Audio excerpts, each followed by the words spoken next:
Coming to you from Pros Circuit in Corona, California, it's the Whiskey Throttle Show. Brought to you by Yamaha, the leaders in the power sports industry. Motocross bikes, street bikes, adventure bikes, generators, side-by-sides, quads, boats. Yamaha sets the standard. Yamaha revs your heart. Today's guest is presented by Therabody. Therabody creates effective, natural solutions to take charge of your daily wellness. By combining education, innovation, and over a decade of pioneering technology, Therabody makes wellness more accessible for everybody.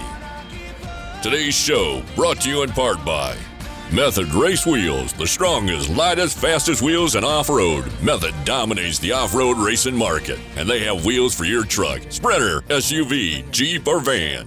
Troy Lee Designs, built for the world's fastest racers. Troy Lee Designs blends elite level protection with a history of industry-leading style and performance. From motocross gear to custom paint to bicycle protection, Troy Lee Designs is waiting for you on the next level. This week's guest is the 2002 125 West Supercross champion and former factory Honda rider, Travis Preston. He's best known for his genuine personality during interviews on the podium, but Travis is an interesting guy no matter where he is. And now, here's the host of the Whiskey Throttle Show, David Pingree. Hey everybody, thanks for joining us here at the Whiskey Throttle Show. I'm your host, David Pingree, and super fun guest today. I'm excited about this. Travis Preston, welcome to the show, man. Thanks for having me. I've been excited to have you on for a long time. We raced kind of during the same period so that we shared a mechanic, same guy at a time. So we got our paths crossed a lot. Yeah. And so I obviously followed you really closely and what you were doing. And so excited to have you on, man. Yeah, well, thanks for having me in. It's a real honor to be here because it seems like you do have a lot of great guests. So hopefully I can live up to it. I think you'll do okay. You just be yourself. A lot of pressure.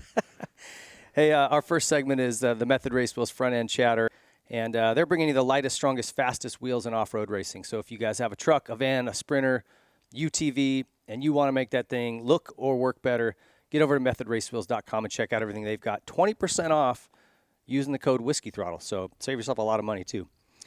First thing I want to ask you about, I kind of mentioned this in the opening. We both had the same mechanic at a time, and he was one of my favorite mechanics. Sean Lakowski.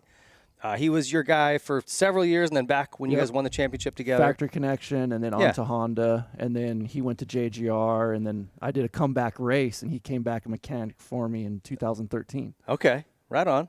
So we both have good stories with him, and I wanted to just see if you had a good Shawnee story. I'll tell you mine first, so you can think of one. But he's from Jersey, right? It's a good buddy of mine, and his brother actually sent me. Because he was my mechanic in 2000 when I came really close on that one championship. And they had Axo had printed out a jersey with a big number 1 on it, in case I won. Yeah. And he kept it. I obviously it never saw the light of day. So Shawnee's brother kept it and just sent it to me maybe 3 months ago. He goes, hey, man, This has been in my garage. I don't know if you want it or whatever. And I'm like, shit, I don't know if I want it either. I just brought up some bad memories. Totally. But when I went back and stayed with him that summer in 2000, I'd never been to New York City really. And I've been through there, but never really gone and checked it out. So he took me to downtown New York City with Ghetto Man. Oh, that's a good time. We had a ball, dude. We, cruised around, saw all the main stuff, and he took me to this Italian ice shop. Did he ever get you hyped on Italian ice? Yeah, his friend actually owned that shop. Yeah. I ate my body weight in Italian ice. Anyway, I just missed that guy. I wanted to see if you had any good stories of your guys' days. Yeah, so actually it's funny you bring up Sean because he's out here now. Oh, is he? Yeah, so he's staying in Corona and he's going to try and stop by. Oh, no way. Yeah. Okay. But anyways, I met Sean 1999. It was Moto XXX. I had a mechanic, didn't work out. I think Sean was actually here and then was doing something with Chic or something at the time and then ended up leaving, came working for me. And at first I didn't like him. Really? Yeah. Because he's just very frugal, let's say. So we would always argue about money. And I'm like, I don't know if I'm going to get along with this guy. Like, I thought he was into drugs at first, because he has all the tattoos and he kind of talks like a stoner. And so I'm like, I don't know if I'm getting along with this guy. But, we end up becoming best friends. And he doesn't do drugs. He doesn't drink. No, he's the straightest arrow guy you've ever met. He's the straightest guy you've ever met. Yeah, he's just covered in tats. Yeah. But yeah, solid, great guy. Yeah, I miss him. So I wanted to at least share a story. And then I had a question I got to ask you. This came from Doug Dubach, so don't think I'm taking shots. But he wants to know who's faster over there at Yamaha, you or Tokarski? Oh, that's an ongoing battle. And it depends on the track. Yeah. So, if it's a track that's kind of like Anza, it's a little bit bermy, a little bit faster, Stevie can hang it out a little bit more. But say if it's a track that's a little bit ruddy, a little bit more technical, I tend to have Stevie covered. All right. So it's an ongoing battle at Yamaha, and what I love is Butler hates it. He hates it. You two? Yeah, because, he's afraid that we're going to get hurt, and, then you got to go to human resources. I don't know. So Butler, wants to keep us healthy, wants to keep us working because, if we're not riding the bike, stuff's not getting done. Right. So, yeah, I think it makes Steve a little nervous. So Steve, is Tokarski, am I saying it right? Yeah, Tokarski, yep. He's the other Yamaha media guy, and so those two are constantly, whether you're breaking bikes in or testing bikes. What I love it is I think he's 28, 29, and I'm 43, so I always like to give him shit that I'm so much older and we battle. He is fast, though. I'm surprised, usually a guy that rides that well is either still trying to race or so. Well, I tell him he became a better rider because he rides with me. There he's you go. Smoother. He's learned a couple things. Yeah. So he'll say it now. He is riding really good right now. He is. Yeah, he's a good rider. It's it's impressive. Hey, get over to whiskeythrottleshow.com and check out everything we got going on over there right now. Brand new merch over there, flannels for wintertime, beanies, our Motul wash buckets. These things are rad. They've got degreaser, bike wash, chain lube, shine and go, a brush, and then a T-shirt, a new limited edition Whiskey Throttle tee. So check those out. Great gift for anything that you got, birthdays or Father's Day that's coming up here this summer. Pick one up. And then also I just want to quickly mention our new project, Saturday Night Live with David Bailey. If you guys are maybe looking for a different announcing option for Supercross, check us out. It's going to be on the Spot Network, so you just download that free app and you can watch it right on the Spot Network. You turn our volume up and turn the volume down on your TV while you're watching the race, and basically David Bailey and I are going to commentate the Supercross races this year. So it should be a lot of fun. Look at our Instagram as well for more info as that gets closer, get you some details. We're going to also take questions on Instagram that we'll answer during the breaks. So jump in. Should be a lot of fun. That sounds like a great idea. I think it's going to be cool. Yeah, like the Manning brothers are doing it in Supercross or in football right now, and Rogan always does that a lot for MMA if he's not announcing it. So yeah, that should be good. I think it'll be fun. Bailey's, he's good. He's so good. Yeah. He's legit. So I'm excited about that. All right, Travis is brought to you today by Therabody. Check out everything that they've got going on over at therabody.com. Are you a desert guy originally? Hesperia always? Well, I grew up in Orange. Oh, okay. So, yeah, my dad was born there, raised there, and then I was there until I was probably 6th grade and started riding a lot. Okay. And my dad started riding a lot up in the high desert. So my mom ended up getting a job up there. So we moved up there about when I was 12 maybe. Okay. So. And you dig the desert? I do, yeah. At first I didn't, but yeah, it's just a great place to ride motorcycles. Yeah. After school, I could describe ride. it for people who don't, obviously people in Southern California know what Hesperia and Victorville and all those areas up there are like, but for people that don't, it's kind of like the whole valley down here where we are now. Yes. You go up through a pass and it's called the High Desert, and there's just more, it's just more open land. It's open, yeah. It's like horse community, and there's just a bunch of open land where I don't know who owns it. And back in the day, I think Team Honda, Team Suzuki used to test there, and so I think it became named Honda Valley, and my dad started going there probably in the early 80s. Mm-hmm. And back in the day, Thanksgiving, people would go out there, it was like old kind of Glamis, but the dirt's really good. They have great tracks, so it's a great place to ride. And, I rode there. I think Ty Davis rode there. Alessi still has a house there. So I think that place, that area has bred a lot of good riders because there's so much diverse terrain out there. Well, Hannah was from up there, right? Or he stayed up there? No, I think Hannah was more from that Lancaster, Palmdale side. Yeah, that's true. Our area was more towards, the mountains. Yeah. So. Did you have any siblings? I had 2 sisters. Yeah, okay. Younger sisters. Younger sisters. You close with them? Yeah. Are they around here still? I have a sister that lives in Costa Mesa and a sister that lives in Santa Barbara. Okay. Yeah. What else did you do before you got into motorcycling? Anything? No, I think I sent you photos. So you're pretty young. Yeah, I was 5 when I started riding, and I rode a PW50 before I knew how to ride a bicycle. Yeah. And I think one photo I sent you, I had training wheels on the PW. Okay. So I started riding at a pretty young age, but I didn't start racing until, I don't know, I was maybe 8 or 9, 10 maybe, started racing a little, but it was just for fun. But from that 5 to 8 or 9 or whatever, you didn't play other sports. You just, when you had free time, you were riding. Yeah, my dad was into it, so my dad rode a lot. He surfed a lot when he was younger, got into riding, and then I think he just took me along because that's what he wanted to do. Yeah. Thanks, Dad. Selfish bastard. Well, you got to be happy for that. So he didn't race though. You guys just kind of raced. Oh, yeah, he did. It was all just for fun. Yeah, we go to Indian Dunes. He raced at Saddleback, De Anza. You know, so you grew up at the track then, going. Yeah. He raced. I think like not old timers, but what's the one where you're like 30 or 40 over the hill gang? Over the hill gang. Yeah, I think he raced with them a lot, and then that transferred into the old timers. And then I started racing. Then there was a point where I started to actually do pretty good.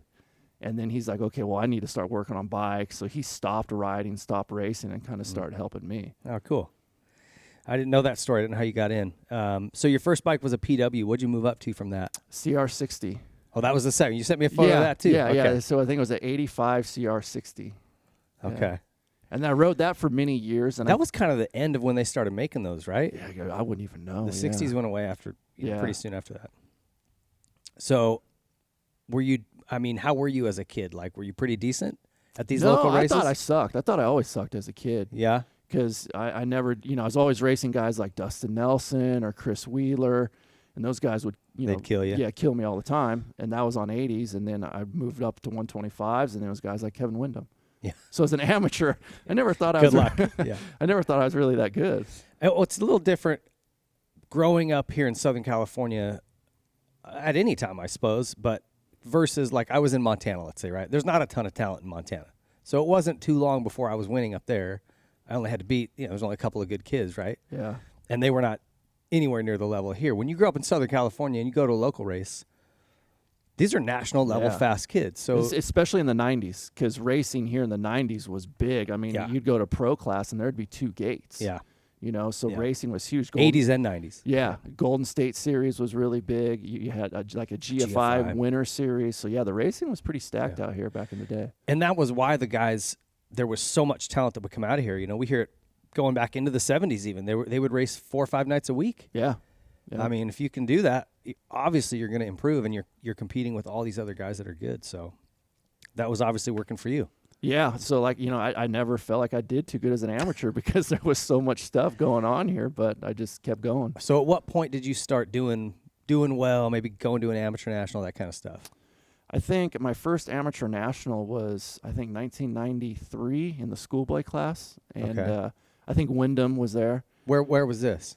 I think I went to Ponca and Loretta's. Okay. Yeah, just 2 that year. And that was the time where you went to Ponca first, and then you had to drive to Loretta's after. And so that was my first experience. So that was a lot. And actually, I think I got second or third or did pretty good, but I just remember Wyndham was gone. Yeah. And then I think that was the year Wyndham, he went to schoolboy and then went to pro. His first pro race would have been, I think, end of 94. Okay, so maybe he did do another year of amateur racing. If I'm getting that right, I think he would have been end of 94. He did Steel City. Yeah, I remember he did Steel with that City. 3-digit number. Yeah. And I think he led for a long time or something. Yeah. But he was fast. So fast, that guy. And back in the day, nowadays it seems amateur racing, you can get, the kids are so fast, and it seems like if you're top 5 amateur, you're looking pretty good going into the pro ranks. Yeah. Well, it feels like when we were coming up, you had to be first or second. Yeah. Or else you weren't getting noticed. There just wasn't as many rides. I say that all the time. I'm like, because I'll get shit for not moving up to the 250 class ever. And I'm like, look, I either would have had to been a full privateer or I had to win a 125 title. That was the only guys that got rides. If you didn't win a 125 title, you were not going to get a good ride. Yeah. Then Moto Triple X came along. That was an option. Again, you rode for them for a minute, right? Yeah. It's helps because they're help paying your way, but it's the bikes. You're not nearly on the right equipment. Yeah. It was better when 4-strokes came along for them. But then, who else was there, man? I mean, it was factory teams, and that was it. There was no support teams, really, till early 2000s. And we started seeing more of that, where there were some better options for guys. And now there's quite a few 250 teams that are all, carrying 4 guys. And they're grooming these kids, bringing them up. Yeah. So there's much more talent coming out. So you mentioned Dustin Nelson and Wheeler, which is funny, to see these guys move through, because now Chris Wheeler is the media guy or the main guy at Suzuki for the motorcycle side. Who else? And Dustin still does a lot or he's kind of backed off now because now he works with Andy Harrington doing stunt stuff. Oh, is he? Yeah, so he's kind of full time with Regis, I guess. Yeah. Doing stunt stuff on electric bikes. Yeah. But before that, he was doing a lot of testing with us. Yeah, he was like a quad guy. Like he was crushing it on the quads. Yeah, and that's because he started testing a quad at Yamaha and then started hauling ass on it. And they're like, well, hey, just race it. So who else were the fast guys in your window there when you were growing up? Because what year were you born? I was born 1978. Okay, you're like 3 years younger than me. I don't really remember. I just remember Wheeler and Dustin always beating me on 85s. And then I remember moving up to the big bikes. And then that was always like Michael Brandis, Casey Johnson, guys like that, racing the races in, here in California. Yeah. And then so. And those guys were fast. Yeah. So when did you get kind of your first sponsor? 93 you win. If you were getting second at Loretta's. Nothing. Nothing? I got no sponsors. So, yeah, as an amateur, like I said, you had to be doing really good. So I was getting maybe some seconds or some thirds, but, I only went to Ponca and Loretta's. That was it. Yeah. So I didn't have any help. 96, I think, was my first year really going for it as a pro. I didn't have any help. Like zip, no bikes, no parts. I think maybe Orange County Suzuki maybe helped me out with a bike, but a discount on parts. Yeah. But I remember I was buying gear my first year racing pro. Jeez. Yeah. That would never happen now. No. Like if you're making mains, you're getting all the free gear you can handle, right? Yeah. And then in 96, I made a couple mains in 96, and then that turned into a ride at Chaparral Yamaha in 1997. Okay. So Chaparral Yamaha was my first year actually getting a sponsorship on a team with a salary, team manager. Yeah, I printed out some results here so we can peek back. 96, 15th overall in the 125 West Regions Championship. Really? But I think you only did a few races. Okay. And dude, this is amazing. Yeah, right. This is a long time ago. I know, it goes back. And I only picked up these race by race ones. From So I see 1999 12th in motocross. So that was top privateer. Yeah. And then, well, take me through 96. How was that very first? What was the first race you did? West Coast Supercross. West Coast Supercross. You did a few of them that year. Yeah, right? And I had no training. I remember I didn't ride a Supercross track. I think somebody had built a track in the desert somewhere that had some type of jumps, and that's kind of where I rode. I tell people this all the time, and I don't think they believe me. I said there was no tracks to practice on. You'd go to Star West. That was like tight. Yeah. And had some Paris. jumps. Yeah, Paris. Like that was your training. Yeah, there was not a lot. All right, you're ready for Anaheim. Yeah, there was no training facilities back in the day, so we were all kind of winging it. Yeah. And me and my dad, dude, we had no idea what we were getting into. We would show up, and I don't know how I ended up, like you said, 15th, I think, in 96. And I got by okay because I did no training, Well, what did you think rolling into Anaheim for the first time? Do you remember, how big it seemed or just how, overwhelming? I don't know if you remember this. So back in the day what I was scared to death of, if you made the main event in Supercross, you would have to stand in front of the gate and say your name. Yeah. And still to this day, I have a little stuttering problem, and I don't speak great. So I would have to stand in front of the gate, and I remember my name was I stuttered the shit out of my and just butchered it. I never noticed that. Yeah. So I was scared of death if I'd make them maybe damn it, I got to go say my name in front. Oh, that's so funny. I was so scared of talking on the microphone. So, which is hilarious because you ended up being known for being this funny guy in your interviews and stuff, right? Yeah. And that's hilarious. I don't know how. So I remember Jeff Emig telling me about this on his show. He had a really bad stutter back then. Yeah. And he's one of Yamaha's top guys. Can you imagine? He goes, at a moment when I'm supposed to be just full of confidence and getting myself ready for this main event, he goes, they'd be coming to me, and I was just shrinking, going, oh man, I know I'm going to stutter. And some of his were pretty rough. That's what I admire about Jeff is he tackled that challenge head on. Totally. And really went for it. So I had no idea you'd stuttered back then. I never picked up on that. Yeah. Huh. So you don't remember? That's all that really. That's all that stuck in my mind was I had to stand in front of the gate and I was scared to death. That's hilarious. But yeah, I remember no training, and then 96. You did 3 rounds. I have that in my notes. You did 3 rounds in 96. What I do remember about 96 was I think my first outdoor national was Millville. Okay. I remember I was in St. Louis in 96 somehow. I don't remember if you're a West Coast rider, if you could race East Coast or the rules changed so much, but I know in 97 at least you could do the opposite coast if you weren't in the top 10 in points. You know, they had like these different rules. Yeah, it keeps or you could do it for no points. You know what I mean? There was weird rules. So I don't remember how, but I do remember I was in St. Louis Supercross 1996 and remember how rutted that track got. So they had to, I remember they prepped the track between heats. It got so ruddy. Yeah. So it was the first 125 heat or whatever, and they had just refaced the triple. So I got a good start, and I was on the left side of the track, and they hadn't been packed just right. And you know how hard it was back in the day. Dozer tracks would like drag you down. Remember how hard it was to make a triple on a 125? We never jumped both triples. No. If you jumped one triple, you're doing good. Yeah. So I hit this triple. Whoa. Just all my speed gone. Yeah. Encase it right in front of the whole pack behind me, and dudes just landed on me. And I got wrecked. Yeah, Damn. They had to red flag the race, like busted collarbone, ribs, collapsed lung, like I was jacked. You really got jacked Yeah, up. I got jacked pretty good. Oh, man. So that was in 96. So then I was in the hospital for 3 weeks after that in St. Louis, and then recovered from that. And then I remember I rode. I'm like, okay, I'm ready. I feel good. I'm going to race an outdoor national. This is no problem. So I really rode. I did 1 20-minute moto out in Honda Valley and said, I'm good. I'm ready. Let's go racing. So me and my dad. That's the next logical step. Yeah. I did 20 minutes in the desert. 1. Let's head to Millville. Not even 2 in a day, just 1. So I told my dad, we're ready. We're going to go nail this. So we hop in the box van, drive all the way to Minnesota, race Millville, and I died. Yeah. I died. Was it a hot one, too? It was a hot one. Yeah. It was hot.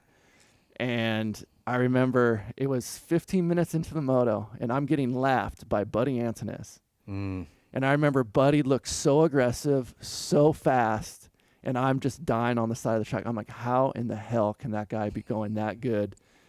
And it's so hot. So that was a huge awakening for me that day. I'll never forget that day. Eye-opener. Yeah. 97, stayed on Suzuki's again. Oh, no, you were at Yamaha that year. Yeah, so 96, I made a couple mains. I sucked in motocross.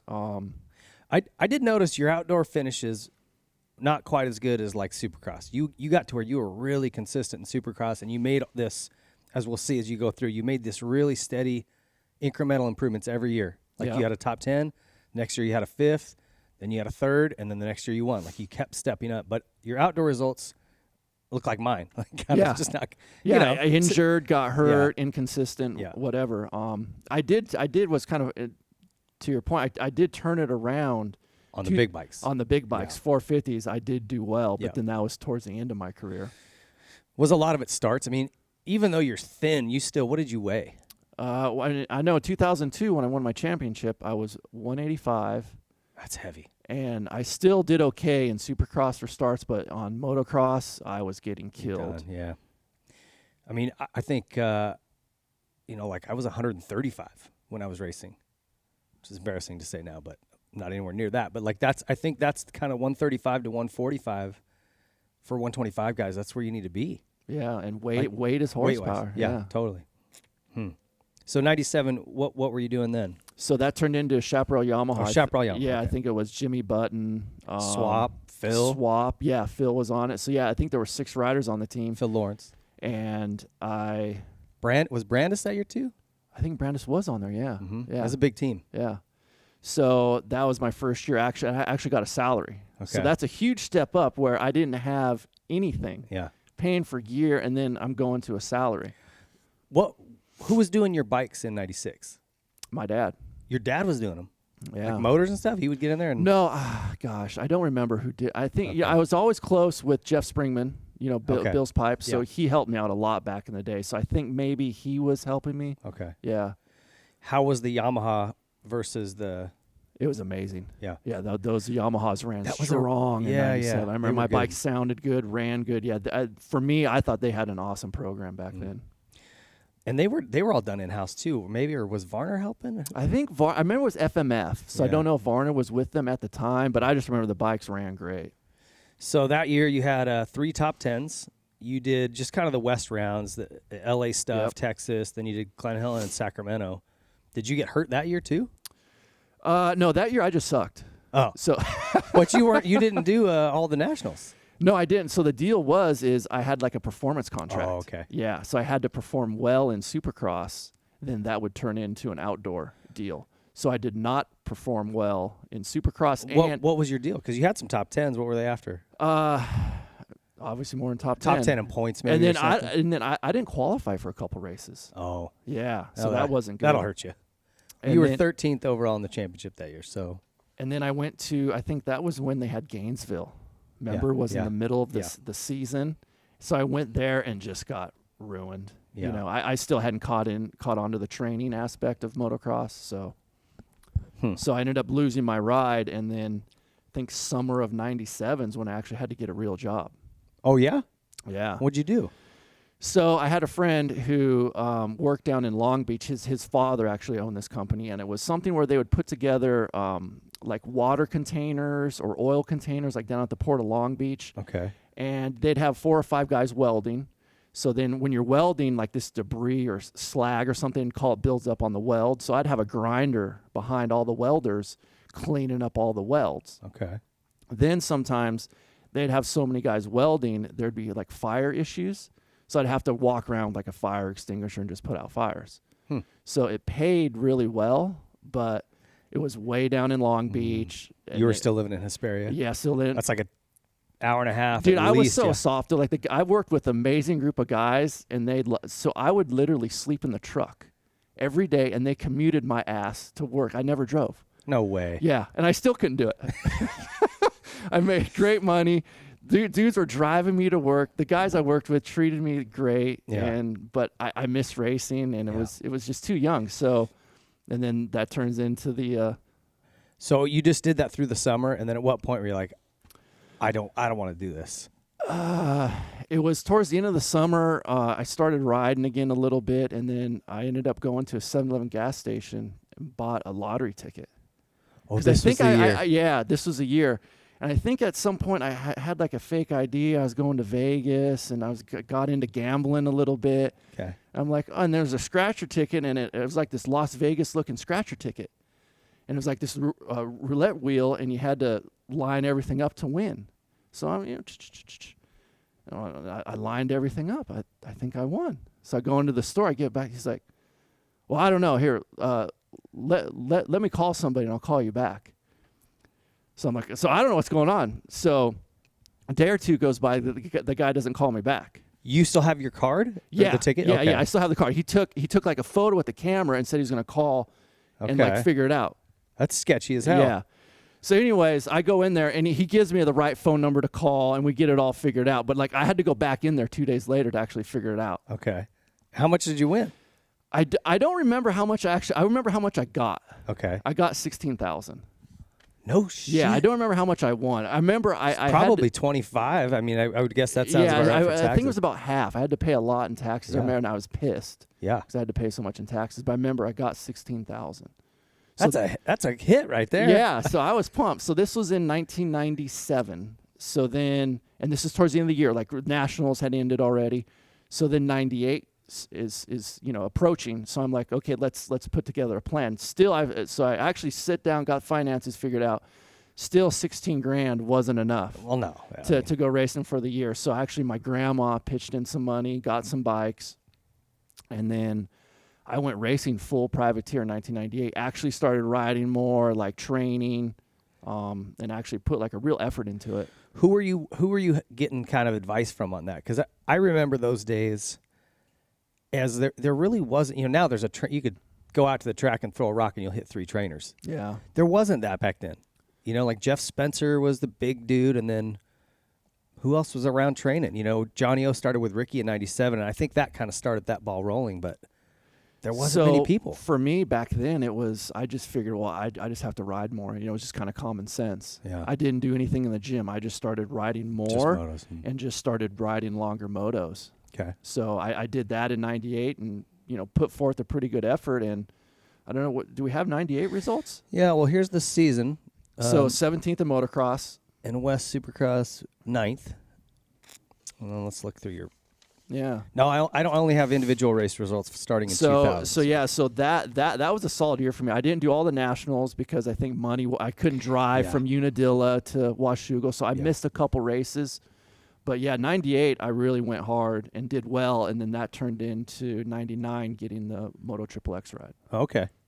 Now, there was rumors about you running a big board at a time. I think Mitch even brought this up to me. Oh, really? He stopped you at some point and asked you about your bike. Do you remember that? Yeah. God, that's a good... I'm sure if he comes in here, we'll ask him later. I think I did. He said he stopped you somewhere coming off the track or at some place and was it's amazing the shit you forget, right? I think I did. So I think in practice, and it was one of these years, I think it was 96. Okay. And I think I had made a couple mains, but I was realizing, dude, like I'm getting crushed on the bikes. So I ran a big bore, and then I started hitting like all the triples. I went from not hitting any triples to jumping all of them, right? And this was in practice. Okay. And I do think somebody stopped me or warned me, whether it was Mitch or the AMA. I don't remember. I don't even know if this is true. Like, yeah. I'll have to ask Mitch, but he mentioned something to me, and I was like, I think that might have happened. Yeah. Well, it was pretty common back then. I remember getting past at Redbud. You remember how deep they tilled Redbud? You know where you came across the start and then back down? It was deep. And I was on a pro circuit bike. It was either 95 or 97. And Barry Karsten goes by me. He was 30 pounds heavier than me and had a stock pipe on his RM125. Oh, yeah. And I'm like, on a pro circuit bike, matted out, and he just goes inching by me. And I'm like, that doesn't seem right. Yeah. Big bore Barry. Yeah, stuff like that was pretty, two strokes was easy to do stuff like that. Yeah. Yeah. I mean, even still, you could drop a 280 kit in a 250, no problem. And if you're not making the top 5, I don't know why you wouldn't. Yeah. That's a good point. Who's going to, why not? All right. So moving on. So how was that 98 season then? 9th overall in Supercross. So you had some good finishes. Yeah. I remember I was just, 15th to 20th outdoors. But still, you're not even making your money back, right? Like it's still a money loser at that point. No, I think at that point, I remember there's some point my dad sat me down and said, okay, we need to give this a wrap. I put money aside for college. So you either need to go to college and then I will pay for that. You don't have to pay me back. Or we can continue this with your college money, but you have to pay me back. Ooh. So as a stupid kid, I said, hell yeah, let's go racing. Let's take that college money and let's run. So I went and raced, and that was for 98, or I don't remember what season it was. Okay. Yeah, but I remember we did have that conversation, and then how much was it? I think said and done it was around 50. Really? Yeah, from 96 to. Did you pay him back? Yeah. Really? Yeah, I think it was over a period of time, 96 to maybe 98.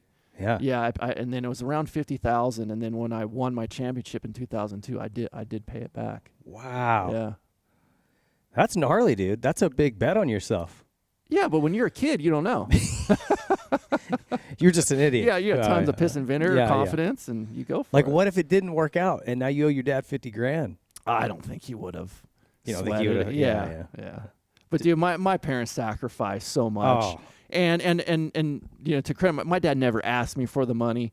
My dad never would have made me pay for it. I mean, when I won that year, I did financially really well, and my parents sacrificed so much. I'm like, dude, here, here's $50,000, because he gave up so much of his life, my sisters, everybody.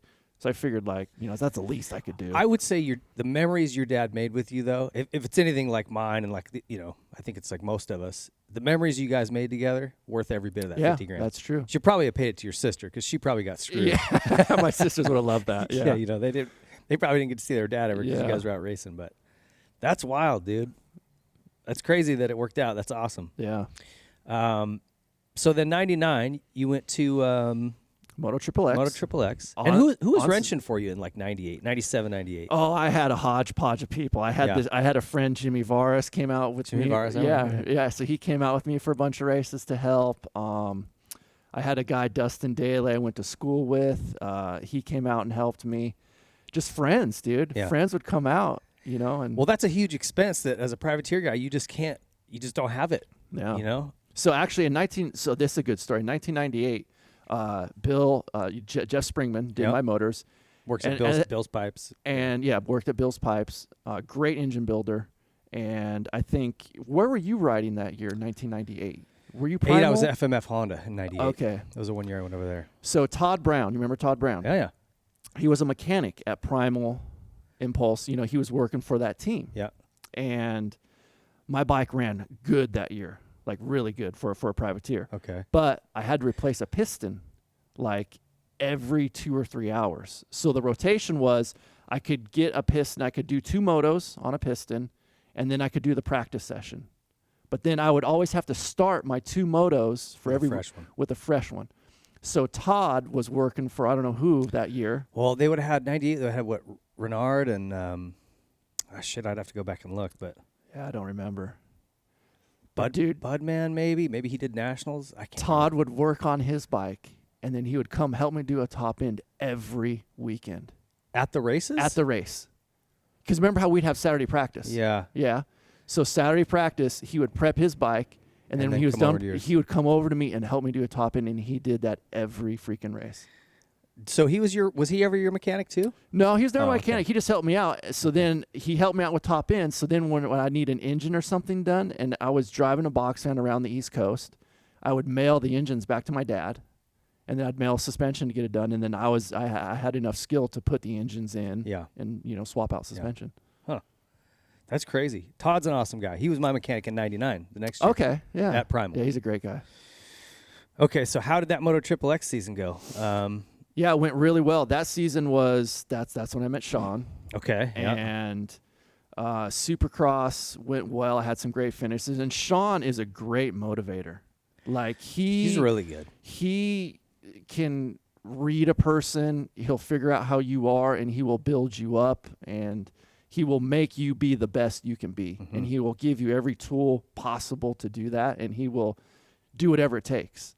So he really motivated me that year to work hard, to train hard. And Sean maybe was my first trainer, because he really pushed me. So I had some good finishes that year. And then in Supercross, maybe 4th at one race. I think Minnesota, I got 4th. 4th at Minneapolis. Yep. So that was what I was talking about. You had like top 10s in 97, more top 10s in 98. You got the 4th in 99. And then we'll move on.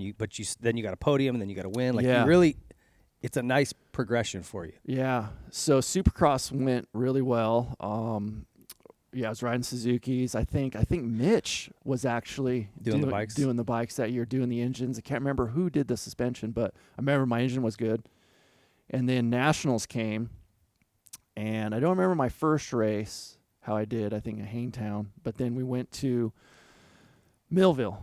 Okay. And I struggled. It was ruddy. It was hot. It might have rained, and I struggled. And Sean was like, "Hey, you need to stay in New Jersey for the whole summer."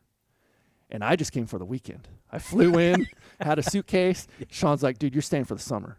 So literally, I had a carry-on suitcase, and I went to New Jersey and stayed the whole damn summer. And his brother, Tommy, actually, he had a 1999 RM 125, brand freaking new. And that was my practice bike all summer. Yikes. He let me ride his bike all summer. My mom shipped me clothes.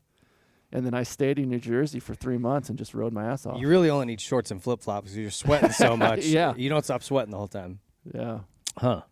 So we probably rode a lot of the same tracks then. In New Jersey. Yeah. There were some great hidden gems of tracks. Stuff. Yeah. There was one at like a sand pit, and then there was one. MV. Yeah. This place, it was called Motor Vehicle, and it was, some illegal sand pit, I think. And, we'd ride there. I don't know if maybe J-Law rode there quite a bit, too, at the time. Yeah, a lot of people in New Jersey area rode there. I don't know if it's still there, but, this place is called MV, and it was a great, super rough. Yeah. I would ride there. There was this guy, Frankie, you ever ride behind Frankie's garage? It was an automotive repair shop. Yeah. A little track behind. Yeah, we motoed out there. But it would get ruddy, and it got rough, and it was hot. It would rain. So, like, even if the track was garbage, I'm used to burned out, dry stuff out here. I'm sure you were the same way. You're like, dude, the dirt's awesome. Even if it's a janky little track, like that thing wasn't super impressive, but the dirt was good. It would get rutted and rough, and I was having fun. Did you ever ride at the one guy? It was their friend that passed away, maybe 1990. I can't remember his name off the top of my head. He had a huge track. Amazing track, really big track, laid out. It was next to a pond. No, I don't think I went there. Yeah, we rode there a lot. Okay. So I rode there a lot in 1999. Huh. Shoot, I wonder where that was. I'll have to ask him. Okay, I got to ask you a question here. This came from my wife. She wanted me to ask this to you. Okay. She goes, I told her you were coming on. She goes, Travis Preston, yeah. Ask him if he remembers coming into Chili's back when you and I were first dating, and he would be like, hey, tell Ping he's a dick. Do you remember that? What? No way. I swear this shit gets made up. I can't believe stuff I used to do. My wife, why would she like? Really? Yeah. I said that to your wife. Yeah. Wow. No, I don't know that. Good thing I don't. Yeah, I don't know. Maybe you and I didn't get along back then or something. I don't even remember, but yeah. I thought, really? Was he serious or was he kidding? She's like, I don't know. Ask him. I'm like, okay. That was actually a weird time. You know, like I love Michael Brandis, Casey Johnson, Jerry Dostal. You know, that was kind of the crew that when I started racing, I would hang out with down there. You know, Canyon Lake area, Murrieta, Temecula, blah, blah, blah. I got into a lot of trouble. I think I got carried away with it. And it was one year, I think it was 2001. Yeah, like I said, okay, dude, like if I want to race, I need to do this. Yeah. I need to get away. I was actually living with Michael Brandis next to, I think, Ezra Lusk. Yeah. Yeah.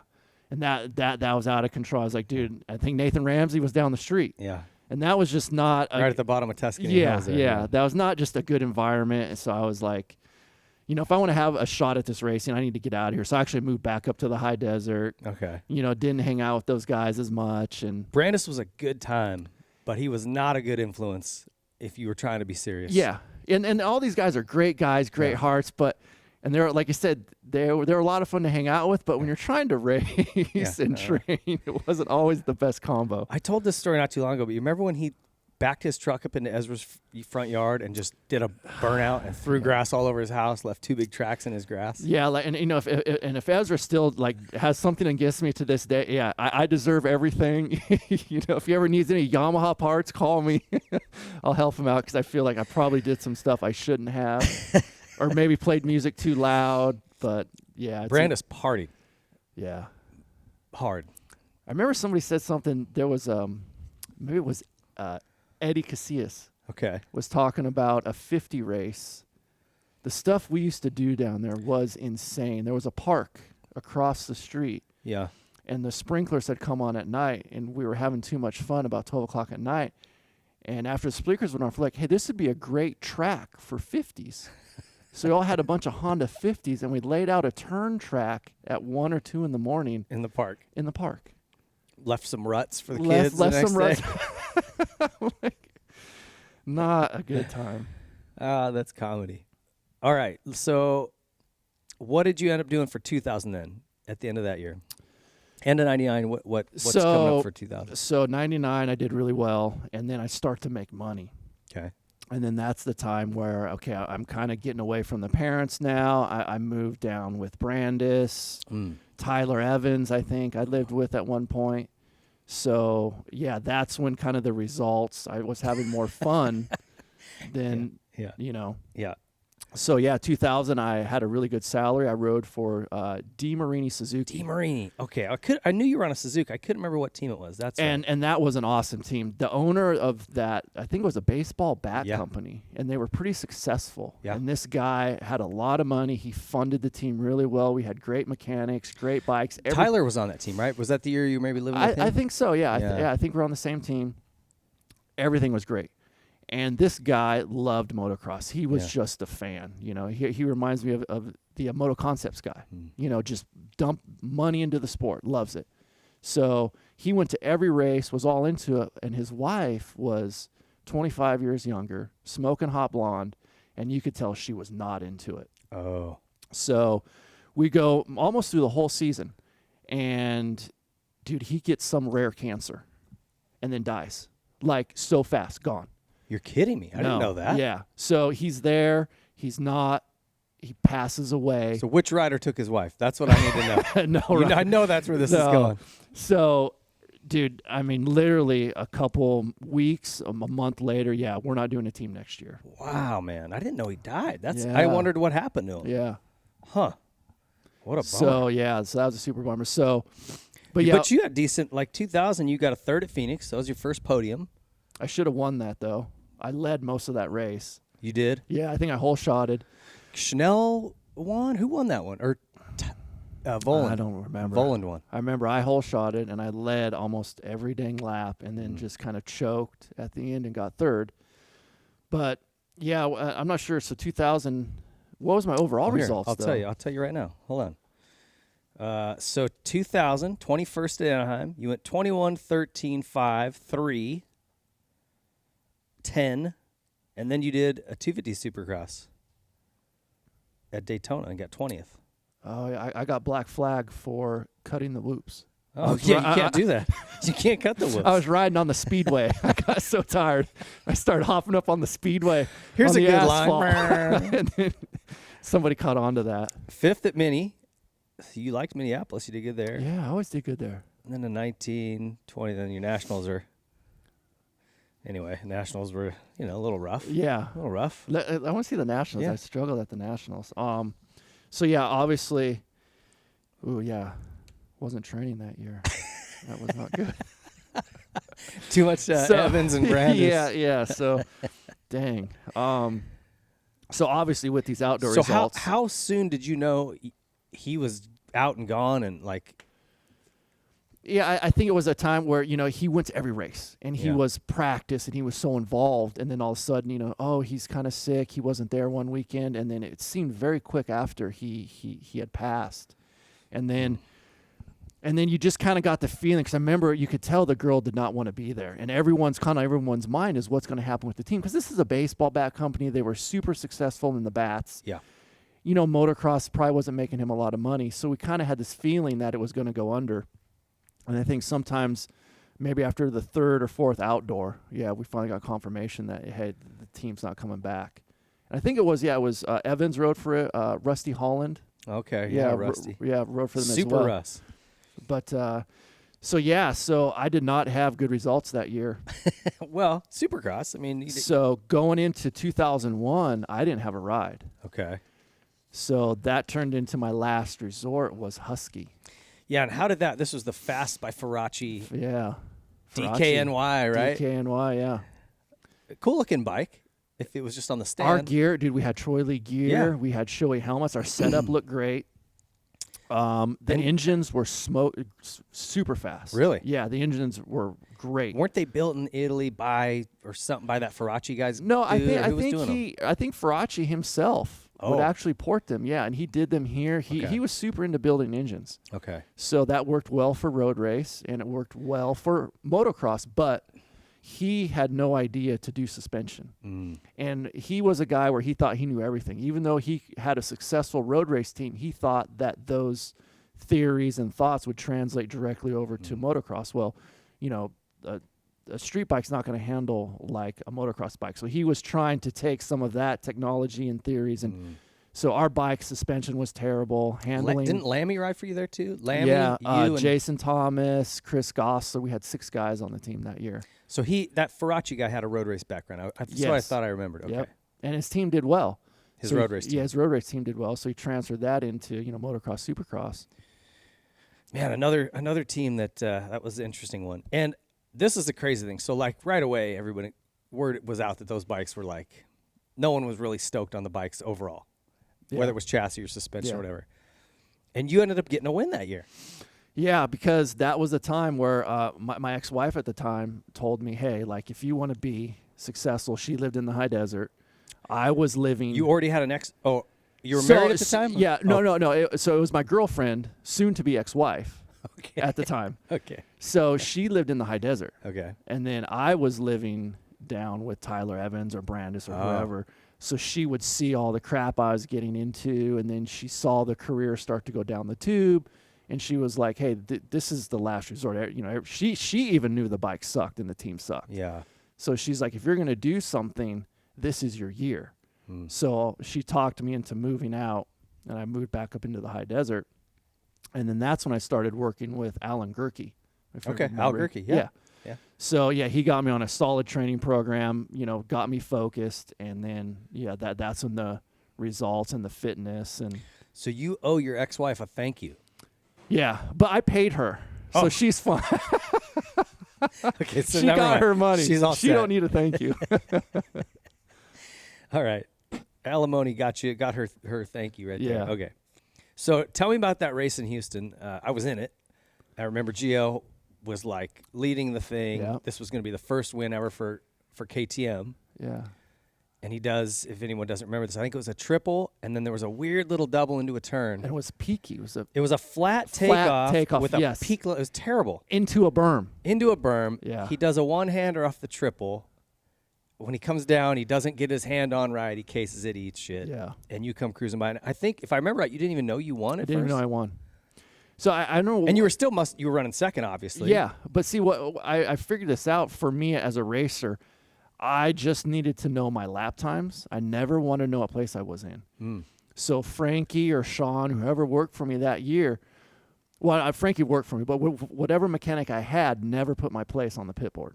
So I just had lap times. Like we'd have a lap time goal, like what the fastest lap time of the race, that'd be up there, and then how much I was ahead or behind. That's it. I never. Okay. If I knew what place I was in, I would get arm pump and choke. Overthink everything. Overthink it. Yeah. So I didn't even know I was in second. I knew I was kind of up there, but I never thought I was in second. And then when Langston went down, he was out there. He had a big lead. Yeah. And when he crashed, he went over the berm. So I just hear the crowd yelling, so whatever. He's on the backside of the berm. I don't know if I saw a yellow flag. And then came around, and then all of a sudden the fireworks go out. They would surprise you? Yeah, You're like, yeah, like, oh, they must have hit the button or something. Somebody messed up. And then Frankie, Frank Latham, he comes running out, just screaming and yelling, throwing pit boards. People are freaking out. Like, what's going on? Okay, I got second. But he's like, dude, you freaking won. He's like, Langston's over there on the ground, and, you won it. Were you just like, no I was way. shocked. Yeah, I was blown away. Yeah. That's cool. And that was Husky's first win ever, right? That was Husky's first win ever. Which I think KTM, if I remember right, was pretty salty about that they had their first win lined up. And not only did they not get that, Husky just got their first win, beat them to a win. But yeah, it was Ferracci. Yeah, it was good bonus. And I remember he paid me my bonus like 2 weeks later. Oh yeah? Yeah, I never got a bonus so fast. Yeah. Huh. Yeah, he was really good about paying. Was he a good dude? He was. He had such a kind heart. Yeah. He was a great guy. And why did he go? Why did he go away? Did Husky stop supporting it, or like what? I don't remember. Okay. Yeah. But he was so much fun. Huh. He always had a wad of $100 bills, and like a big wad of cash. And I remember Chris Gosser figured this out somehow. He's like, hey, watch this. Hey, Ferracci, can I just borrow like $50, $100? I left my wallet. I said, oh yeah, here you go. And he would give Chris $100. So the next week I'd do the same thing. Hey, Ferracci, dude, I left my wallet. I need $100. And you guys are just pimping him for C-notes all the time. Every week he would just be giving us $100 bills. And he always had a different blonde girl, beautiful woman with him at every race. Oh, yeah? He would cook us the best food. Like we ate like champs. Huh. But the bikes were terrible. Yeah. But they were fast though, huh? They were fast, yeah. Interesting stuff. And sometimes, isn't it weird, like, you would think, who was doing your suspension at the time? Was it just him, or did you guys have help with somebody? We had a Sachs rear shock, who I never heard of this company before that point. And so we had nobody actually from that company helped us set that shock up. So I don't even know who worked on it. And we had, like, Marzocchi front forks, and those were pretty good. But, yeah, I just remember, like, the chassis felt really weak. Like, it was not stable, especially, like, in ruddy conditions. And then the shock was just the major setback for that bike. So, actually, a good story for that bike was I was starting to get a little bit heavier, and he realized, hey, you need to ride a 250, to get a good start. So, I rode 125 West Coast, and then I rode 250 motocross. Yeah, oh, that's right. You did well. Let me look at these results. Actually. Because even in Supercross, you could see your results were better probably the year before in terms of consistency. You know, you're like 17, 11, 10, 9, 7, then you get the 1. Vegas, you got a 4th. That was good. Yeah. But then you're outdoors. You started cracking into the top 10, 8th at Steel City, 10th at Buds. I remember that. Like I had some battles with like a couple races like Voloman or Ezra. Like I had in the mix. Yeah, like I was fluttering right around top 10. I think I may have finished 12th or 11th that year, but I had a couple top 10. 2001 MX, you were 12th. 12th. Yeah. But there was a lot of stat guys that I feel like Yeah. I was running with some good guys that year. Was that a big confidence boost? I mean, you get your first win. You've clicked kind of outdoors and figured it out. Okay, I can get starts. I can run with these guys. Yeah. That had to be kind of a boost for you going into the next year, yeah? Yeah, and then like I kind of, I was living up in the high desert. I was working with Alan Gerke. I was training more. I started to see the effort and the work starting to pay off and actually reflecting in the results. So then, I finished 12th that year. But how that turned in 2002 is when I got the Amsoil ride. Yeah. How that whole ride came together from Cliff White. Okay. So Cliff White was at factory Honda that time, and the bikes, the Huskies were so bad that year. People got so frustrated. We had started with 6 riders. I think I was the only rider left by the end of the year at Steel City. It was just me. So I finished the whole series, bike problems, whatever. Me and Frankie, we just went for it. Gritted through it, yeah. Gritted through it and finished the series, right? So that year, like I said, I had Alan Gerke working with me. We'd go to the track, and I was at Glen Helen, just 40-minute motos every Thursday, just riding my ass off. Cliff White was there working with, Tortelli or whoever was, their rider at the time. And he's like, dude, if Travis can ride this Husky and put in this effort, and do decent, what can he do on a good bike? Mm-hmm. So Cliff White was the one that kind of got right? the ball rolling, and then that turned into the factory connection deal. That's a good lesson for, especially I would say Southern California kids, or if you're in Florida now with the Star team, go to where they are and put in work. Be that guy who's working your ass off. The first one there, the last one to leave. Yeah, people see it. That's a great example of you didn't go over and pitch him on a ride. Nope. He just saw you showing up at Glen Helen every Thursday. Yeah, that's the funny thing about motocross. People are always watching. Mm-hmm. Whether it's mechanics or riders, or you notice the dudes that are putting on work, and maybe it doesn't show the first or second year, but you keep that memory and that thought, and it ended up paying off. Well, and if you look, it's easy to look in hindsight, but if you looked at your results, you could see, like I said, you keep getting better and better. You got to win. Not a lot of guys get wins. So if he even just went back and looked at your progression, here's a guy who just got a win on a Husky. He's a hard worker. I'm seeing it. I mean, I totally see where he would be like, hey, let's take a chance on this guy. Probably get him cheap. Yeah. And you got a guy who's going to work hard, and Yep. Sky's the limit. Yeah. That's cool.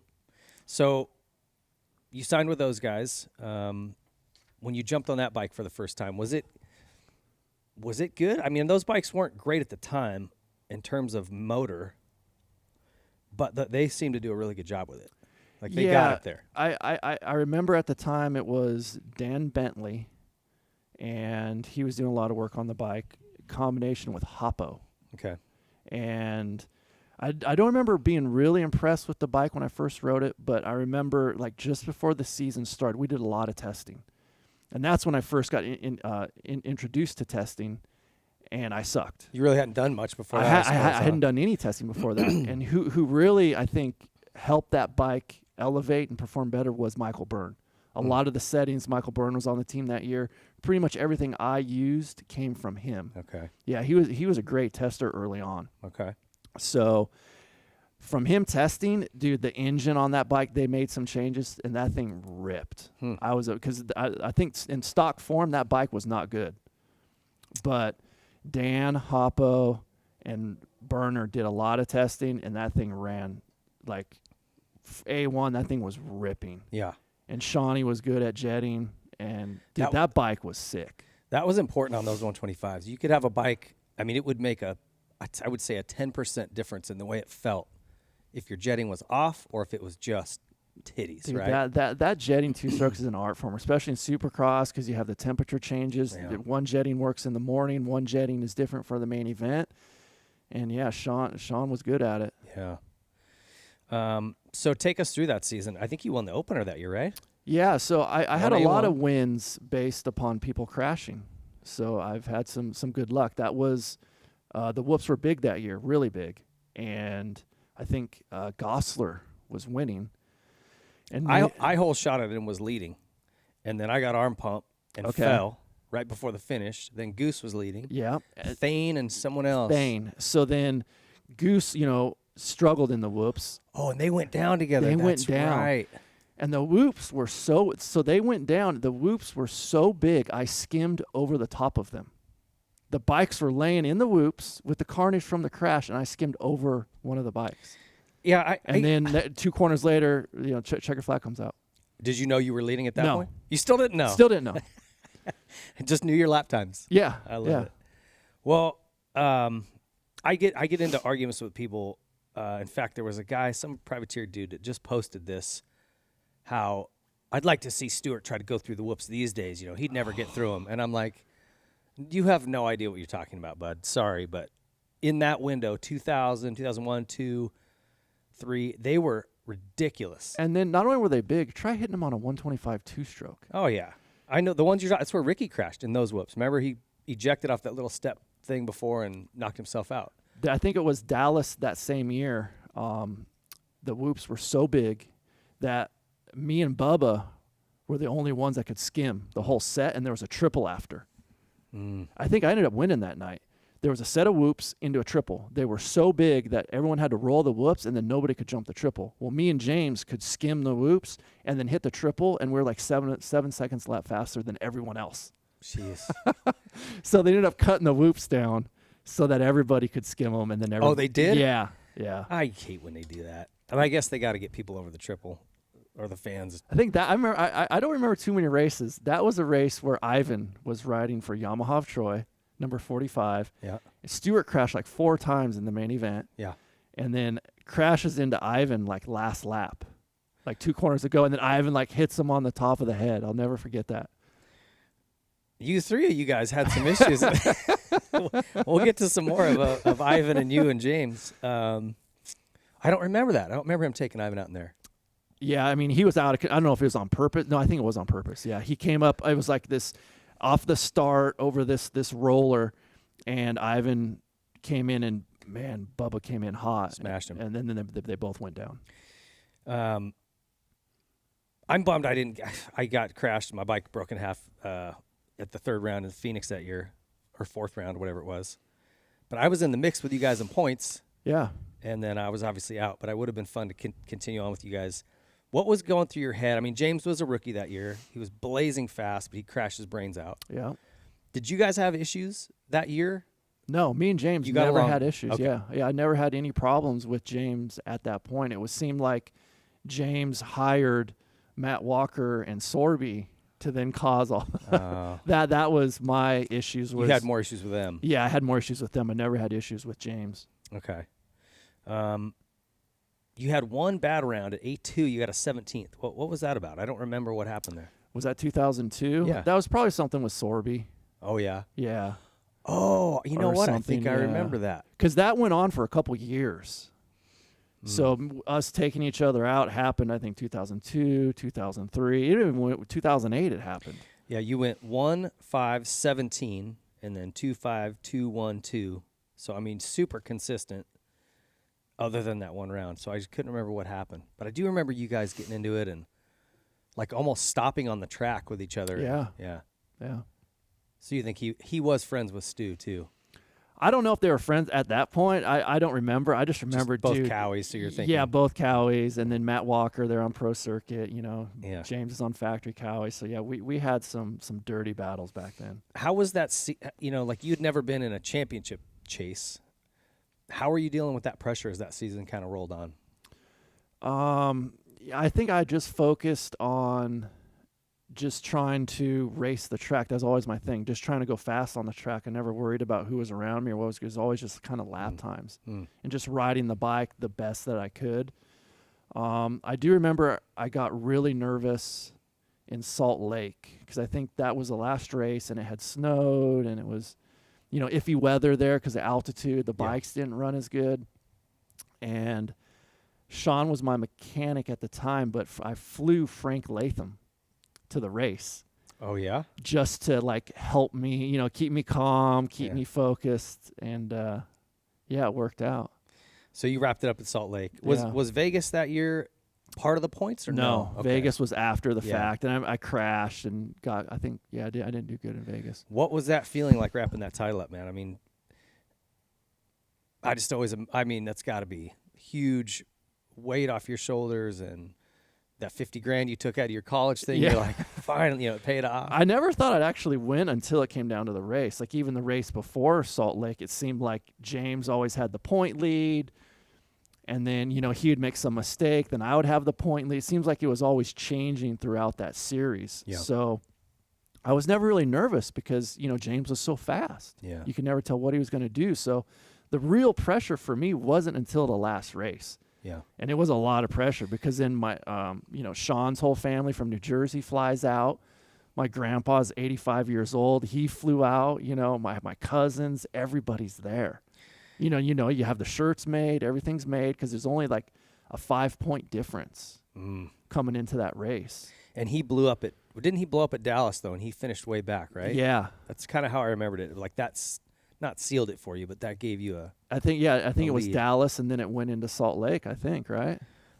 I'm not sure. You got second at Salt Lake City. You won Dallas. Yeah. So I thought that I remember him, like you said, he crashed a bunch of times at Dallas. I thought he lost a ton of points there. He did. So you didn't need to win Salt Lake. I think he got 14th or 5th. He did really bad. At Dallas? Yeah, at Dallas. So did he win Salt Lake City? Yeah, he won Salt Lake City, and I think I got second. Okay. So, he only beat me by 3 points or something. Yeah. Or no, I beat him by 3 points, yeah. Okay. In the championship? In the championship, yeah. It was close. And then the bikes run so terrible up there, too.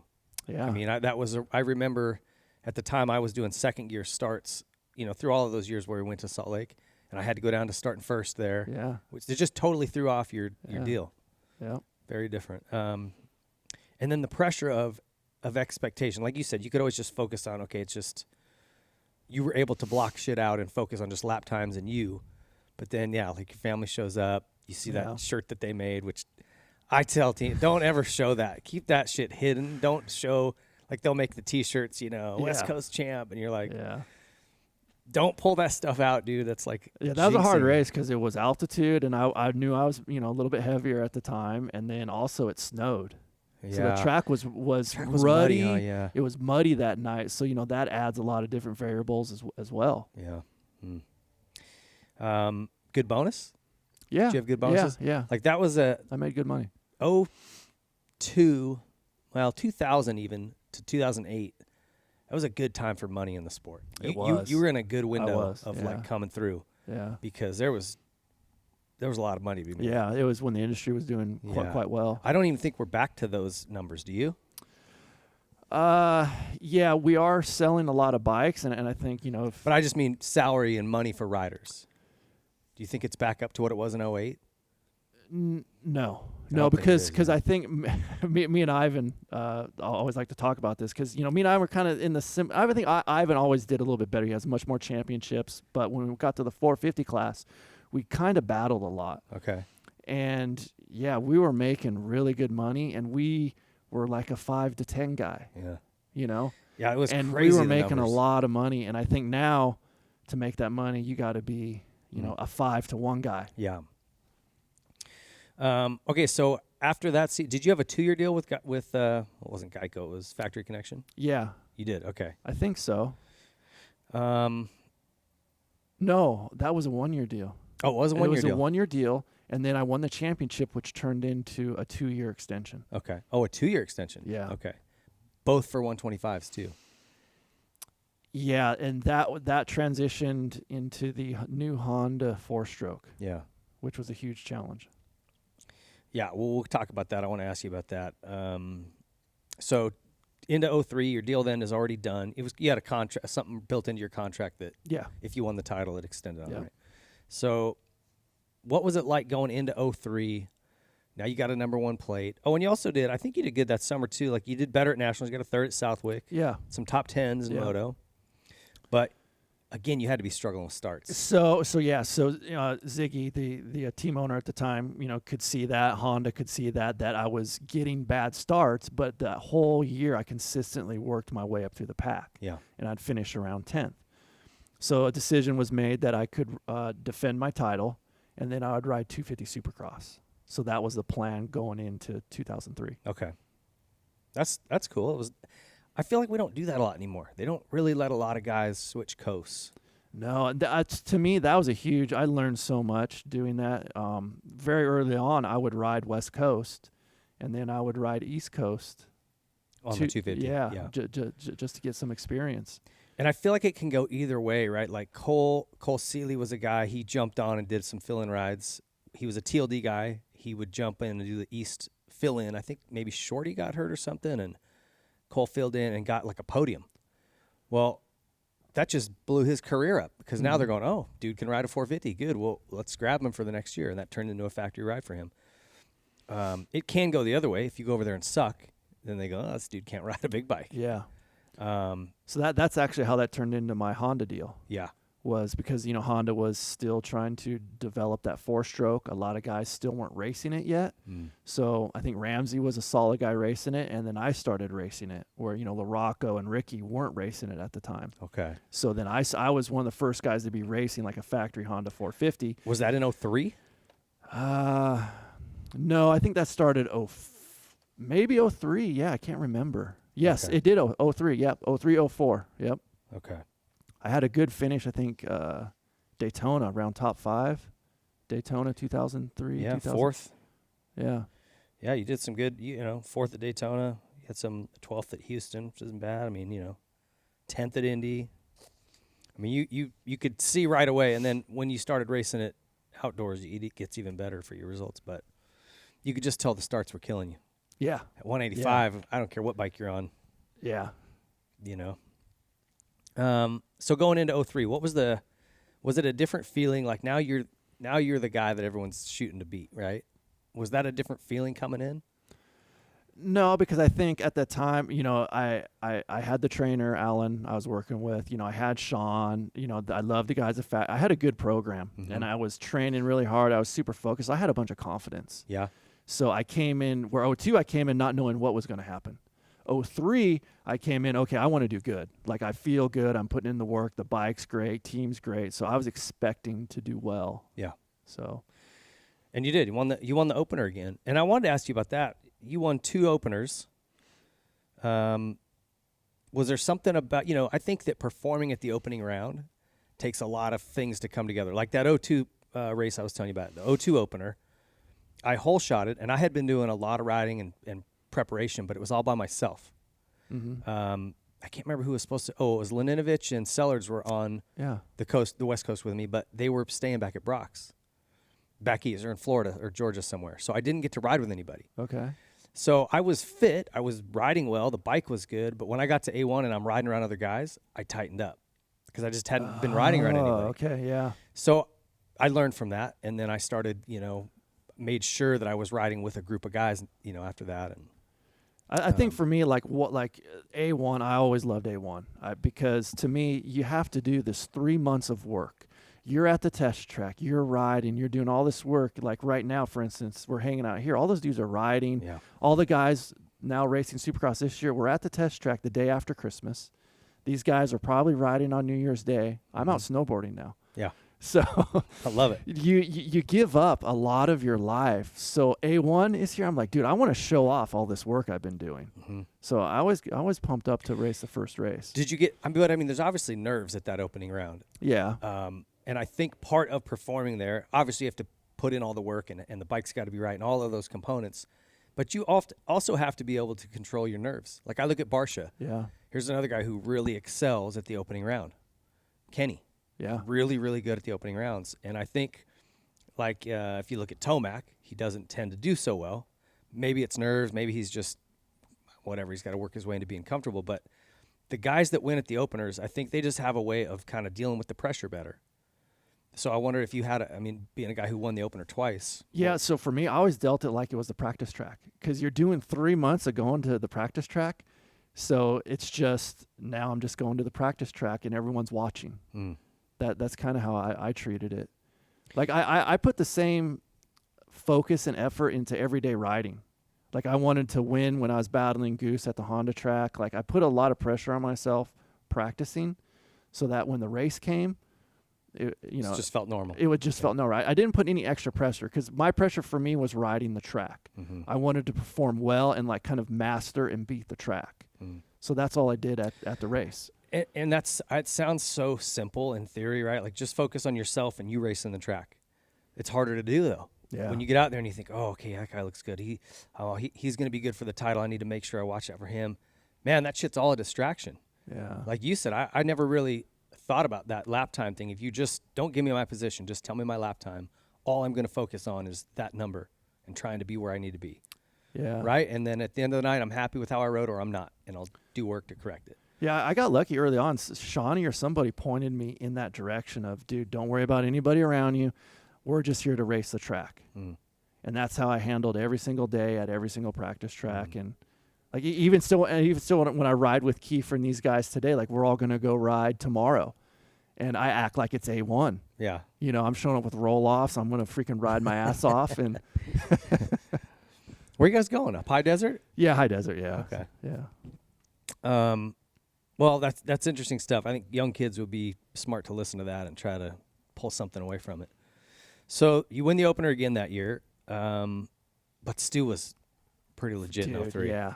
I mean, he was legit in 02. He just kept crashing. He was even fast. It sounded like he gained some speed. Even 03, he was fast, and he was gone. He did have a couple mishaps. I think the first race that I won, I actually got a great start, might even hole-shotted, and led that whole race. Oh, yeah? So I actually knew I won that race. And Stu got a bad start and crashed. So, was there moments over your time racing with him, especially early on a 125, where he did something you're just like, yeah. I remember the 2002 Phoenix. Do you remember the first triple, which is where my bike broke, and then there was like a quad into the turn, and then do you remember the left and that next triple? Yep. How hard that was? Yeah. Like in practice, it was everything I could do. I'm shifting third right at the face, lifting, and I'm just barely getting it, And my bike was fast, factory KTM, and I jumped behind him in practice for a lap. Doesn't even take his feet off the pegs for that turn. He's carrying so much speed. He hits that triple, and he's just flat. Yeah. And I was like, well, let's just hope for a second tonight. I mean, he just would do stuff. You're like, no, that's impossible. I still don't think there's a rider today that amazed me like Stu. 125 he did it, and then he even did it more on the 450. Yeah. For me. He was constantly doing stuff. The wall at Daytona. Yeah. There's been these clips floating around on Instagram of him jumping. Remember in Vegas? I don't know if it was 02 or 03. He was on a 125. Oh, yeah. He'd rip around that first turn, and it was like 5 or 6, and then around 5 or 6 again. Any of those stand out? Like, was there one that stood out for you where you just went, wow? Yeah, so, dude, there's a whole freaking season that stood out to me with James, which I'll never forget. It was 2007. Okay. I was on Factory Connection Honda with Wyndham. Kevin, we had our own semi. It was a great time. So much fun. We'd walk the track together every race, and our joke after the second... Supercross? Yeah, Supercross. Yeah, okay. We'd walk the track, me and Kevin, and our joke was, what crazy section is James going to do? So we'd bet each other, okay, this is going to be the section, and it was some impossible freaking jump, and he would do it. One of you guys was always winning. Yeah, we would always figure out what James was going to do, and it was because the track wasn't designed that way. Yeah. And James would jump things that the track designers couldn't even figure out, and riders wouldn't even attempt. Yeah. And that's how he would get Ricky that year. He'd be racing, and then I don't know if you remember in the main event, lap 10 or something, you just pull the trigger. Yeah, on this crazy rhythm and just pull away. So, yeah, he was definitely one of a kind. Yeah, I don't know that people, if you weren't around watching the sport then, I don't know that you get it. You just don't get how crazy. And even from the stands, you could watch him do a section and go, oh, that's crazy. When you're on the track, you're just like, that isn't possible. Dude, he was doing shit like, the on-offs back in the day were pretty tough, right? Yeah. So we'd all be going on off. He would go over to where he'd be landing on the steepest angle possible, and then 4 out into the berm, and we're like, dude, it's not and you make one mistake, you're dead. Yeah, that was the thing. He would do stuff where the consequences were huge. I just go back to that wall jump at Daytona. What if he clipped that thing? Yeah, good example. It's lights out. You're headed to Orlando, the ICU. Yep. But he would do it. He'd crash. Like, remember, he crashed on the other part of the track, pretty dirty. Did it again. And he gets up and he's still doing it. His bars are bent. He's, Yeah. Pretty nuts. So the rest of that 03 season, I think you were second overall. You had good. Yeah. He did good, but he was just on fire. Yeah, it's James Stewart. So, I remember I rode good. I was prepared. I did everything I could. But, yeah, that dude was just amazing on a motorcycle, and I couldn't beat him. And what'd you do? You got a fourth at Daytona. What did you learn by jumping up to that 250 class? Like, what were the bigger takeaways for you? Was the speed and how those guys don't make mistakes. You can count on guys, 125, 250 class, whatever, back in the day, making mistakes. Mm-hmm. In the big boy class, they do not make mistakes, and they're so aggressive right from the start, and they're clean. And then they do that for the entire race. Yeah, I think that's something where I was always wanting to get to the 250 class, because the 125 class is full of kids. Literally, they're just all cock and balls and no brains. Yes. And they'll jump on top of you. They're there's not a lot of race etiquette and experience. Exactly. And when you move up, yes, the guys are gnarly, but it's not often unless they owe you one. There's respect. There's respect. Yeah. And I thought, man, that looks like such a better way of racing rather than putting your life on the line every weekend. But like I said, if you didn't get a ride, like I could count on one hand the guys who moved up to that 250 class as a privateer. Nick Way would be one. He pointed out, said, no, I'm moving up. And he put together that MDK deal, and he ended up to go on to a great career. Yeah. That's rare. It is. It's super rare. All right, so how did the next season go? 04, going into 04. So I think 03. Oh, did you get hurt? Yeah, Nationals. I didn't race 03 Nationals. I was going to race, because back then for the Geico factory connection team, whatever, Honda did the bikes. It was all factory Honda support. So everything was done in-house. Uh-huh. So I was going to race a 450 that year. Outdoors. Okay. So that's pretty gnarly. I was racing supercross, and then testing 4-strokes. So it was like this huge switch. I'm riding this lightweight 2-stroke, and then next day I could be on a 4-stroke riding outdoors. And we were doing a lot of testing at that time. So that's when I kind of started maybe to learn about testing was that time, because Honda was really trying to make that bike better, get it to corner better.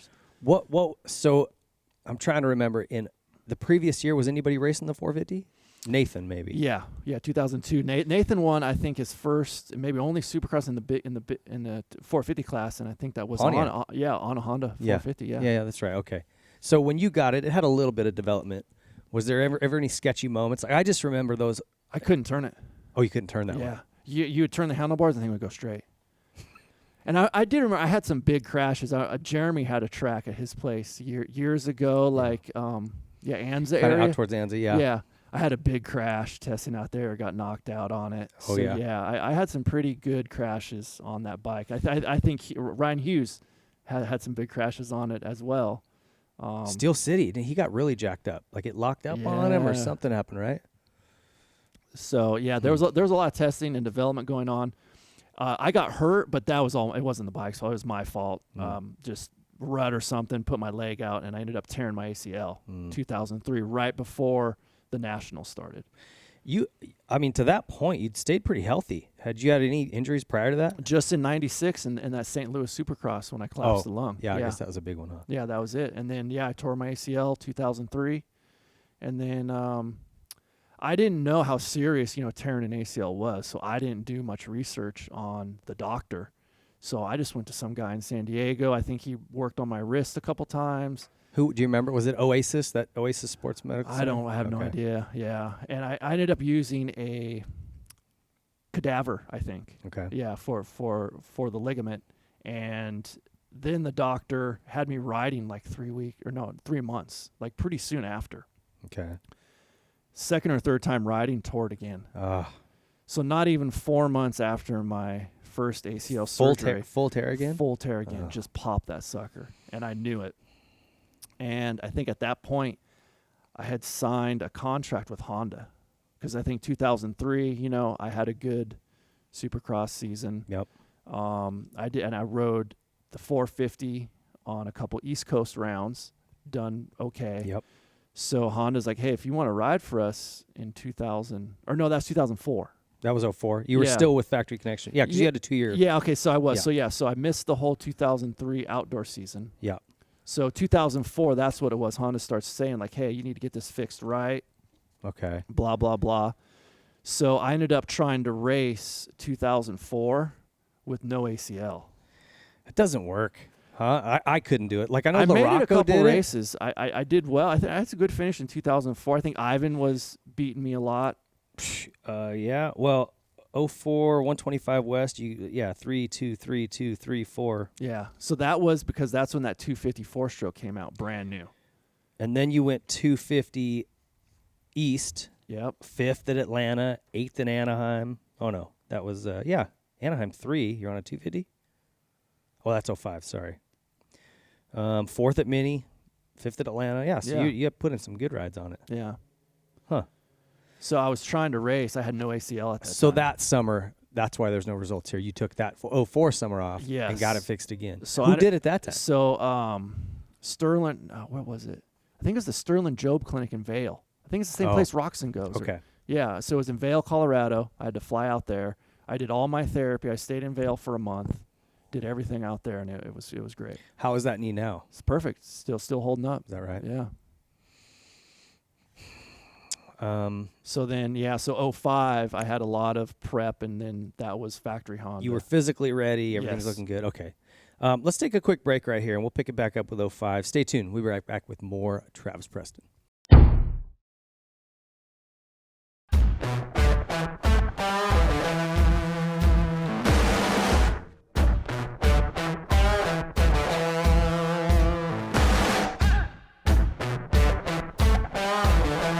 Dunlop. There is a reason every AMA championship in the past decade was won on Dunlop tires. They are the best. Choose the best performing tire and brand that has never wavered in their support of our sport.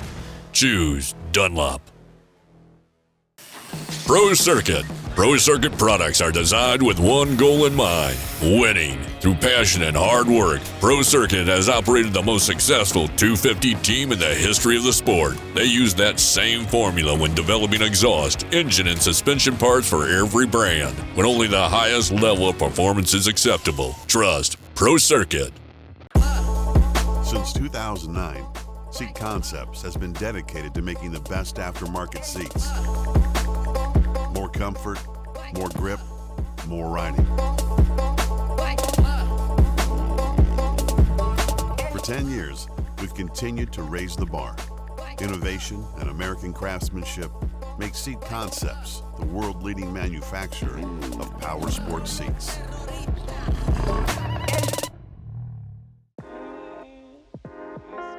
Something from nothing. That's what Nihilo Concepts is about. It starts with a spark, an idea, a concept, which leads to a design, and finishes with engineered excellence with the highest quality products created with durability in mind.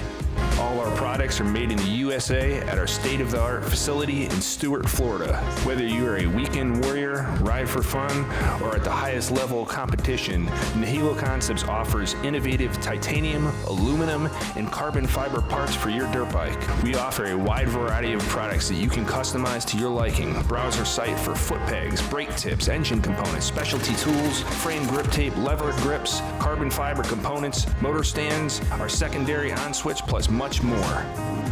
Head to NihiloConcepts.com and see for yourself why factory teams like Red Bull KTM, Rockstar Husqvarna, Troy Lee Designs Gas, Orange Brigade, Club MX, KLM Gas, and some of the fastest riders in the world choose Nihilo Concepts.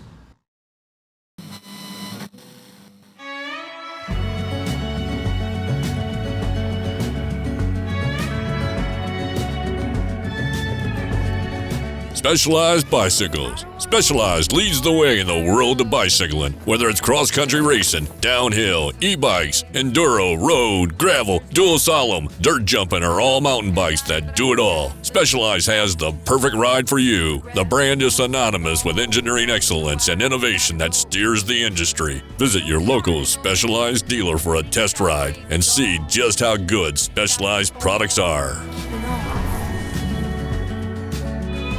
Try to keep on keeping on.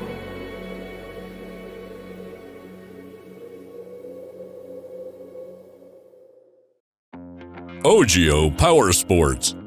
OGIO has perfected the carrying case, motocross gear bags, helmet bags, boot bags, hydration packs, backpacks, and travel bags, to name a few, have all been meticulously engineered to maximize space and surpass durability standards that would make NASA proud. Simply the best. OGIO Power Sports. Mesh intercom on. It's cool to be able to hear what they talk about and how fast they should go, throttle control, braking. Really cool. Extend your leg out. There you go. Good job. Good throttle control, Lonnie. That's a great training tool. It was a lot of fun to be on the track with them. Hey, Lano. What? Can you pull off over here when you get to me and your brother? Okay.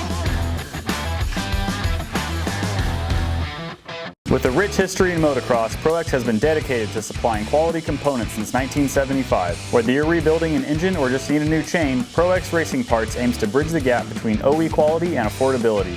ProX has over 9,000 part numbers and over 60 different product types that are manufactured by highly reputable or even OEM suppliers and are offered at affordable prices to help keep riders on the bike instead of in the garage. Visit ProX.com to search parts for your bike or check them out at your favorite online or local dealer. Audio Jungle. The guys are just breaking in their race bikes, which will leave on the semi this Saturday to go to the first Supercross for our coast in Orlando. So the guys are just be goofing off a little bit, do some cool photos, do some cool videos. When you go racing, you want to do well, but a big key is keeping the bikes on the track. That's why we chose to work with Motul. Expectations coming in as a rookie is just to try and get my feet wet and honestly just send it, see where I end up and do my best out there, but just ride aggressive and ride like myself in practice and I should have a good time. Challenges of this sport, I believe, is just simply staying healthy. With how fast we're going and what we're doing, your margin for mistake is really, really small.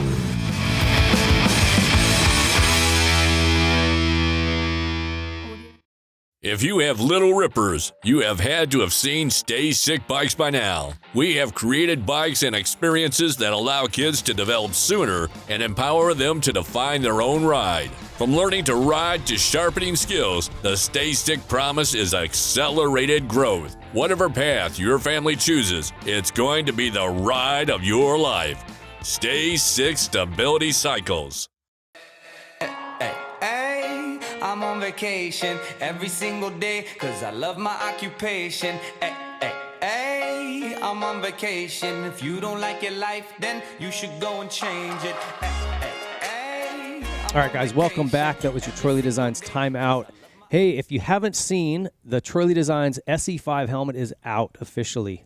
This thing has some really cool improvements, a new first-to-market MIP system that's built into the EPS, very cool. Additional venting front and rear.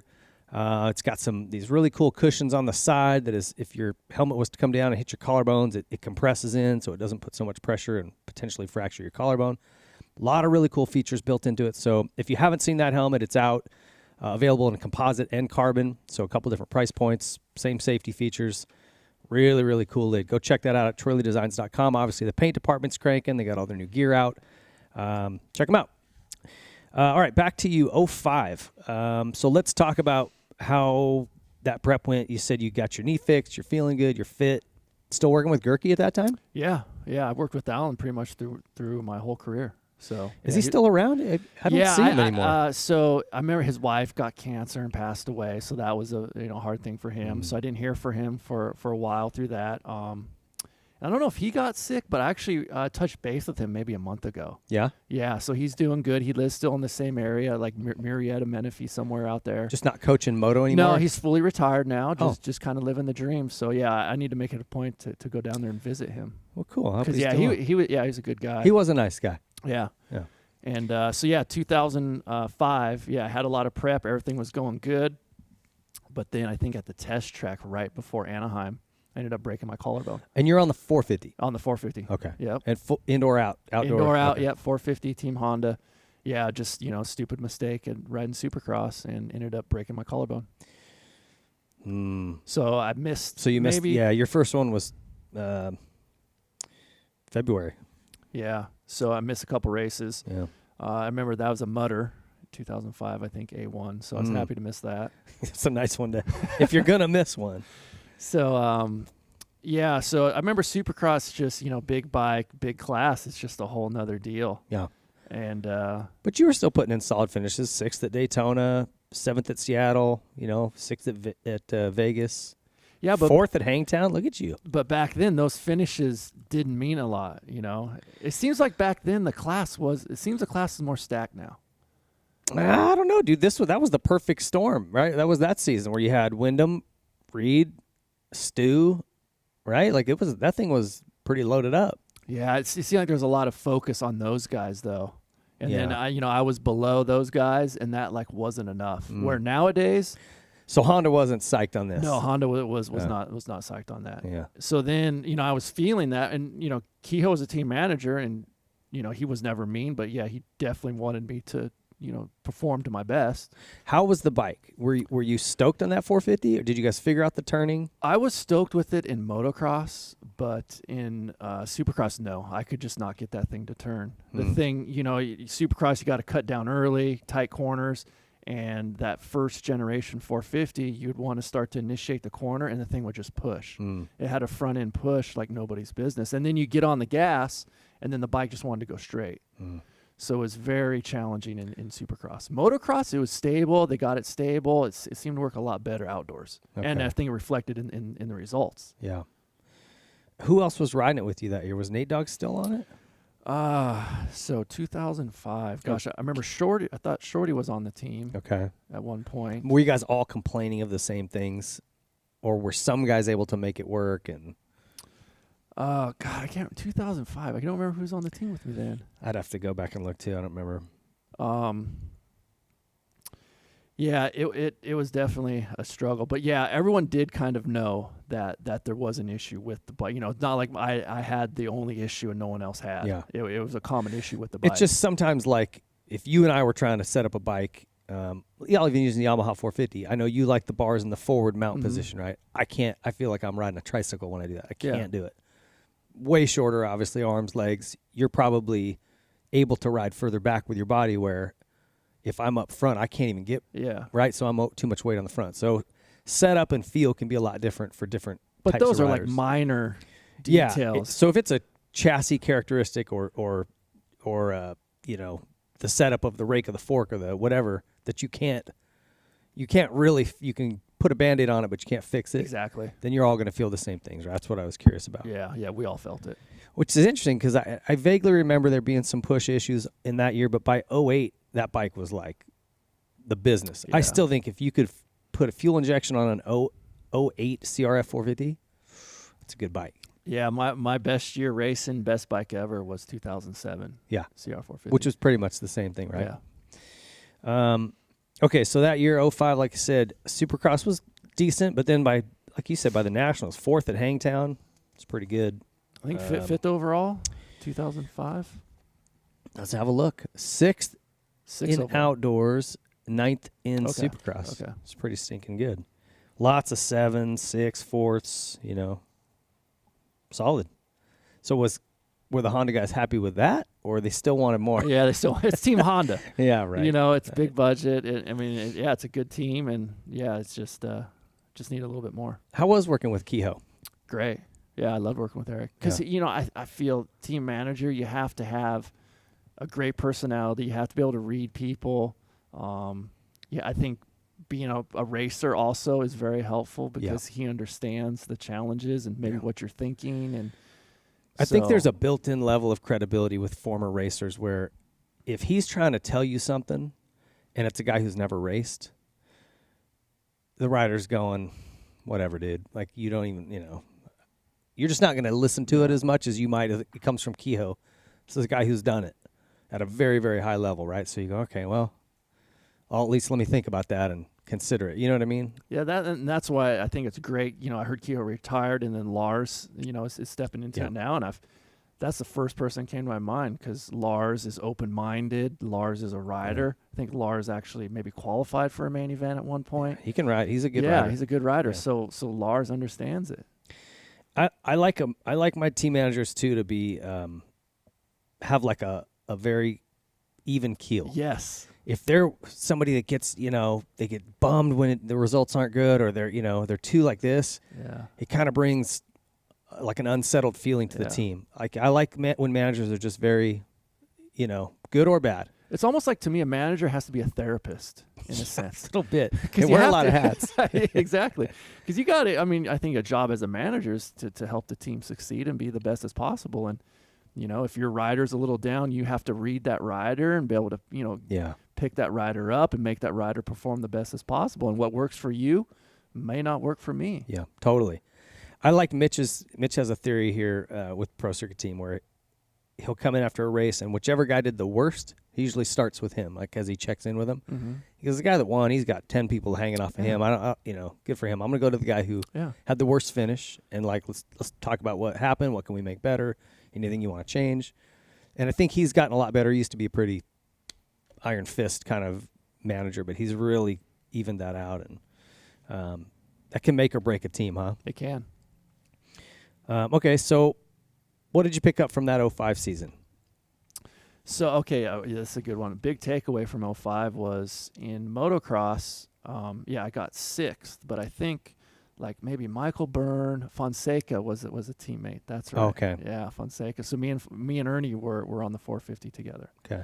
So that year, Michael Byrne and Ernie would always pull away from me or pass me maybe 2 laps to go, 3 laps to go outdoors. And I could never figure out why. So then in 05 off season, Alan Gerke, my trainer, said, well, let's go, take you to, I think, San Diego State. I did a whole VO2 max test, full rundown. And we figured out that, and also I kind of knew what all these guys were. That's when cycling kind of first started to come in. Okay. And we figured out by doing all these tests that my heart rate I was doing 0 cycling. So I had a very low heart rate just sitting, but then my heart rate would spike very quickly. So I'd go from, 50 straight up to 180. And then I'd race around 190 heart rate. So they figured out that the cycling would help me, long 3-4 hour rides even at 130, 150 heart rate to that lower my heart rate so that when that gate drops and I start racing, my heart rate doesn't immediately go up to 190. It'll slow down, kind of work a little bit at that 151 area, kind of train my heart to work differently. Okay. So I started doing a lot of cycling in 05 off season.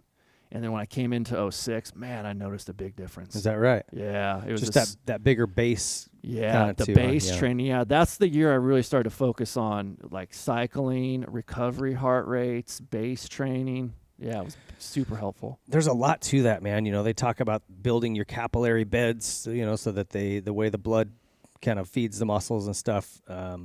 That's what a lot of that base training is for too. It gets super technical, and I get lost in a little bit. But anyway, it's pretty interesting that just that made such a big difference. Yeah, so that was my big takeaway from 2005. So going into 06, did you have a 2-year deal with Factory Honda? Yeah, I had a 2-year deal. Were you feeling like, okay, man, I got to put in better results or I'm not going to stay here? Was there pressure? I didn't really feel any pressure coming into the start of the season. I think I felt pressure maybe towards the start of motocross. Yeah. Because I feel like still my overall result in 2006 didn't seem that good. Maybe 7th in Supercross. Let's have a look. 7th in Supercross, 5th outdoors. Yeah. So I remember my Supercross didn't seem very, very good, especially to the Honda guys. But then in 2006 outdoors, I felt I rode strong that year. Like I had some good rides, some good finishes. I mean, you're still putting in 4th, 5th, 4th at Daytona, 4th at Seattle, 5th at Vegas, 5th at St. Louis. Yeah, but back then that didn't seem like enough. All right. High expectations over there. All right, so outdoors, 6th at High Point, 5th at Hangtown. I mean, yeah, you're inside the top 10 everywhere. 5th at Thunder Valley. 3rd, you've podiumed the last national of the year, Glen Helen. Yeah. Did that help? What was the vibe going through that whole season? So, yeah, I kind of got midway through the season. Yeah, just your Supercross wasn't enough, and they could kind of see what my potential, and I think they wanted a Ricky or a James, and I think at that point Honda didn't have that guy. Yeah. Like I think MC did a couple fill-in races, but yeah, Ricky had already moved on to Suzuki, and they didn't have this kind of star guy, and I don't know if they thought that was me, but I'm not James Stewart, I'm not Ricky Carmichael. Yeah, they wanted you to be. Yeah, they wanted me. I'm just a little bit below those guys, but so I got the feeling halfway through outdoors that I'd probably be on my way out. And 3rd, that's an awkward time, right? It is. Obviously, I had that multiple times too, where you're going, they're talking to somebody, and you're like, well, where's he going? So, that's my spot. And then it's just awkward in the tent. Yeah. So, and then, last race, Glen Helen, you're taking your stuff out of your locker and getting your stuff out. And you podiumed the last race, too. Yeah. So that's kind of ironic how I leave the race with my 3rd place trophy and then also my stuff in my locker. This is a brutal sport that way, huh? It is, man. It is. You're fighting for a job every single weekend. Cutthroat. Okay, so what did you do the following season then for 07? So for 07, at that point, midway through the season, I can tell I'm not going to be there. So I'm still really close with Ziggy. I'm close with the guys at Factory Connection still. And I don't remember how it came together. Ziggy approached me and said, I want to do a 450 team. So, they still had the 250 team going. And he's like, Kevin's going to ride for us. I think, Kevin came on, or LaRocca was doing. Yeah, he had the Jack in the Box thing, and that Kevin kind of came over. And then, so 07 was Ziggy got a new semi, and it was just me and Kevin in the semi. And I struggled with Honda in 2006 with bike setup. Japan kind of has this theory or direction that they want the bike to go in. Mm-hmm. So they kind of only give you those parts. Like we were running like 52 millimeter forks, like super, big forks and super big axle, lugs. And so super stiff in the front. And I feel like that was hurting my traction. I wanted more flex, more feel. 48s, so something more towards stock so I can feel the track, feel that front tire traction. I didn't have that option at Honda. So 2007, Ziggy's like, hey, let's set this thing up how you want to set it. So did not have factory suspension. Can I just ask you a question? Because this comes up a lot, and I don't know that people really understand it. It's like Tomac at Cowie. He really wanted KYB, and they let him do that. And that's pretty abnormal. Mm-hmm. Like most factories, to your point, like what you just said, these factory teams will say, no, we need to stay in this box. This is what we want to do. And you're going, but it's not right. Or at least for me, I want this feel. Yeah. I know Reed fought with them a lot. It happens all the time. Guys are arguing, going, this isn't the direction I want to go. Yeah. And they keep you in a little box, right? Of why? People don't understand that. And even me, sometimes I'm going, like when I was managing Troy's team and Townley wanted to try something, I'm like, okay, yep, I'll get it made, or whatever. If it's going to make my rider happy, I'm going to do it. But I feel like the factory teams are a little more confined to where maybe there's political ramifications to it, or they're committed to something maybe with, if they've already paid for all this stuff before they've even figured out what they're going to run. Yeah. What's the reasoning? I think one main reason is, the factory wants to know what's going on. One, and if you start trying all this different stuff and doing all these different things, the factory has already maybe done some of the work, and maybe the factory has gone down the wrong road, and they want to have some type of control maybe over what they're doing.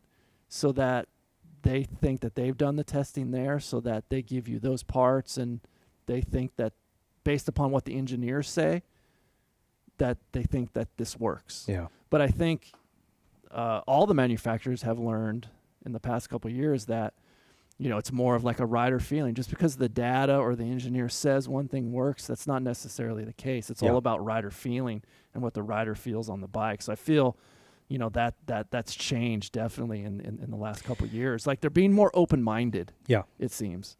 Well, and I'll use Yamaha, and feel free to not say anything here to incriminate yourself. But if you look at the general consensus of the current generation Yamaha 450, the 250 is a success. It has been proven and people love it.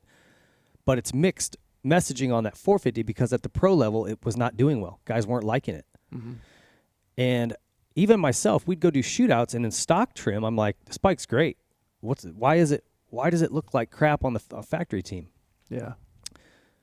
Smash cut to last year, it goes over to Star Racing, and Ferrandis' bike, one of the best looking bikes out there in terms of just handling and I mean, the guy was obviously he's riding incredibly, but his bike was, you know, doing just fine. Yeah. And to where now Eli's over there, the word is he's really happy with it.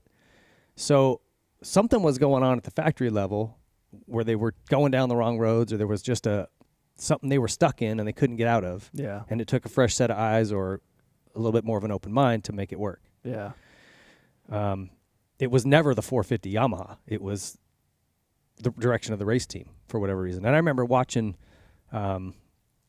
Plessinger go through the whoops the year he was at Yamaha. Okay. And it was just a mess. Like, I'm going, his bike looks terrible. That guy's tall. He crushes the whoops. If he can't make it look good through there, they're going down a wrong path over there. There's something wrong over there. Dude, there's so much to like what you just said, because I think especially for the Star and the Yamaha thing, there were so many things that were handled differently. I think for instance, how Aaron was handled as a rider, maybe at Yamaha wasn't the best for Aaron. You know, the guys, he has such a good relationship with the Star team. Yeah. Those guys understood Aaron.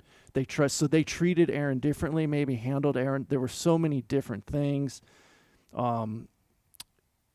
Communication what was better, you know, over at Star between maybe the riders and mechanics, and, you know, setting the bike up, and, you know, they have more options and more things they can do maybe outside of the box, because, you know, the factory kind of needs to stay in this area where, you know, Star's like, screw it, we're just gonna start cutting shit up and doing crazy things. And, you know, factories like, we got to worry about durability and blah, blah, blah. But so there's so many different things that do come into it. But I think one is wise, maybe it's getting better now, is when you have good communication between racing, testing, and then Japan.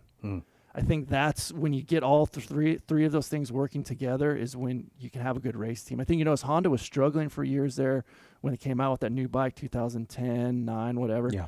You notice a lot of Japanese guys at the race. Mm-hmm. Seems like Honda really kind of turned things around when they got a lot more Japanese there, and now they're at the races. They're seeing what's going on. They're communicating with the engineers in America and here, and then, the bike just becomes better that way. I just think it's an interesting dynamic, and Star has been the most stark contrast of what's happened, you know, or that discrepancy between a factory team and their way of thinking, and almost like, and I heard this at Cowie when RV was there, and then you had Weimer, and you had a couple of guys kind of backing him up, and they would just be like, well, this is what RV is winning on. It obviously works. And he's like, yeah, but I don't ride like RV. Like, this doesn't work for me, you know? And they were just like, well, figure it out. You know, I mean, to me, that's crazy. Like, I know Weimer isn't RV, but you want the guy to be happy and comfortable and do the best he can do, right? He was a great rider. Yeah. And they just go, you just need to go practice, or, you know, twist the throttle harder or something. I don't know. It's a crazy concept to me. I'm just thinking, do you want the Kawasaki to be finished better, or do you want to use the forks that you think he should use? Yeah, I've never even understood that from the outside, you know, and then now working in testing, it's just a little thing like you like the bars back a little bit, a couple clicks different can really help you, and just fine tuning little things can really help that rider elevate. So everyone is a little bit different, and you have to have an open mind. Totally. And to your point, like I think when we went to these aluminum frames that don't flex like the steel frames did, with the steel frames, I mean, there's some of Mitch's bikes here. You can look at the forks that like Ricky was running, and they're massive, right? But that's on a steel frame where you have flex in other places. Now you take this aluminum frame that doesn't flex as much. You still They tried to run those same forks. They tried to run the same forks. Well, no, this is what's worked. The riders love these. What do you mean you don't like it? It won't turn. There's zero flex, dude. It's like riding a rigid frame Harley. So you have to be able to adapt, listen to the riders, and go at least try it. Yeah, I think one thing, a mistake a lot of teams make is they start with, like what you say, this thing that worked 2 years ago, and they start with a package. Mm-hmm. Well, don't start with a package. Like, let's start with a stock bike. Yeah. And let's just put suspension on it. Okay, let the rider ride a couple times. Okay, now let's throw ignition on it. See how that is. Then, okay, let's put some cams in. Let's see what that does. And okay, now the bike's good. Okay, now even before you start doing engine, I think you should just do kind of all chassis stuff. Because the engine affects how the bike handles. Yeah. So, there's so many ways, and it takes so long to, I think, set up a bike properly. A lot of teams don't have the time. So they just kind of throw all this stuff on it. Okay, go. So but I think that's starting to change. I think like Brock Tickles is now at Kawasaki. He's doing testing. You have Trey Kennard at Honda, helping these guys fish through all of that BS to get to the good stuff. Well, anyway, I know I went off on a rabbit hole there. When you were talking about the big forks and stuff, it took me down to that. So as you guys are prepping for that season, did you went to the smaller forks then with Ziggy? Yeah. He was letting you, again. Stock fork, stock size. Ziggy just revalved it, just stiffened it up for Supercross. I'll never forget, Mitch was doing the engines that year. And Ziggy's like, well, hey, just go down to Pro Circuit. So I sat in Mitch's office, and Mitch is like, well, what do you want? And what kind of character do you want? And I just told him. He goes, okay. Yeah. And it was like that easy. And he literally gave me the best freaking engine I've ever had. Ziggy gave me the best suspension. The bike was sick. That 06. 07. 07. Yeah, CRF 450 was just amazing. I had just a torquey, slow revving engine, just kind of plush suspension that had good hold up. It cornered well. It was a damn good bike. All right, so you were hyped going into that season, and I got to talk about this Toronto race. This was a lot of drama here. Oh, yeah. As we were talking about with Ivan. Yes. Toronto was the very first one, right? Because it went Toronto, then Vancouver, and then it came down to the States. Yeah, they had that weird World Supercross series or something. So guys were kind of using it as warm-up. It did count for points for the World Supercross title, if that meant anything to you. But in practice, James, off a Dragonback, jumped right into Ivan. Yeah. In practice. And jacked his hand up. And this is the thing that bothered me was, as you know, there's etiquette when you're racing, especially in the 450 class, right? So kind of etiquette at that time is if you're going to haul ass on first lap of practice, you start first. If you're going to do all the jumps, you start first. If you're going to roll things, a lot of guys in the back are rolling and doing everything slowly. I was in the back. We were all in the back. Me and Ivan in the back, rolling everything, checking the track out. Well, that jump you're talking about was kind of sketchy. So James just kind of, I got it, goes for it, comes up short. And I'm like right behind Ivan. I just see this bike cartwheeling past me. And he crashed so hard, the bike cartwheeled past me and hit Ivan. Oh. And then took Ivan out. Okay. And Ivan's just riding around, putting in first gear. And this bike 450 just lands on him and just cleans him out. Boom, breaks his arm. Yeah, ruined his season. Really. Ruined his season. So I saw that. I was a witness to the whole thing. And then that race, I was having a bad race, getting laughed by Chad and James, who were in a fierce battle. And then James gets, I think, punted off the track. Reed hit his back tire before the finish, and it shot him off to the left. And somehow he kept on two wheels. And on the back side of the finish line, he doesn't look. No. He just pins it back onto the track. Well, you're coming over the finish, and nailed him. So I felt like, I don't know, it's been so long since I've watched the tape or even thought about it. Maybe he could have taken more time and got onto the track differently. Well, if you look, I don't know. If you look at what he did, I just watched it prepping for this. He literally jumped on perpendicular to the way the direction of the track. Okay.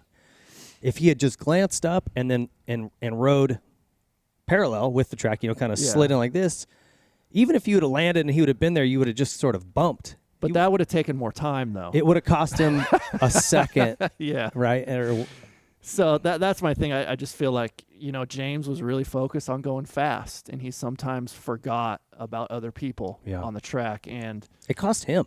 It cost him. And then I had encounters with him in 2006 as well, racing, where I think Dallas or one of the Houston, I was second or first, and we come up. It was a start and then a left hand into a triple, and he just, it's the first lap. We're all there.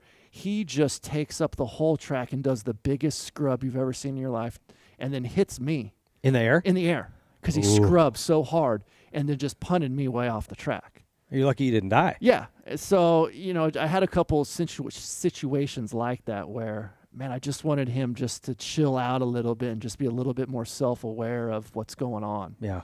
Did you say anything after that? No, I never really said anything until that night. Yeah. And so I hadn't seen that since way back then either. So as I rewatched it, you guys both go down. You went down hard.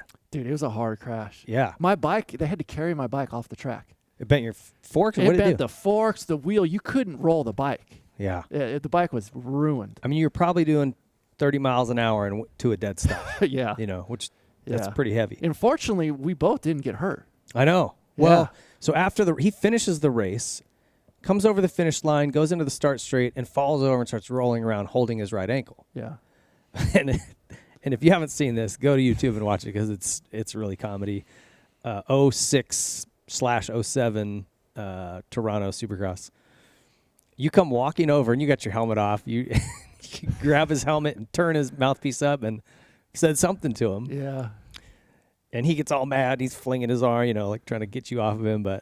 And then people kind of grabbing you, walking you away. Yeah. But what was in that interaction? Do you remember? I was just telling him basically I thought he was an idiot. He just needs to be more aware of surroundings, and he's that's sometimes a danger. Yeah. I said, just because I'm slow doesn't mean you have to kill me. Like, be aware of all of us here. We all have to race together. So, yeah, I definitely wasn't happy. He should have listened to that. Like, that's good advice. There's a level of maturity that has to be there in that class, or you're gonna get people hurt. Yeah. Yeah.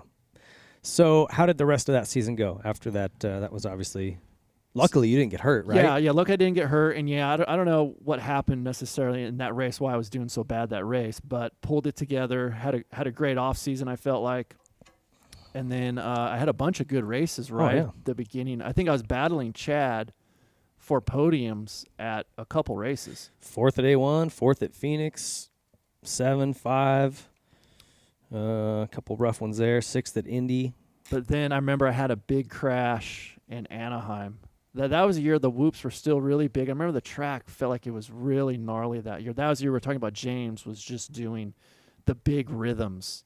Yeah. And we had a lot of scary rhythms that year. And it was some like big whoop section, like into some like triple into a corner. Yeah. And I always carried pretty good speed in the whoops, but I carried too much speed into the whoops. And then I didn't get the bike down enough to get a good pop then to triple into the corner. So I cased the triple into the corner and then endoed straight into the berm. And then I was out that race. And then that kind of took the steam out of the... Where was that? I think that was Anaheim. Oh, okay. Yeah. Like the second, how they used to have 3 Anaheim? Yeah. It was the second or third Anaheim. I can't remember. Did you end up getting hurt? Because their results kind of drop off later that year. Yeah, I think I did. I don't remember what I did. Oh, shoulder. It was at the practice track. After Daytona. Yeah. You were gone. Yeah. And then did you have that thing worked on? Because you don't even have national finishes that year. No, so that was when the economy was really good and I had good results. At least Factory Connection, Ziggy thought I had good results. So then and Kevin too, we had just Supercross only deals that year. Okay. So yeah, it was Supercross only. Huh. How did you like that? It was amazing. Yeah. Yeah. You get the summer off. We had a great time. Go down to Brandis' house for a few weeks. No, yeah, it was awesome just having Kevin as a teammate, and we had a good time, and it was very low pressure. It made me want to work harder. Yeah. In Supercross, I put a lot of effort into training and practicing and trying to become a better rider at that time, and really like bike setup, and I just had that one injury that I kind of took a steam out of my series, and then I popped my shoulder out at the Honda track. So then that was it for the year. What did you learn from Kevin or take away from him? Maybe his. That's a good question. Probably.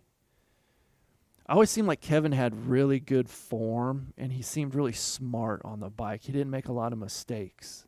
I always felt like Kevin was calculated. Calm. Yeah. He always seemed very calm to me. So I felt like it wanted to make me maybe study my craft more, because naturally Kevin was such a good rider, and his form was so good. So I think that made me want to kind of perfect my skill. And you guys are built similarly too, like kind of taller. Yeah, taller. Yeah. So yeah, that was a good year minus getting hurt, and then Ziggy was happy. I think sponsors were happy, and everything was looking really good that year. Okay. So Ziggy said, "Okay, man, we're going to do it bigger for 2008." Okay. He said, "We want you." This is very early on in Supercross season. Signed a letter of intent, and he's like, "Dude, I think Lowe's Cobalt Tools is coming on. They're going to put in a bunch of money, and we're going big. It's going to be you and Kevin again." I'm like, all right. So I signed a letter of intent. At that point, a couple other teams, new teams, had started to come into the industry. I think Kerry Hart's team had contacted me. Watson contacted me about riding for them. Joe Gibbs, Coy contacted me about riding for him, and he actually was going to pay me pretty good money, but it was a full series. Okay. So I was so happy with Honda and the bike and everything. I said, no, I'm good. I'm good right here. Yeah. So then the stock market crashes. It was the housing bubble. Yeah, 2007 at some point, Lowe's backed out. Lowe's could see what was going on, and they backed out. And they were pitching in big for Ziggy. So he's like, dude, I have nothing for you. He said, they were pitching in a lot of money. He said, I don't have the money now. Economy's crashing. He said, so you're going to have to start looking for something else. And you turned all these other I had already turned all these. So I call Coy back. Nope, team's already full. Call Watson back. Nope, team's already full. So I was done. So what did you decide to do? Because you ended up riding a Cowie, right? Yeah, so nothing. So at that point, I'm just kind of hanging out at home, just trying to figure out what to do. And I remember, I think Don Mayetta Swap actually let me borrow a KX450. Okay. I had no bikes. So I just start riding one of his media bikes, for fun. And then What time of year is this? This is maybe, November. Oh, okay. Yeah. Oh, late. Okay. Yeah, late. So this didn't go down till September. That this whole in September you still thought you had a job. Yeah. So everything went away quick. So I just started riding that bike from Swap, and I think a good money race came up in Germany, and it was on a Cowie. So I took that deal, and I don't think I did very well, but somehow somebody at Cowie saw that. Mike Fisher was paying attention and saw that, and then James got hurt. Like one of the first races got hurt. So then Mike Fisher called me at Cowie and said, hey, can you come fill in? I'm like, well, dude, I've been riding motocross. I haven't ridden any supercross since 2007, since I got hurt at the Honda track. And this is literally, he calls me on a Tuesday. I ride the bike Wednesday and race it that weekend. No supercross practice, no training, no anything. How was the bike, first of all? Let's start there. When you jumped on it. So that was kind of, at the time, I think James was setting up the bike, or they were going off James's knowledge. And that's why I think it's really important for a team to have a good test rider and know they have a good test rider and maybe follow that guy. Because James had that thing low in the rear, super stiff front, and I could not turn the bike. So it was a struggle for me to ride. So I was out of shape. So I think I barely qualified for that first race. I think I hole shotted, actually. I got decent starts on the Cowie. Yeah. And then faded all the way back to the last transfer spot and barely made it in. So I struggled that whole year setting that bike up, 2008. But I think Cowie noticed, and they liked the direction that I was taking the bike. So then they offered me a job, I think like what the job Brock Tickle's doing now. I was like a team test rider. Okay. So I started just setting up the bike for them in the summertime for nationals and stuff. And then at the time, Cowie was coming out with the fuel-injected 450, 2009. Okay. Were you at this point thinking like, I'm maybe getting done racing and looking for something non-racing job, or were you still thinking, I'm gonna somehow, I'm gonna get back into it right here? I still kind of thought I was gonna get back into it. Yeah. So, I was just riding at Cowie, kind of working with them on the fuel injection bike, doing some stuff with suspension as well. Okay. And then I think still I didn't have a great season in 2008 Supercross. But you had some, like a 6th at Indy, 6th at Detroit, 8th at Vegas, 9th at St. Louis. You had some good finishes. It wasn't like a total crap show for jumping on a bike and not being ready. So I think I did have some offers for 2009, but I was coming from that era where we were making a bunch of money, like good money, and now our salaries were cut 85-90%.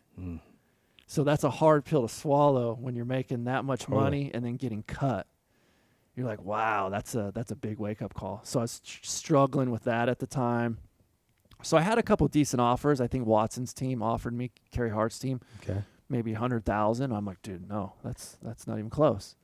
So I turned down those, and then that MDK team, KTM team, they made me a pretty good money offer.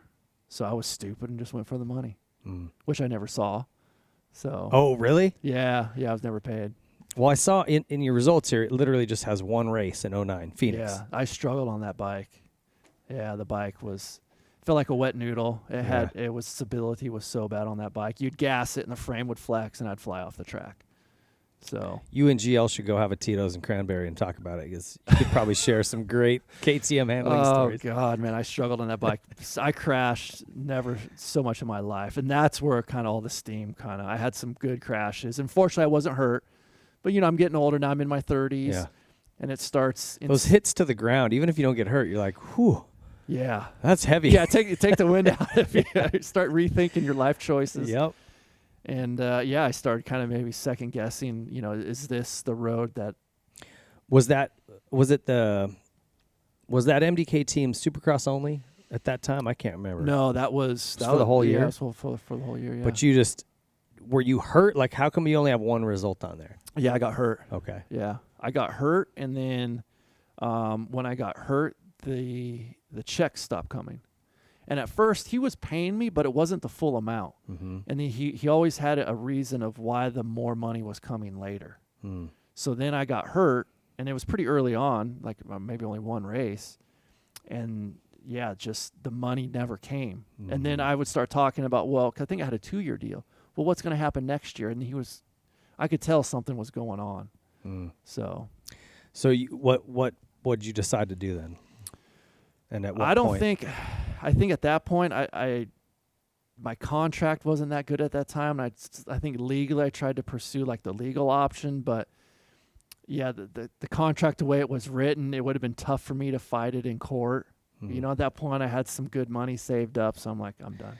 You'll spend the money that you'd get on a lawyer, trying to go after him. And I think a lot of those teams know that.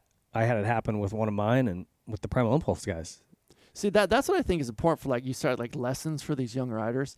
I think for a young rider, when you're making money, it's really important to have a good lawyer. Mm. You need to have a solid contract, and I had that for a couple of years. Like, when we were making good money and I had big money contracts, I spent maybe $20,000 to retain a lawyer for the year, to read all of my contracts, and also to represent me in court, which I've had sued a couple companies and have won in the industry because I had good contracts written. Mm. So, I think it's really important to have a good contract and have it written or read by a lawyer. Yeah. I feel like there's a point where the money gets big enough to do that. Like I always get asked about, should I get an agent or should I not? And it's like, if you're just getting a ride with no big salary, you probably don't need it. But when that money starts getting to where I think you start making six figures, I think it's worth it. It's a good investment. Yeah. And to your point, if you don't have an attorney dialed on this contract, then it's really not worth shit. I mean, if a team says, we don't have money, sorry, we're not going to pay you. Yeah. Are you really going to go spend the money on an attorney to sue them? And you could potentially be out 20 or 30 grand just doing that. And does the team have money to be recouped? And yeah, so there's a lot to it. Yeah, unfortunately it's a bummer part of our sport. I don't know if that happens other places. I don't know, but that was definitely the end or the nail in the coffin for me. So what'd you decide to do? What was the first thing you did as that was kind of winding down? What were you thinking? I think I focused a lot at the end of like just for me to do well, I was so immersed in the sport. It was just training every day. Like I couldn't have friends. For me, I had to maybe back to those Brandis days, I would lose focus. Yeah. So I stayed really focused on what I was doing for a couple years after I won that championship, just training, riding. So then I just took time off. We traveled. I just hung out. I had a motorhome, just went across the country to. You say you and your wife at that time? Okay. We just traveled and just had a good time. That's cool. And we went across the whole United States, just checking places out. Yeah. Yeah, Yellowstone, Grand Canyon, just back to New Jersey, just everywhere. Yeah. So. What was the best part of that trip? The best place we went? Mm-hmm. God, we went to so many good places. Probably the Grand Canyon. Yeah. I'm just amazed at the size of the Grand Canyon. It's pretty gnarly. Like Boston, just driving all the way back to Boston, Massachusetts, and being back there in the old, how the history, or Charleston, South Carolina, the history, how old those towns are. Yeah. Thought that was really cool. Man, you guys did really get around. Yeah. All right, so you had made enough money you could kind of coast for a while. Were you giving any thought during that window of like, man, what am I going to do? Yeah. And you probably weren't even 30, were you? No, I was 31, 32. Okay. Yeah. Young. So yeah. You got probably 50-some years left to live. What are you going to do? Yeah. So at that point, I sit down, and I'm still married at the time. So I start looking into, okay, do I have enough money to retire? No. You got to have a lot of money. A lot. Like I thought, we got a couple million. Oh, we can retire. No, you can't. You got to have a lot. Well, at 30 to retire. So like, I find that interesting, because I look at like Villeman. I don't know how much he's got in the bank, but he's figured it out. I'm going to live off the interest or whatever, this much I'm going to take. So, he lives well within his means. Yeah. He doesn't spend exorbitantly or whatever, but that's what he wants to do. Yeah. I always just think, when guys talk about this, I think as all of us as younger racers, I want to make enough money I can never have to work again.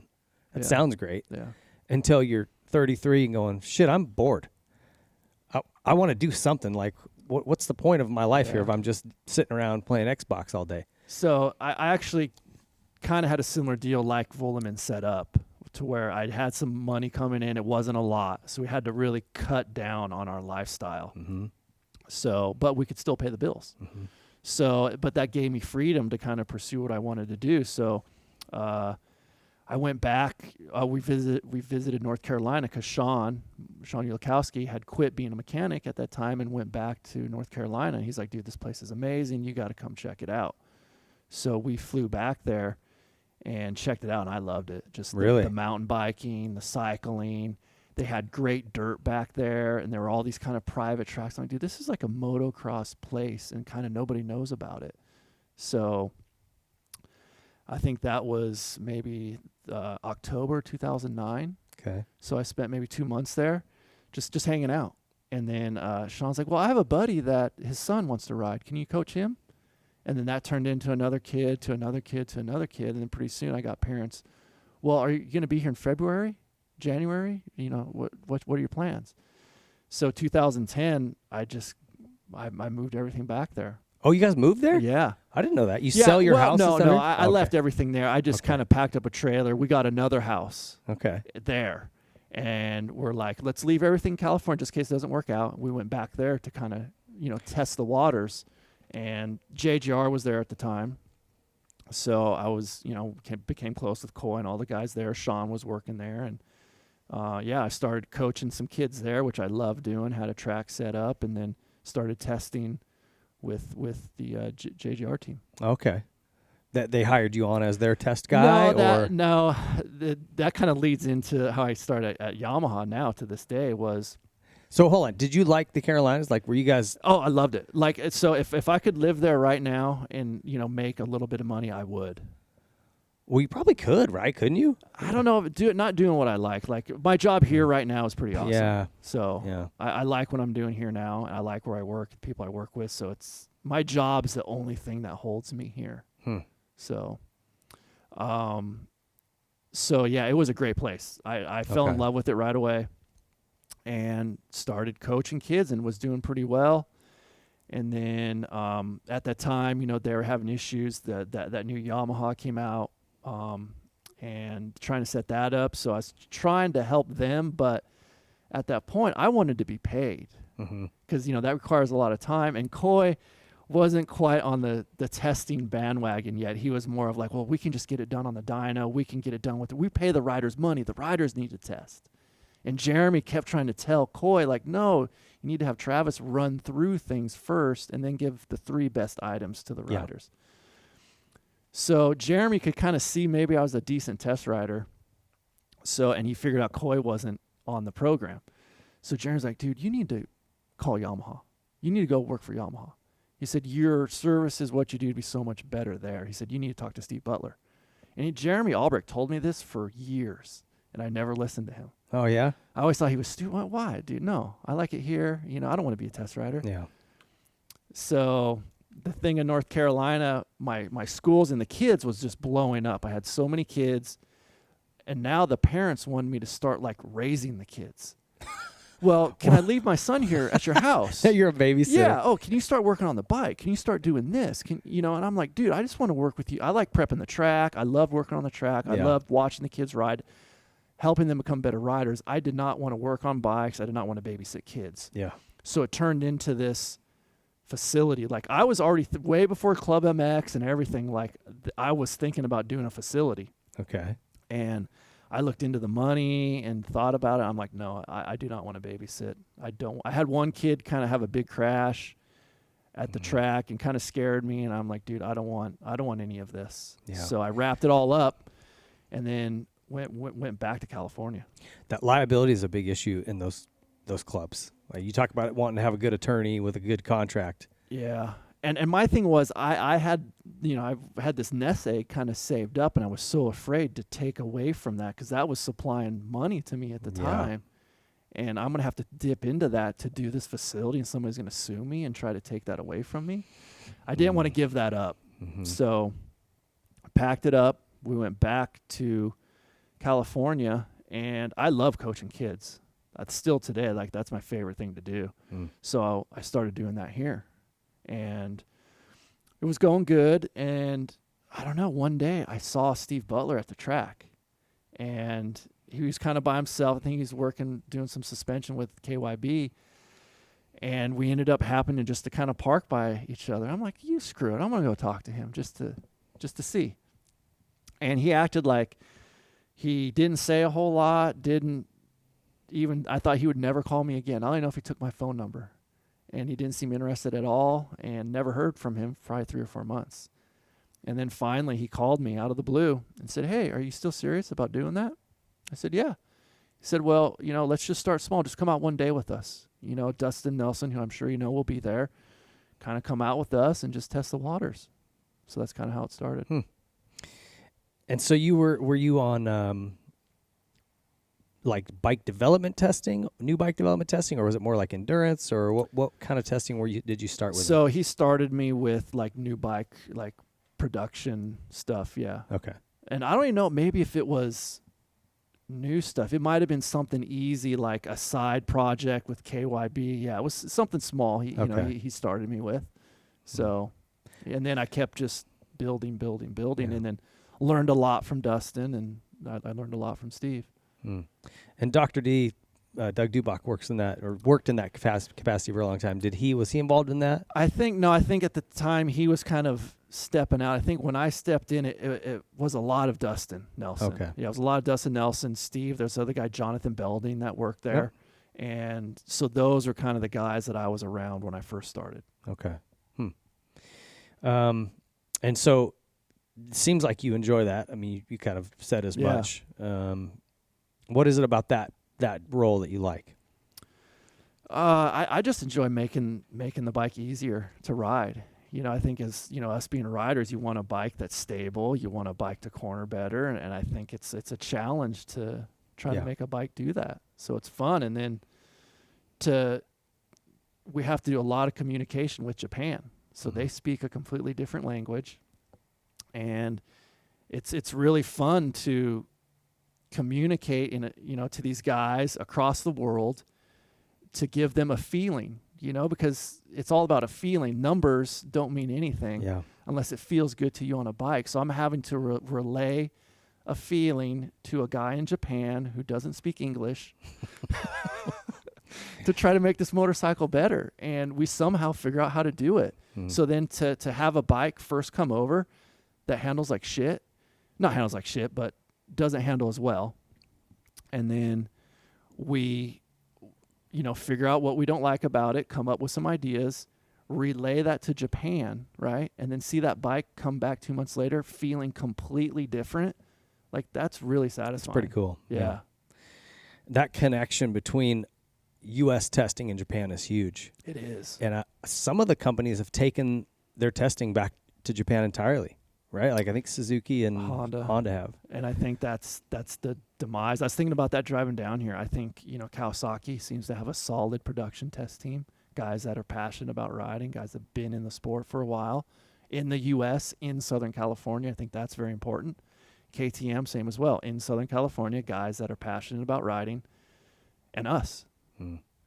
And those are kind of, I think, the three best bikes right now. I think, Honda, I think, has maybe moved it to the Ohio somewhere and back to Japan. And I think the bike suffers when you do that. That's interesting. Yeah, I find, like, when you look back at years that the manufacturers produced a good bike, there's a good testing team. Like you talked about, that connection between here, Japan, and race teams. Yeah. That's good. And also, whoever is the head of the manufacturer at that time, are they into racing or not? Yeah. You know what I mean? If the guy's passionate about racing, he funds it better, he gives it more attention, he kind of pushes it. Where if a guy's like a car guy, or he just doesn't like racing, he's looking at numbers.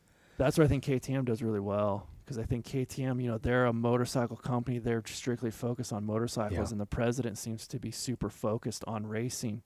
Where Yamaha, we have so many other things going on, so many other products going on. Sometimes, we don't get, it comes down to basically a good motorcycle. You need manpower and you need money. And that comes from management. So there you have it. Yeah. Management either allots the budget to make it better, or they go, dirt bikes. Yeah. Who gives a shit? Let's get these, cars dialed in. Over your career, who are your favorite guys to race against and your least favorite? Was a tough one with Shorty. Really? I love Shorty. Like, he's a great guy. Like, I mean, he's like almost, he'd be my best friend off the track, right? Yeah. But on the track, he was so damn hard to pass. So he'd always frustrate the hell out of me trying to pass him. He didn't give an inch. He didn't give an inch. Yeah. No. So he was always a tough. Who's a tough one who I'm good friends with today is Joe Olaf. Oh yeah. He was a son of a bitch to pass. So. That's funny. Uh-oh. Wow. Oh, here's another son of a bitch. The boss rolled in. We were just telling stories. All right. Well, the property manager rolled in here, so we figured we'd throw a headset on him and see what's going on. Hi, Mitch. I'm here to collect the rent. Oh, boy. I got about that. Yo. Checks in the mail. Hey, tell me a good Travis Preston story. You said we were trying to remind him, ringing his bell about you talking about a big bore or something. Do you remember something about that? Big bore? Did you tell me? Maybe it was Bones. He said at one point you thought he was running a big bore, and somebody stopped him and said something to him. Do you remember anything about that? No, it might have been Bones. I'll have to ask him. I think it's true, though. I think I remember that happening. I do. The only guy that I thought ran a big bore one time was because I remember, who was it? Well, Barry Carson. I remember I was telling him a story. Barry Carson Chris passing Kiefer me. ran a big bore. I remember he at a race. Michael Brandis. Oh, Brandis ran a big bore. What year? Can't remember who told me, but the Weisco guy told that guy that he was buying all these pistons, and it was on a KX 125, and we were at Binghamton, and like he just like blew by our guys going up the hill. I'm like, damn, that thing's fast. Somebody says, that's a big bore. And I'm like, how do you know that? He's like, the Weisco guy told me they sold him all these pistons. And I'm like, oh, yeah, God. That's a good source. There was probably a lot of that going on back then, huh? I think I don't think any of the real guys did it. I think privateer guys did it. Yeah. For sure. Because if you're on the box, you're going to get torn down, right? Or don't they? Didn't they do a impound, and you at least had a chance of getting torn down? You could, yeah. But I mean, it was so easy to do too. It would. You took for years and years, you could take a 54 millimeter bore and you put an old 56 millimeter piston in it. Makes it like a 133.8, and it runs pretty good. Yeah. So that was kind of their. I always thought, even with the 250Fs, because you can drop a big bore on those and get a bunch more torque out of it. You add an ignition and put together a nice package. It runs really well. But that costs a lot more money. It does. But if you're a privateer kid, and I mean, look, building a full race motor 250F is expensive. Yeah. You probably do it cheaper with a big bore. And if you go from getting 18th or not making mains to 9th, you're still not getting torn down. Yeah. No one's going to tear you down for a 9th, but now you're at least getting your name in there. There was guys in the 450 class in the, when was that? Early 2000s, and they were taking Honda 450s, and you'd bore them out and make them a 470. Oh, I never heard of that. Yeah. Wow, I never knew that. Old John Mitchell did one of those himself. Because that's what everybody needs out of a 450 is more power. Yeah. What about your guys? Why is Sorby and Walker always messing with Travis? No, I was trying to remember you asked me about stories, and I'm like, I swear him and Sorby got into it one What was race. it, Anaheim? Anaheim, and it lasted forever, and the guy wouldn't give up, and I'm like, dude, come on, let it go. And it just forever and ever and ever. And even after the race, I remember Dino was his mechanic. Yeah. And there was pushing and shoving going on down there. And I'm like, this is embarrassing. I don't know if you remember, dude, that got out of control after the race at that point. People were coming out of the stands. I had friends in the stands that came onto the track, and, like, security had got them. Is that right? Yeah, that's, like, how gnarly it got. Oh, he was insane. Yeah. Well, and I told him this is his first race that he rode for us. He was a fill-in guy. Was Houston Supercross, and he came over, and I'm like, God, he's pretty fast. And then we go to the race, and he got the whole shot, and then Walker was behind him, and he let Walker by, like, just let him go. But then you, Short, anybody else that came up on Sorby, like, it was like there was a semi in their way. And Walker's just like this, pulling away. I'm like, and it was embarrassing. I remember David Bailey's like, I've never seen somebody look back so much. And I'm like, oh, my God. Yeah, we got into it, man. The race you're talking about, and we looked at it in the results, you ended up 17th. It was because you two that was the one, right? I think so, yeah. Yeah, I never remember having any crashes or any big things go on those years. It was, if I had a bad finish, especially a 17th, it was because me and Sorby had got together or something had happened. It was me and him. What went on after the race? Did you say anything to him? What did you say to him? I mean, I was like literally upstairs, and I didn't know, but I watched the race, and it was ridiculous. Like, it was the Matasevich and Bradshaw like goes in, and like literally every chance Sorby got, he would just come in and just try to hit him, take him down, or he'd lock the brakes up and then go under him. Me in a corner. I remember them. And then we were on 125s. We couldn't jump the jump, so we're just getting passed and stuff's going on. And I'm like, come on, bro, you're hurting both of us. I know, and I'm like, I'm on the radio telling Dino, I'm like, they're ruining their race. What are they doing? And like, I'm just over it. And then I had no idea after the race, but they're down there, and fuck, they were pushing and shoving, and I didn't know that. Going on. Yeah. Did you and Sorby throw hands or no? No, we never did. We never came together. I always talked like I wanted to, but we never came together. And he was like, just enough crafty little weasel that as soon as he's off the bike, he's quiet and stays away. And then, of course, everybody's volatile, and it's Dino in there, doing that. Steamrolling everyone. Yeah. It was gnarly. Yeah. That's pretty funny. That's what's amazing about this industry is you never know who you're going to work with. I get into it with Dino, and then I work with Dino, It's like it's such a small, you never know who you're going to have conflict with, but then you might be working with that guy years down the road. Mm. Yeah. It's like a super small little group, and all of a sudden, you're here, but then, you rode a Husky. Yeah. Like you're over there, and then you're over there, and Yeah. you never know where you're going to go. No. But, yeah, I definitely thought there was something like, Cowie, you guys had a plan to and then I don't know if Walker got dragged into it, like, because like you said, Walker was at San Fran. Oh, that's right. I forgot about that. And what happened there? I think I got him before San Fran, though. But I don't know who started it. I don't remember, but I know he went just, Matt Walker crazy. And he was like all about it. And I think he cut you off and ran you into a pole. Yeah. Okay. And he got on the podium, and literally the crowd almost booed him off the. I'm like, oh my God! It was eerie. Pretty rough. Yeah, and I'm like, that was bad. There's always anytime, like, I think as a team member, right? Like, if there's a guy who's supposed to be winning the championship, and you're a teammate to him, you feel like, well, I got to help him. I'll help him a little bit, try to block for him a little or whatever. But a lot of times, none of that's really planned. I mean, you always thought, even in 2000, that me and Robbie Horton had some grand plan to mess with Bentley. You did.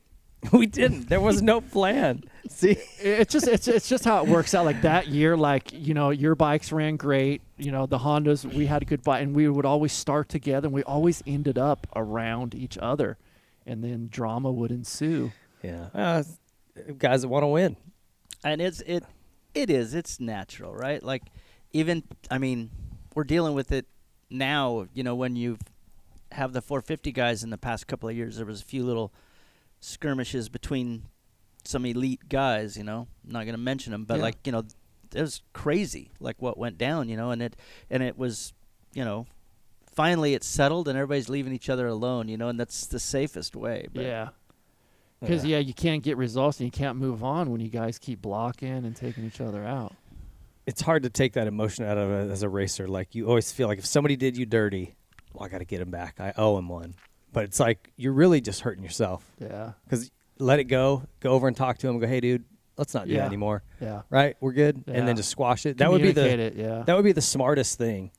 But a lot of times we don't do the smartest thing. I always think, like, if you looked at and I always told our guys as they were coming up, if you looked at MC was the king of, like, never getting into it with anybody, and when he always made a pass, it would go up to the corner and then cut under, so he's not pushing him off the track, not insulting. He's like got it planned out where the pass isn't right there, it's at the next corner. So he goes up, cuts under, and then he's got the inside for the next corner at the end of that lane, so he's got the whole lane to run with it. So if you watch it, it's kind of all thought out, and he does it without contact. But as soon as you like where Chad and Bubba got into it a little bit there for a while, and like, you're like, what are you guys doing? Yeah, making a lot of contact. Yeah. Well, and like, to your point, a guy like Shorty, right? So nice off the track. So when you got to him on the track, you're like, oh, well, Shorty, I don't want to do him. I don't want to, like, smash into him, right? It would make it harder to pass those guys that were nice because you didn't want to be a dick to them. Yeah. Yeah. It would Shorty's a tough one just because I liked him on and off the well, not on the track, but off the track I liked him. Yeah. So that was always a tough one. But if it was somebody you didn't like, you'd be like, all right, I'm going to come in hot on this guy. Yeah. You're not afraid to, like, rub exactly. some elbows, right? Yep. I saw Short and Hepler go at it a couple times. And, Shorty would do a move, and Hepler was a tough kid too, right? Yeah. He'd just like, really? And I'm like, oh. And pretty soon one of them's down, and I'm like, ooh, now it's not over. Yeah, that stuff happens. Yeah.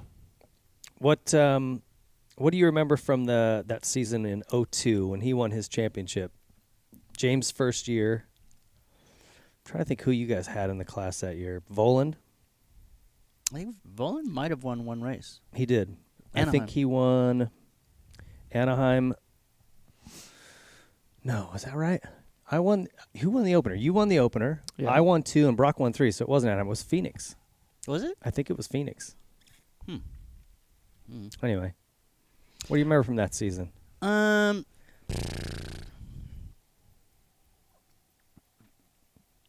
That's a long way back. Yeah, I think it's just like anything. I think it's the same now. I think, probably for him and then Brock. Really? Brock won? Sellards won A3. There's 3 Anaheims that year. Probably, it's so what I'm saying is, like what he was saying earlier, like you have bikes that were similar, but their bike was good that year. Because, you got to have a good bike. So that's start related, and he's big, so it had to run good. Mm-hmm. So he had to have a good bike, get a good start, and then you get 1 or 2 races, and then you find yourself, I always say you wind up racing 2 or 3 guys, not 12, right? Yeah. And then pretty soon you've narrowed it out. You've shoved out all these guys, and you're racing probably him and maybe Brock and maybe one other guy. Yeah. And that's your series. So, like, once you get that in your head, then I don't care whether you start 12th. You're like, shit, I got to get going. Yeah. And you're looking for those guys, and you just peel through the other guys pretty easy. Yeah. And then you just find yourself with the same guys, and it's start related. Yeah. And were you guys doing Stewart's engines those first couple years, or that was Cowie engines with your exhaust? That was Cowie, like a combo kind of thing. So, like, it was our pipe and silencer, and then I think, Rick Ash did the cylinders and the head. And then we had like a piston and a little inlet piece and some other things that we threw in there too. So you weren't here for this part of the discussion, but we were talking about one of my best bikes, or like my best years racing. And I told him 2007 was my best bike and probably best year or best I felt on the bike. And that was because I was coming from Team Honda, and we're talking about how teams somehow, factory teams especially, get in this direction from Japan of, 4-strokes are kind of new still. They thought Japan wanted a more 2-stroke kind of character. So that's kind of where we went at Team Honda. But I wanted more of a 4-stroke, torquey kind of style. So 2007, I was factory connection, and you were doing the engines. And Ziggy had me come over here, and I don't know if you remember, that we sat in your office talking, and you asked me what type of engine I wanted. And I want a torquey, slow revving, easy to control power. And that's what we got. You gave me, and the bike was amazing that year. Well, I think it's easier, and I really do. I think it's easier to build a 4-stroke than, say, a 2-stroke. A 2-stroke, you totally want the most, and it just goes like this. Like it goes bottom goes away and top comes up. And the 4-stroke is, if you pay attention and you don't get too greedy, you can sort of make more power, and the bottom comes with it.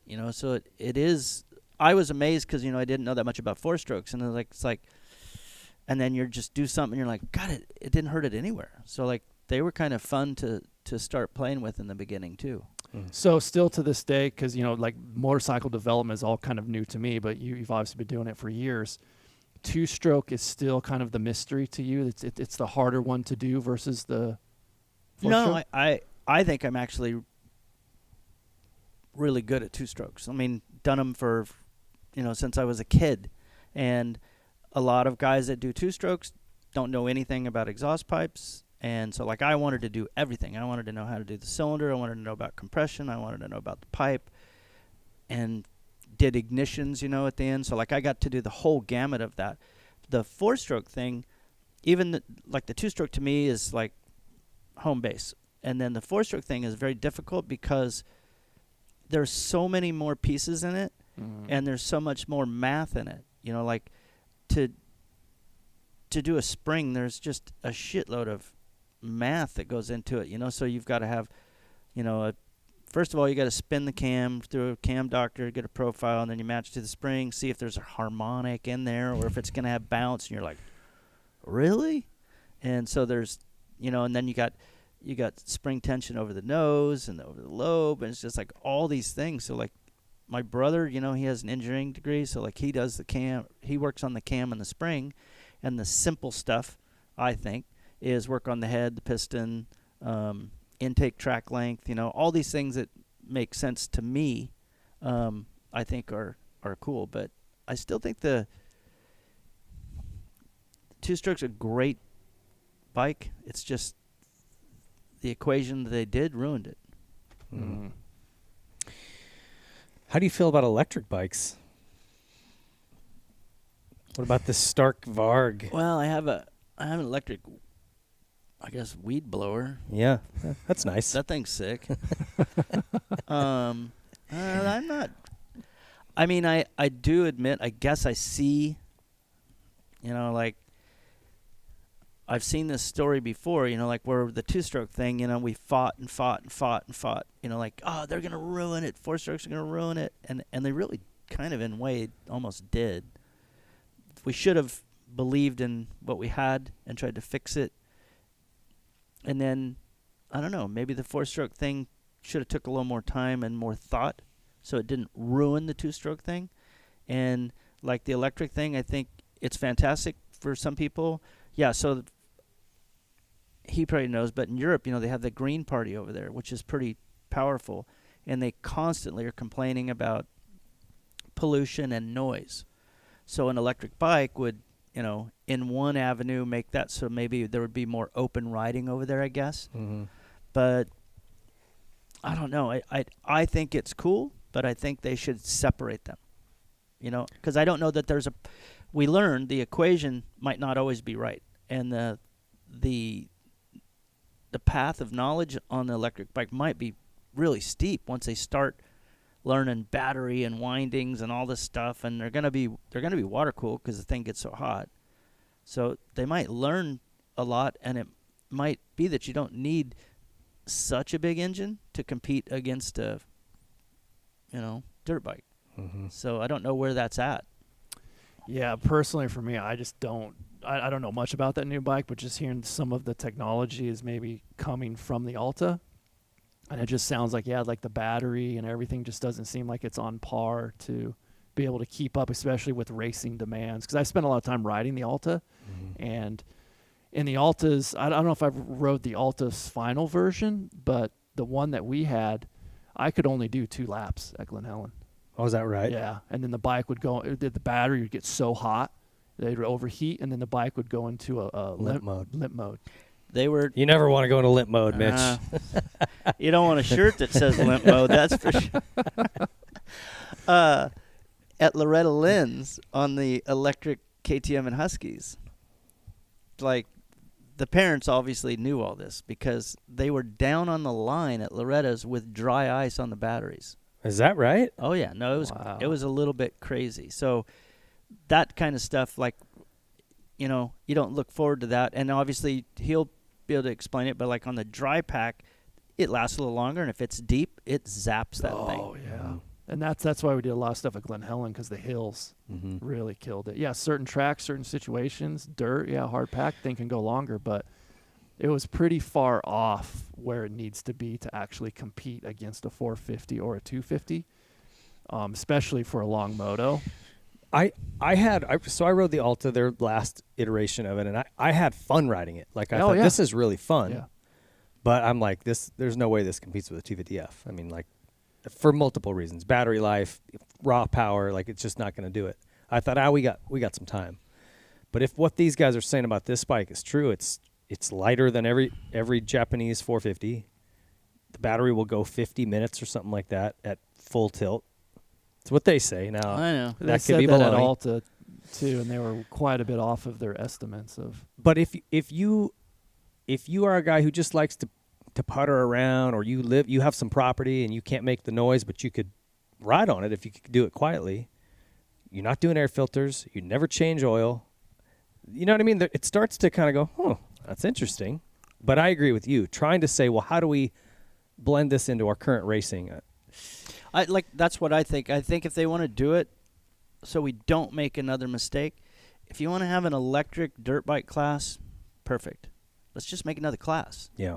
But let's leave our existing classes for a while until we really kind of figure this thing out, because I don't want to see us do, you know, a 125 versus let's give the 4-stroke double the displacement. Like, that was maybe too much. Maybe 200 was. I don't think they carried carried the one on that math there. But then a 450 versus a 250, that's 200 cc's. You know, but originally that was even higher. You know, back when it was 550 or was something, it? 600 in the old days. You know, but a 4-stroke was considered an old XR 600 with steel valves. You know, and then when they whacked off a superbike engine, what do you think of this? You know, then everything changed. So like I think I just don't want to go through that again. I think that was harmful a little bit. And the manufacturers, you know, like they all spent so much money to redevelop these 4-strokes and get all these things good, and they all kind of have a pretty good bike. I'd hate to see us lose a couple of those in the mix where they can't compete. Well, that's why I think they need to create like you said, a new class or a new segment. I think there's a big opportunity out there for a manufacturer to do something new. Yeah. You know, and create something new, something completely different that is electric. And maybe what I like what KTM's doing is they started small with the 50, with the smaller bike. I think there's an indoor component, and maybe it's arena cross. Maybe arena cross goes all electric, right? You could play music in there, and you don't have to worry about exhaust. You know, but it's not that quiet though, man. The chain noise on those bikes. There's a lot of noise. Maybe you have a DJ up in the thing, and he's, you know, I don't know. It's not as quiet as I hoped it would be. It's not silent. Yeah, that's because you start hearing new noises. Like the chain noise is amazing. Yeah. Well, what about hydrogen? I keep hearing little things. In fact, the guys at Kawasaki, they have some car racing teams currently racing all these endurance events, trying to develop a hydrogen engine, and watched the whole thing on it, and it's pretty far down the road. It sounds just like a gasoline engine. You know, it sounds like their car sounds like a Subaru or something. Very throaty and rumbly. I'm like, I could get on board with that. But then the people go, well, yeah, hydrogen, you know, what if it catches on fire? Then what? I know. And I can tell you as a guy who has to put out cars that are on fire, that's scary. Yeah, but the hydrogen goes. What about electric bikes? Didn't we just lose the whole first batch of super bikes or whatever they were, all burnt down at once? Was it called Formula E? Yeah. And maybe like that's like you said, we need to do a Formula E for Moto E. Somebody trademark that real quick.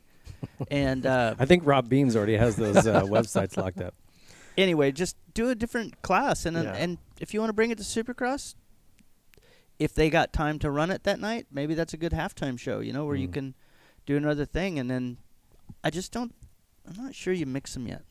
Yeah, and also I think there's a way to, like you're saying, with what's going on in Europe and all that, I think there's a way to introduce electric that brings more people into the sport at the same time as appeasing those governments as well, you know. Because, I mean, our whole thing is like maybe 4-strokes, who knows, hurt. You know, because bike sales did come down. No one's still selling what we sold of 2-strokes. So maybe there's a way where you can introduce a segment that grows the sport altogether. You know, with electric. That is the biggest downside to me. Is our sport is blue collar. This isn't. There's a point, and I was approached years ago by manufacturers going, "Do you think if we go over the $10,000 mark for a bike, we're gonna lose sales?" And I'm like, every dollar you go up, people are gonna fall off.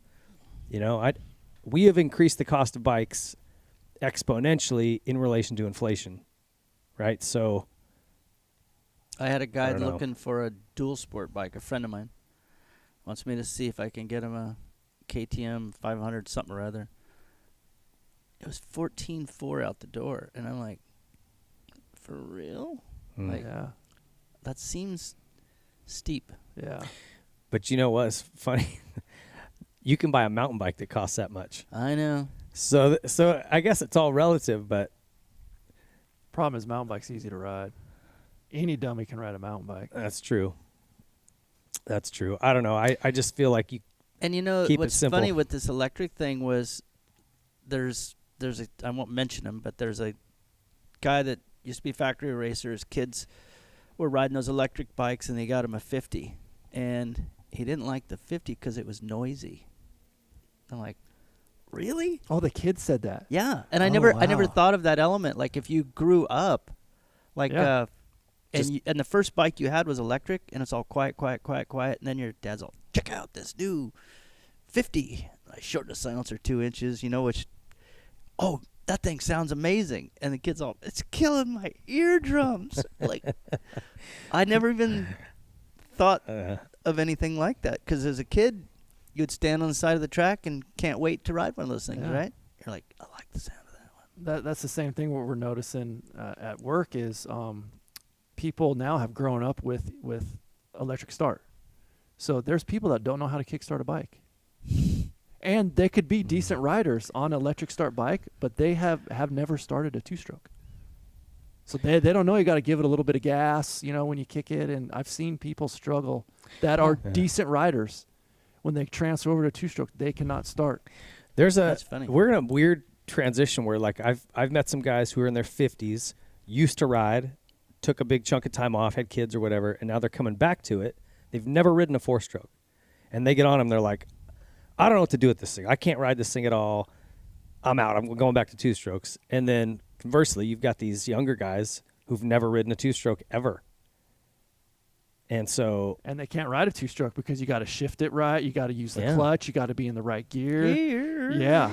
Where a 4-stroke, put that thing in 3rd gear and just Well, and you want to feel old. To give you a good example, when we had the Lawrence brothers on the show, I'm walking them through Troy's office, showing them all the different helmets, right? And they knew Jeremy's and these guys, but I go, oh, that's Chicken's helmet. And they're like, who's Chicken?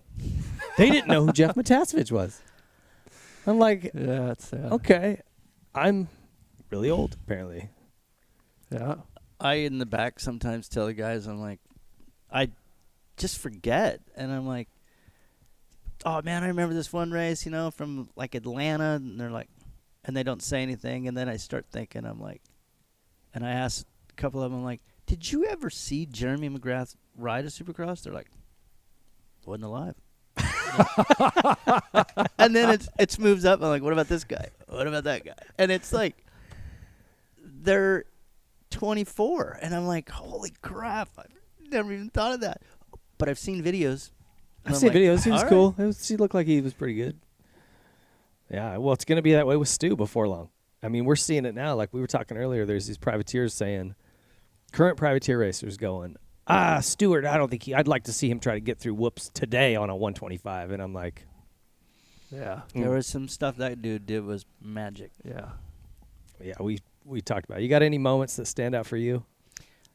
The one that blew me away was that thing at Daytona. The wall. I know. Like, who would have thought of even doing it? Like, he just like. And we were talking is the consequence. If he didn't hit that right, is death, right? And he did that several times throughout his career, just these big, massive jumps that had no room for air. I think he rode that Yamaha towards the end, and I was at Indy, and he had this section. He was brilliantly fast, of course, but like he came out and maybe tabled and then tabled on this other thing, and he just got going too fast, and the front end went over the second table, and it just went shoo, boom, and I'm like, and I watched it again on the big screen, and I'm like, God, it's that close, like how he's pulling that stuff and threading the needle, so razor tight. thin margins of margin for error. He's definitely one of a kind. Wow. Well, I appreciate you popping on and checking in with us. Yep. It was fun going through his stuff just because our careers overlapped a little bit early on or at the end of mine early on in his. And he's lucky too, like he's taken his career, and it's like, I think it's cool he's still involved. And it's like, after you retire, you're like, what do I do? Yeah, that's a big part of what we talked about. Yeah, I got lucky. Just telling him, I approached Steve at the track one day, and that's just how it all got started. But unfortunately, he saw something in me and decided, when I started at Yamaha, I couldn't change a tire. Really? I could not. Steve taught me how to split. I mean, I can drop a crank in a 450. I can split cases. I can do everything. Really? You got the full education. And that's all because Steve took the time to teach me every damn thing on that motorcycle. So he's a really good guy too. He is. Yeah, he's a good guy. Phenomenal. I wanted to get him on the show, and he got real shy. He's like, "Oh no." Has he come on the show? Not yet. He should. He'd be great if maybe a couple of beers or a little. He might be a guy that like. He might do it if maybe Travis or somebody maybe do two of them together. That's what I'm saying. And like you come in and tell some stories, because he has some great stories of back in the day, which I'm sure you know. And dude, you get them to get some beers going. Yeah. He's a good time. Yeah. We used to, every time we'd see him, in fact, all the Yamaha guys back in the old days, and our crew would meet at El Chorrito off La Palma and where J-Star's place is right there. El Chorrito on Tuesday nights, Taco Tuesday, and hang out. And we used to always do a trick to Butler where we'd buy him a shot from some chick way over there, like and the other one was somebody says, hey, tell the waitress, hey, it's his birthday, can you get him a shot? And then he's like, it's not my fucking birthday, like. So we always joke, I'm like, you got to be like 108. He's like, at least. That's awesome. Well, thanks for coming in, buddy. We'll see you. Yeah. All right, great having Mitch on. We appreciate him swinging by. Always a pleasure seeing that guy. So tell me what happened next. We kind of you were kind of got connected with Yamaha, and you've just you were mentioning with Mitch, like they taught you, Butler's kind of taught you everything. I didn't realize that he kind of really gave you the full engine build class. Yeah, and he did. Probably suspension. I mean, it wasn't. It was. I think when I started there, it was Mike Ulrich. Okay. Yeah, Yep. and then Steve. So both those guys in conjunction, just were super patient and really took their time teaching me. Because I didn't know how. I knew how to maybe put an engine in a bike or do things like that, but I had no idea, how to change cams or we don't mess with split that. cases or anything. So, Steve took his time to teach me everything. That's pretty cool. So it's definitely been. I've been there 6 years now, and what's awesome is I'm learning something new every year. So, do you feel like understanding of the workings of the inside of the engine and kind of like even if it's suspension, does that help you to understand how to correct things or change things from a tester's perspective? Yeah, because what happens is, let's say you're sitting in a box fan shooting the shit, and there'll come to points to where, what do we need to change? Somebody needs ideas, So if I know, what they changed on the shim stack, low speed, high speed, whatever, then maybe I can offer some new idea or, something to move the project forward. So I think it's a huge benefit to understand the workings of the bike, but also I think why Steve hired me was because at the end of the day I was a rider, and I had a good feel for what the bike's doing, and I was able to communicate that feeling to Steve. I always, not that all racers are good test riders, but a lot of times when I've done shootouts for wherever in the past, I always try to get ex-pro riders. And I tell them, I said, look, a guy who wasn't a pro racer, it's like putting me in a NASCAR and trying to get me to rip around Talladega and give you feedback. I don't know. Exactly. I was, giving it some gas. It felt pretty, I don't know.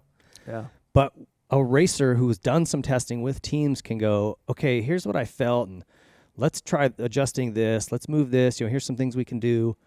I don't know, you speak the language, right? Exactly. That's another thing is the language, So, and then you'll always get, whether it's good or bad, you can always pick something out from a rider and understand what they're trying to, say or want. Yeah.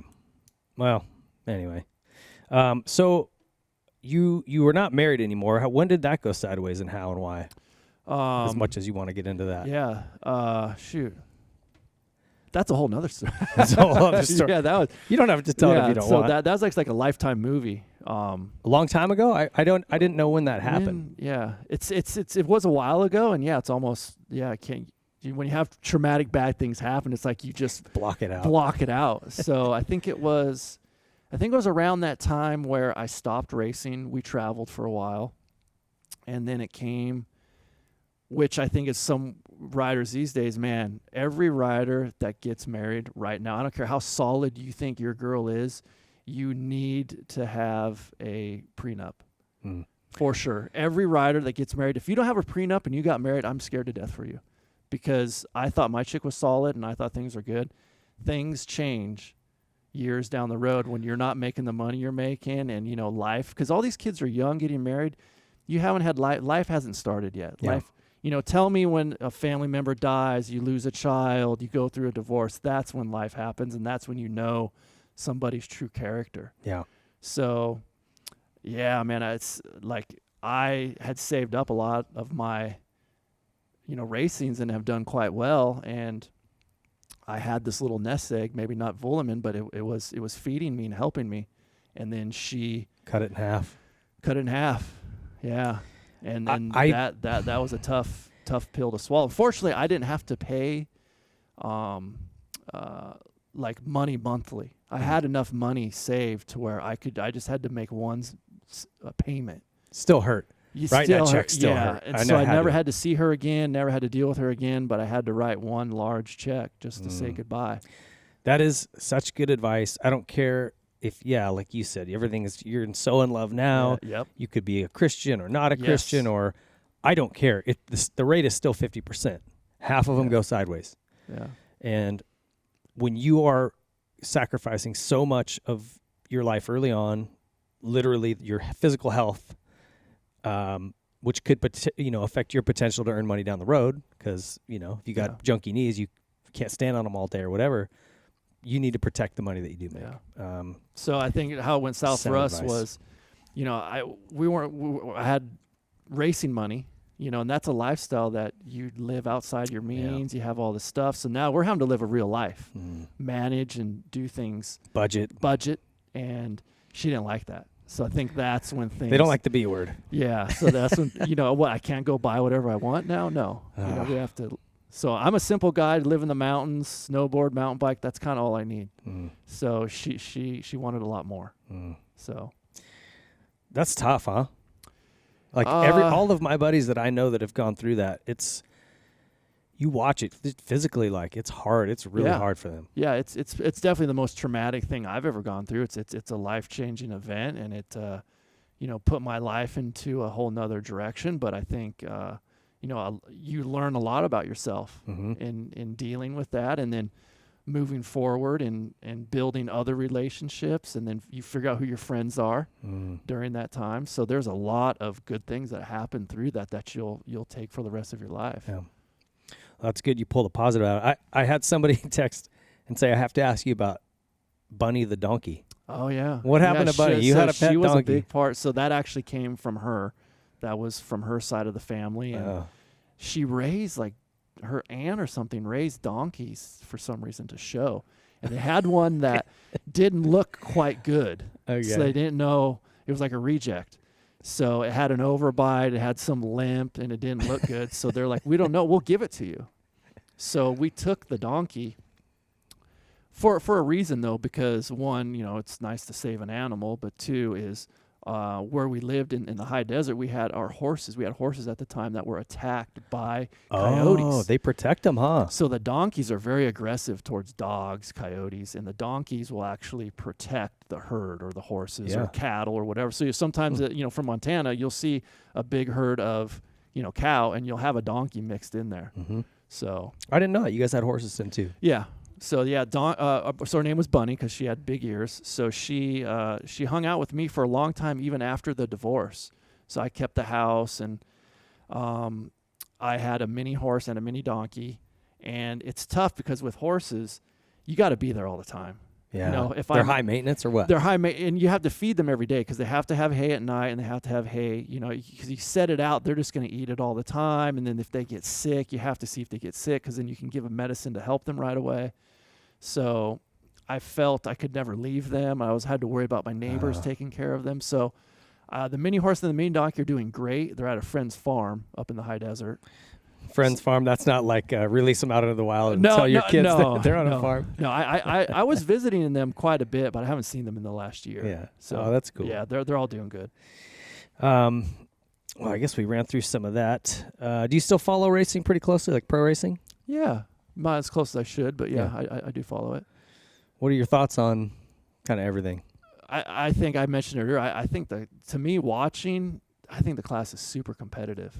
I feel like you have a bunch of great riders that can win at any time, and everybody seems to be training and working hard, where maybe in my day there's only 10 of us doing that. And it seems like now you got 20 guys that are working their asses off, that are riding good bikes, that are making for some really good racing. Like I actually, maybe a couple years after I retired, I didn't like watching. I feel like the racing wasn't that great. There wasn't a lot of battles maybe. Now it feels like there's battles everywhere. Yeah. It's really fun to watch. The racing's been really good. Who are if you're pulling for a few different guys, who are your top guys? Who are you watching? I love Roxon Style. I love how he rides a gear high. You know, his bike's not making a lot of noise. I like how he doesn't rev it a lot. His style's super cool. Very soft, huh? Yeah, it's very light. He you know, he's like a bunny on the bike, just floating. So I like watching him. I like Cooper because I like his. I don't know. I don't know if I liked Cooper originally, but now I'm a fan of him. Maybe it's the more I get to know him or his friends or something. His go for it kind of attitude. And he's a fighter. He's a fight. I love the fight in him, so I'm always a big fan of his. Tomac, I like his brute strength. And then I like how he's kind of up and down because you never know what you're going to get with him. Yeah. So that's why I think he's fun to watch. Yeah. And then now especially he's on the Yamaha, so now I'm always getting the downloads of how he's riding. What are you hearing? I'm hearing good stuff. Yeah. Yeah, I'm hearing his bike setup. You know, he had to definitely do some bike setup, but the way he rides and maybe some of the pressures he puts maybe on the rear of the bike is more than other riders, and maybe that's because of his style or his strength. But once they got that dialed in, you know, he started dropping a lot of seconds, and he feels comfortable. And yeah, I guess he's looking really. The team says he's doing really good. Yeah. So I'm hearing just nothing but like, and you know, preseason hype is always everybody's always flying, right? But Ferrandis and him are on it, pushing each other. And yeah, I haven't heard much about Ferrandis. I don't know. I always keep asking about Tomac, you know, because he's the new guy. And I've only seen videos of Tomac. I haven't seen videos. And when I see a video of Tomac, like, he looks so damn aggressive. I know. And so fast. So it's going to be interesting to see. I'm anxious to see if he comes out firing because that's never been his MO before. He sort of works into it. I know. So if he can come out hot at these opening rounds, like, it could be interesting for him. Yeah. Yeah, it's going to be fun to watch. And I still think if I had to put money on somebody, it's either Cooper or Dylan. I think Dylan's figured something else he's been building. If you look at the trajectory of his career, and then look at what he did in the Nationals, you know he can ride Supercross. And he's got titles to prove it. I'm also a fan of Dylan's, especially after last year, not because he put his fight. There was one race, I think it was Mount Morris last year, where he fought really hard with, was it Sexton or somebody? Or maybe it was Roxon. Him and Roxon. I don't remember Mount Morris. I'm forgetting it. They had that big uphill triple that Ferrandis started doing mid-moto. Talking about Budds Creek? No, maybe I'm getting the race. I thought it was Mount Morris. Well, at Budds, that was the one that sealed it for me because he did an uphill quad. Remember the big gulp or whatever where Henry broke his wrists? No, that wasn't the one. No, this is the one. It was where Davies' father owned it, right? Okay, what track's that? That's High Point. That's High Point. Yeah. So it was. You had this uphill triple, and it had a small little bump on the inside. Oh, I know what you're talking about. And the guys are going around in mid-moto, like I think maybe Roxon passed him, and then he turned something up and just went for it. And started hucking that, and then caught up to Roxon, passed him. It was just a great race because you saw the fight. Yeah. And you saw the fight come out. Well, same thing at Budds. He started doing this quad, and he came from way back, if you remember, and ran down the leaders, and he was pissed in the first moto because he got second. Pissed. Like, you could tell he was angry. And I'm like, dude, you just extended your points lead. I'd be pumped, and he's pissed. And I thought that's just that's an attitude inside of him where he just wants to win everything. Yeah. And when you see a guy like that who is 100% focused on one goal, just winning dirt bike races, like to your point about focus, right? Yeah. There's no distractions for him. And so I hear that. So I got a lot of information on him just from the team from last year. And why I became a big fan of his was because he just seems like a good dude. How he interacts with the team, I hear, like all the guys love him on the team. He's super respectful to everybody. He doesn't, act like he's some cool guy champ because he's good on a motorcycle. Yeah. He treats everyone with respect on the team. And to your point, he busts his ass. Mm-hmm. Like his life is 24/7 dirt bikes. He just wants to win. I just think it's how do you beat a guy like that? Yeah. With that talented, with that focus, like I don't know. He sacrifices all of his life, and he's just gonna go for it. Yeah, I think he's gonna have a good year. Be exciting to see. Hope so. Where do you see it yourself at Yamaha down the road? Do you want to move up and get into other positions there, like the corporate ladder thing, or do you kind of just like being able to ride and test and be involved more hands-on with bikes? Yeah, like I said, I love what I do now. My job is the big thing that keeps me here. I think Butler has made such a good, easygoing, like, work environment. You know, we need a day off here. We need, like, he's super, just accommodates us. Because sometimes we're working 16-hour days, two weeks in a row testing. So he gets it, and it's a great place to work. And yeah, you know, Steve's not going to be there forever. And it's a unique job building, you know, relationships with Japan, learning, you know, the testing process, where you start and how you do things. And, you know, there's a certain way Yamaha does produce a motorcycle. And I'm pretty familiar with the workings of that. So I guess it would be a natural position for me to move into Steve's spot, which I would like to do. But I still feel like management, like you said, is the most important part of a company. And I feel like that's how KTM has excelled so well. I've done a little research and read some articles on KTM, and I like their philosophy on things, and I like some things that they're doing that I wish the Japanese would do. And I think you know a little bit about the Japanese culture, how they're switching of the managers and this over the years. And I think that hurts motorcycling because we're such a unique industry, and you're catering to unique individuals like us, you know, the average customer. I feel like you have to have a great understanding of who you're selling a motorcycle to. Mm-hmm.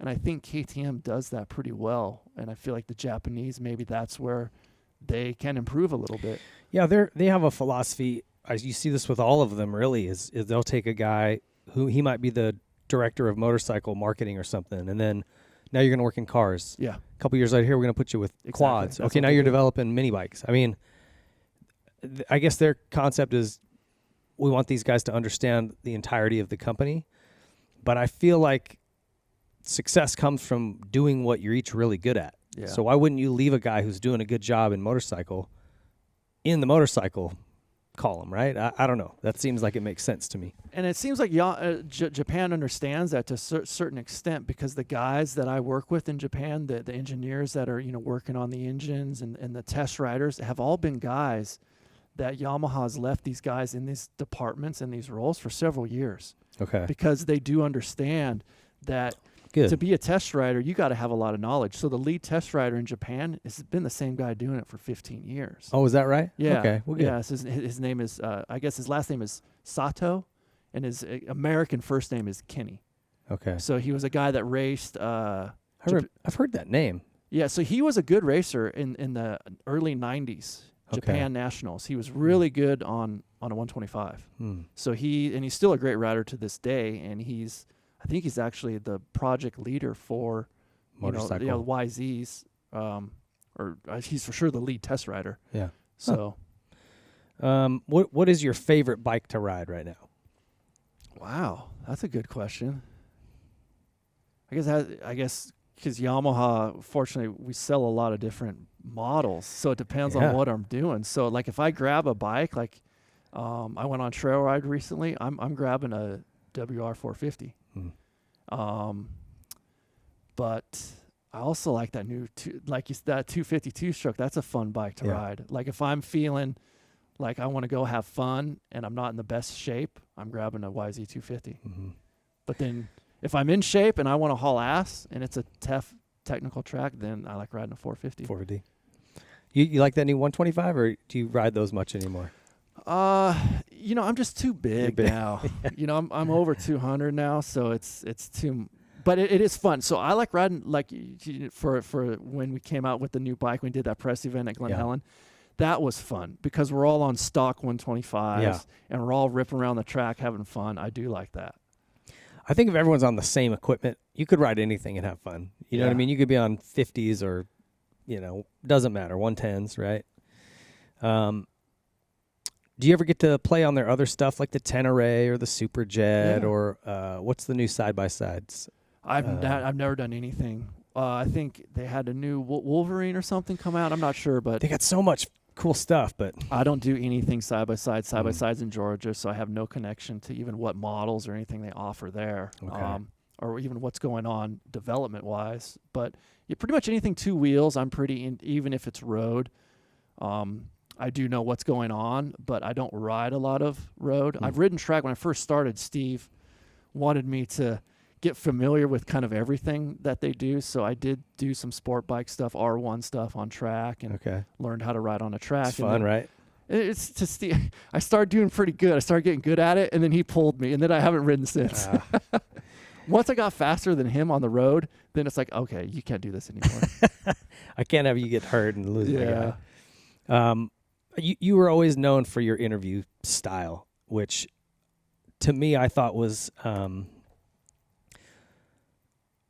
just genuine, and you would you didn't get like most guys when they get interviewed in whether it's off the track or on the podium, they go into like this interview mode, right? Yeah, my Dunlop tires hooked up great, got me after great, and they repeat just sort of the little catchphrases that they've heard over the years. Everybody, all the top their heroes have said. Dunlop tires got me off to a great start. My strategy pro straight Kawasaki, you know, like they just ramble through that stuff, and they sometimes don't even answer the question. And I think that one thing you were great at was you just genuinely listened to the question and answered it. I know it sounds super simple, but if they asked you a question, you were like, you didn't ramble into the sponsors. You answered the question, and if you were pissed off, you showed it. You showed a real emotion, right? You were genuine. Like there was one where you said, "There's only like 2 of us that know how to ride on this track tonight. I think the rest of them are novices," or something like to that effect. I didn't always say the best stuff, but or what I should say, or the appropriate thing to say, but I think everyone gave me a pass because I was, like you said, genuine, and it just came from the heart. You know, I just got off the track. I was mad, and, you know, I wouldn't really do those things I said or felt, you know, those exact things. But, I think, as I told you, when I first started racing, I didn't know who I was because you're so young. Mm-hmm. You're trying to be this fake kind of person. You know, was I the Canyon Lake guy? Who was I at that point? So then I would stutter and stumble when I had to say my name and where I was from before the main events. And then at some point I got so frustrated, I'm like, screw it. I am who I am, and you're just going to have to like me or not and whatever, you know? Yeah. So I just started trying just to act normal. And to what we were talking about earlier, Cincerello, he's another guy I love to follow because I didn't like him in the beginning. Because when he first got on Mitch's team here, he was, my pro circuit this and that, and he was a completely different person. He was trying to be that guy, you know, that you're talking about. And then it seems like at some point Adam realized, like, that's not me or that's not who I was, and his interviews completely changed. Yeah. Now he tells you what he thinks. He jokes around. He's not trying to, you know, be anybody. He's just himself. Yeah, and he's an interesting guy. So if he's just himself, it's way better than trying to be who you think they want to hear or whatever. Exactly. So, I and after all those years, I don't know if I ever thanked any sponsors on the podium. And no one ever said anything to me. I think that's a big misconception. I used to tell the TLD guys, like, don't worry about saying, you got huge logos all over here, you know, you got the goggles around your neck. We know who you ride for, right? Just answer the question and say something, you know, interesting about the race or something that happened or something leading up to it that people might be interested in. Like, be interesting. That's going to bring in way more people to like you and follow you and support your team and sponsors than you saying just blah, blah, blah, blah, you know? Yeah, and it's not like I didn't want to thank my sponsors or I wasn't grateful. It was just the interview kind of never took that turn. You know, I was too busy just trying to talk about the race and what happened. And sometimes I got sponsors in, but sometimes I didn't. And no one ever said a word to me, and I don't think they would today. Yeah. You know, if guys didn't do that. And honestly, some of it, maybe it could be curtailed too if whoever was doing the interview just beforehand prepped and go, hey, I'm going to give you a chance at the end to thank your sponsors, okay? So just answer the questions. Something that simple. And then the last question they asked was, hey, anybody you want to thank? Then they could ramble through them real quick, right? Yeah. But, man, just answer the questions and be yourself. I hope that if anybody that's still racing listens do that. It is refreshing to hear a nice, honest interview, though. And you know who was great was Wyndham, too. There was another really good, because he would just he would answer the question, and he would talk about it. Man, the track was this, you know, and this section over here, he goes, but my Honda, you know, got it worked so great, you know. He would work in the plug in his story, and you didn't even know it. Yeah. I'm like, oh, man, he's slick. Yeah, he was smooth like that. He was really smooth. I know you're a big snowboard guy. We were just chatting about some snowboard trips that you just did and stuff. What else do you do for fun? You're not working. Gosh, yeah. So wintertime's going to be a lot of snowboarding, and then I always like to cycle still, so whether it's mountain or road, I'm always doing something like that. So summertime, there seems to be a lot more mountain biking going on. And then Stevie, actually my coworker, he plays really good tennis. Oh, really? So we have a tennis court down the street from work, and actually Gothic J, used to work at Honda. Yeah. He also plays tennis. Okay. So we all live kind of close to each other. So I've been playing tennis with Stevie in hopes of battling Jay again. Because me and Jay's good? Me and Jay have been battling on the tennis court for 20 years. Oh, really? And it's like Andre Agassi and Pete Sampras when we get on the court. It's always double, deuce this. And yeah, it takes us forever to get through a game because we're battling every point. Is Stevie better than you? Yeah, right now because Stevie's just a natural athlete, so Stevie's better than me at tennis. But I feel like he'll bring your game up, and then you can take it to Gothic J. But right now, me and Stevie have an ongoing match at work, and we're tied. So I have 6, so it's a set each. Okay. So we have 2 sets, or 1 set each. So we're tied right now at work. So we have to finish that. I love it. And your knee doesn't bug you when you do court sports like that? My knee so speaking of snowboarding because, it's my right. Are you regular? Yeah, I'm regular. So I've been, if I ride like normal, it starts to ride. But I started riding switch a lot now just to take some weight off it. Yeah, take some weight off of it, and then I do feel better at the end of the day. So yeah, I love the snow sports, but man, I got to be so careful because knees are the worst for that. Yeah, I don't care if you're snowboarding. You're still locked into a position and putting a lot of torque on them. Yeah, I just love stuff in the snow because it's completely different than moto. I feel like you can talk to people a lot. It's a very social thing that you can do with, I think you do it with your whole family. Mm-hmm. I do with my girlfriend and her kids, and I just think it's a big release from moto for me. Totally. I mean, you're in this beautiful place, and then like the thing I dig is we're doing something fun and physical activity, and then when I have my girls on the chairlift. There's no phones. Yeah. There's no TVs, no bullshit. We just talk. And I'm like, that's quality time that it's hard to find anywhere else. Yeah. And it's cool because then you talk about the run you had going down, which run you're going to do again. So I love it. Well, we got a last question here. We ask everybody, is how you want to be remembered in this sport. Wow. I think I'd like to remember a guy that was honest, sincere, and just was passionate about dirt bikes, motorcycles, just trying to make them better or maybe ride better. I don't know. I just guy that was passionate about moto. Yeah. So I feel like anything I do in relation to the dirt bike, I always want to try to make it the best it can be. 100% on that. Yeah. Well, I think you've done it, man. You got a hell of a career. Yeah. I think you should be proud of it. Yeah, it seems like what I am being remembered for is people don't say, oh, you were fast in the whoops or you're super smooth. It was always the interviews. Really? So that's what I feel like it's going to come down to in the end was interviews. But I'll take it. That's great. I'm remembered for something. Yeah. I'm the guy who crashed when my bike split in half. That's how I know. So, you're off to a good start. As long as I'm remembered, that's all I care about. Well, dude, you're in the books as thank you. Champion and freaking guy who's running at the very, very pointy end of the pack. So, yeah, congrats on that. Thanks for having me. Thanks for coming on the show, man. Yeah, thanks. All right, stay tuned. We'll be back to wrap up the show. I wanna be bad with you, girl, like we're robbing a bank. I wanna be mad at the world, like it took you away. Don't wanna be mad at myself for my stupid. Well, big thank you to Travis Preston for taking the time to come in. What an interesting cat, nice guy. You can just tell that he's just got a level head. He's matured. He's been through a lot of ups and downs throughout his life, but he's never let any of that break him. And just really turned into a great guy. Stoked for him. Stoked that he's got a good thing going on with Yamaha and doing well over there. Hey, this is our last show of 2021. I know you're probably watching this in 22, but we shot this basically New Year's Eve day. And I just want to thank everybody that's tuned in this past season, whether you're listening, watching, or just following along wherever you can. We sure appreciate it.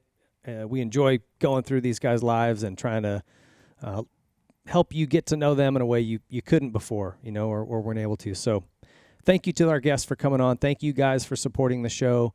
Huge thank you to all of our sponsors. If you guys throughout this next year are looking for whether it's bikes or any of the equipment we have here, please go to these guys and support them. We try to get discount codes for you. Whiskey Throttle works on a lot of these for 20% off. And like I said, I turn down people for this show often because I really want to keep the bar high. If somebody comes on, I want to be able to stand behind their products 100% for you guys so that you don't buy a piece of garbage. So if we're promoting it, I promise you it's a good product. And so support them. They'll continue to support us. We can continue to do this. I sure appreciate it. So thanks so much. Here's to an awesome 2022. Let's get it. We'll see you soon. The Whiskey Throttle Show is brought to you by Yamaha. Join the Blue Crew today and take advantage of all that Yamaha has to offer, including amateur racing trackside support, awesome Yamaha contingency, Jason Rain's demos and instructional classes, and frankly, the most high-performing motorcycles available on the market today. Whether you're looking for a 4-stroke, a 2-stroke, a side-by-side, a quad, a boat, a generator, Yamaha prides themselves on absolute top-level quality and reliability. Rev your heart with Yamaha and join the Blue Crew today. Sore necks, aching legs, tight backs. Our bodies aren't designed to be constantly tense. But what can we do about it? Help your body relax with TheraBody. TheraBody creates effective, natural solutions to take charge of your daily wellness. By combining education, innovation, and over a decade of pioneering technology, TheraBody makes wellness more accessible for everybody. A traumatic motorcycle accident led TheraBody founder Dr. Jason Westland to create the Theragun for his debilitating pain. Now the Theragun, the only physician-created percussive therapy device, uses a scientifically calibrated combination of depth, speed, and power to relax and release your deep muscle tension. Recovery Air is TheraBody's world-leading pressure compression therapy system that flushes out leg soreness so you can bring on peak performance. Most electrical muscle stimulation is ineffective. Instead, TheraBody's sleek Power Dot takes away the guesswork with an intuitive app that customizes intensity and placement so you recover faster. Regular foam rollers hurt. TheraBody's Wave series delivers powerful vibration and pressure to help you recover with less pain. Don't settle for mystery CBD. TheraBody's TheraOne range of topical and ingestible full-spectrum USDA-certified organic CBD products are redefining high-potency CBD for wellness and recovery. 250 professional sports teams exclusively use Theragun and other TheraBody products to take recovery into their own hands. Method Race Wheels bringing you the lightest, strongest, fastest wheels in off-road for your truck, van, sprinter, UTV, or SUV. They've been dominating the Baja 500 and 1000 and every major off-road event around the world for years with high quality and performance. They also look amazing. They come in a bunch of different styles and colors for your rig, so check them out. You can get 20% off a set of wheels using our code Whiskey Throttle. No capitals, no spaces. 20% off using our code. Check them out. Also, coming soon, the R1M project. Method Race Wheels makes a dive into the motocross world. Stay tuned. Troy Lee Designs is the leader in off-road motocross apparel and style. So whether you're looking for a cool new paint job for your helmet, maybe your name and number on your helmet lettered on, you're looking for new gear, you're looking for mountain bike gear, off-road gear. They've got the brand new Scout line and GP and SE models. Troy Lee Designs has it all. They've been leading this industry for decades, and they're going to continue to do it. Check out TroyLeeDesigns.com. SKDA is a moto graphics and seat covers company with several offices based around the globe. For too long, bikes and graphics have all looked the same. They just start to blend together. SKDA is working to change that. With super clean and unique design work, a bike with SKDA graphics stands out in a crowd and adds a touch of art to the world of moto. Hey, we need that. SKDA prides itself on providing premium customer service both before and after the sale is made. Visit SKDA online to view the current product range and get in touch with their team to get your bike refreshed. I want to just make a mention here that these guys, not only is their design way outside the box, very, very cool. They'll work with you on custom things. The products are incredible. Okay, they'll speak for themselves. But what's really awesome, and you'll notice this the minute you order one of these, man, they give you an email saying, hey, the product's been shipped. Hey, the product is here. It landed in this spot. Hey, it's coming today. Hey, your product's been delivered. They just so good about staying in touch with you and letting you know where it's at, customer service is 100%, and that's just something that's rare these days. Check out SKDA. Here at the Whiskey Throttle Show, we're all about supporting brands that support our sport. And there's one tire company that has never walked away from the sport of motocross and supercross, and it's Dunlop. When times got tough and the economy took a crash, Dunlop stepped up and stayed with our sport to support it and the athletes and individuals that love it. Their MX53 line and MX33 lines absolutely dominate this sport. Every national championship at the pro level has been won in the last decade, and nearly every single amateur national championship at Loretta Lynn's has been won on a Dunlop. So if you're looking for high performance, you're looking for amazing quality, and you're looking to support a brand that never turns its back on our sport, there's only one choice for you, and it's Dunlop. Pro Circuit is the leader in aftermarket performance and quality. Whether you're looking for a little more horsepower out of your engine, some quality hard parts to improve the way your bike feels and looks, better handling through suspension or linkage arms, Pro Circuit is where you need to stop. It's your one-stop shop. You can go in there and get everything you need to make your motorcycle go from average to exceptional. Pro Circuit's got enough number one plates on their wall to side an entire home, and there's a reason for that. They're very, very good at what they do. The highest quality products with one goal in mind, and that's winning. Check out ProCircuit.com. Nihilo Concepts is leading the way in aftermarket hard parts. With their secondary on-switch device, something that was much needed in this sport, they've been innovating and bringing new products to market. Their latest is the new Nihilo Run Cool brake pistons. They're designed to be stronger than stock and provide exceptional cooling performance with less brake drag. Most OEM calipers pistons are made from aluminum that just can't hold up to the heat and extreme demands of serious racing. When they get hot, the aluminum will distort, causing loss of hydraulic pressure and brake failure. Nihilo's Run Cool pistons limit the area that boiling hot hydraulic fluid is able to come in contact with the piston, leaving 2/3 of the piston volume in open air with breather holes to enhance the cooling ability. It's made of a proprietary stainless blend, which is better at dissipating heat. You have issues with brake fade or brake failure, check out Nihilo Concepts among their many amazing hard parts and carbon fiber parts and titanium. NihiloConcepts.com. Senna is the leader in motorcycle helmet communications. There's really two prongs to why this is important. One of them is safety. If you're a dad who's watching your kid out on a track, being able to communicate with him about a rider down or a track situation is imperative. You don't want him coming over a jump and seeing a rider down and getting himself involved in that. So from a safety aspect, it's huge. You can also coach them. So if you see them taking a line, doing something that they could be improved, it's very easy to just click a button and speak to them right in their helmet in real time. This has been a proven coaching technique used by many motorcycle coaches. There's also just the simple fun factor.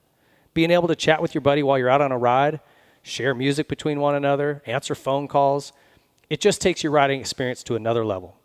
So whether you're using the 50S or 50R connected through a mesh network in your helmet, or you're using a Tough Talk headset connected with one of those, Senna is the leader in quality and performance in motorcycle helmet communications. Check them out at Senna.com. Seat Concepts is the leader in motorcycle saddles. If you're looking for a new cover or a new seat entirely, Seat Concepts is the place to go. They make custom seat foams catered to your height, weight, riding ability, riding type. They also have waterproof covers and foams that will not break down if you ride in a lot of inclement weather. And they pride themselves on being much more comfortable than OEM or any other aftermarket company. If you're looking for a new seat or a new cover, Seat Concepts, there's nothing better. Need to replace something on your bike that's worn out? Look no further than ProX. These guys aim to make everything OEM quality or better at an affordable price. And they've also got some new products coming. So right now, chains, sprockets, anything inside the engine internally, air filters. If it wears out, ProX makes it, and they make it at a quality level that's OEM or better. And they've got some new things coming that are awesome. A complete engine rebuild kits for the Polaris RZR 800s. Need to replace something on your bike that's worn out? Look no further than ProX. These guys aim to make everything OEM quality or better at an affordable price. And they've also got some new products coming. So right now, chains, sprockets, anything inside the engine internally, air filters. If it wears out, ProX makes it, and they make it at a quality level that's OEM or better. And they've got some new things coming that are awesome. A complete engine rebuild kits for the If you've got a little Grom that's looking to get started in the motorcycle world, the best way to get them going is on a Stasic bike. They've got multiple sizes, so from your very young Groms to those who are a little more grown up, you can start them safely. They've got controls that allow you to control the speed so he can't get going too quick. They can touch the ground. There's not a lot of noise to distract them. It's the perfect way to get your child involved in motorcycling at a very young age. And if you've got a kid who's already out ripping, there's series popping up all over. For those of you in Southern California, go to www.ameminicross.com and join their local series.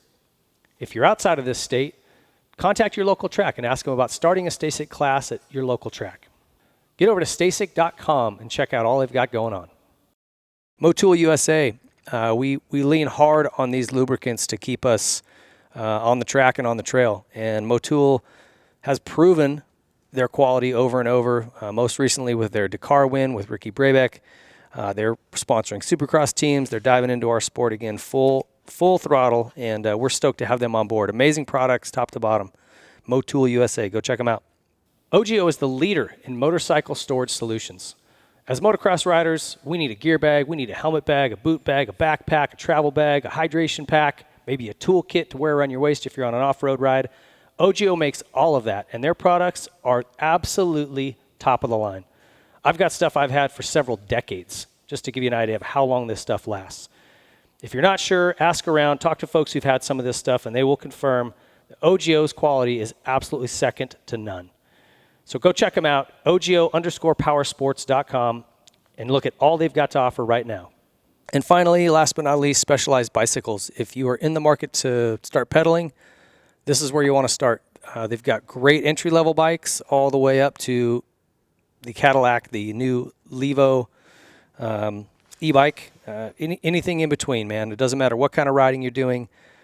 Go check out and start with Specialized. Don't waste your time on something that's going to break. The derailler's not going to shift after a couple months. Get something quality. These guys make it. Specialized leads that industry. Hey, everybody. Thanks for clicking on another episode of MPH Moto E Performance and Health.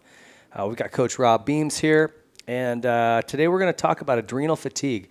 Those of you who are working multiple jobs, training your butts off, trying to ride as much as you can. You're 100 miles an hour, 23 and a half hours a day, and just can't figure out why you can't stop feeling sluggish.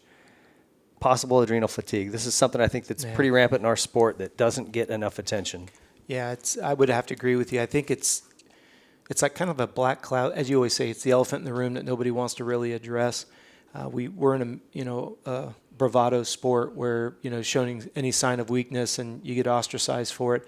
And it's a shame because it's ruining our sport at that top level. I mean, as you've said over and over again, you look at the age that they're retiring, that's not necessary. We don't see the burnout rate in other sports. Even sport of triathlon. I mean, Jan Frodeno just set the world record for Ironman world record. He's going to turn 40 next month. 40. Yeah, that's crazy. It certainly shows you that it isn't the physical side of it from us. It's the psychological and it's just the that redlining. Yeah. So whether you're racing at a professional level, and we've seen more chronic fatigue and Epstein-Barr and just guys going out early, a lot of injuries.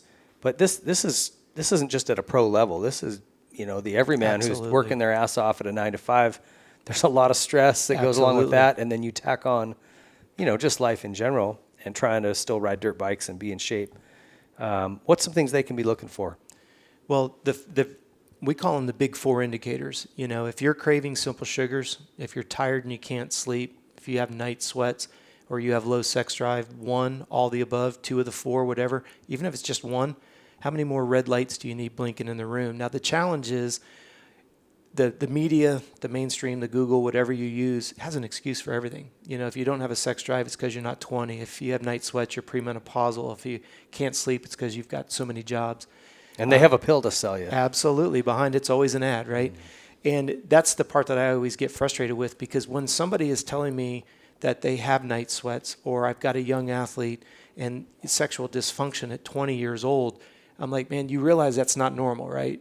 No matter what you want to believe, that's not normal.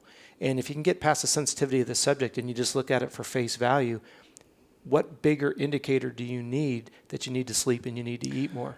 20, you should be walking around with an erection all day. Exactly. So, I mean, something's way off. Absolutely.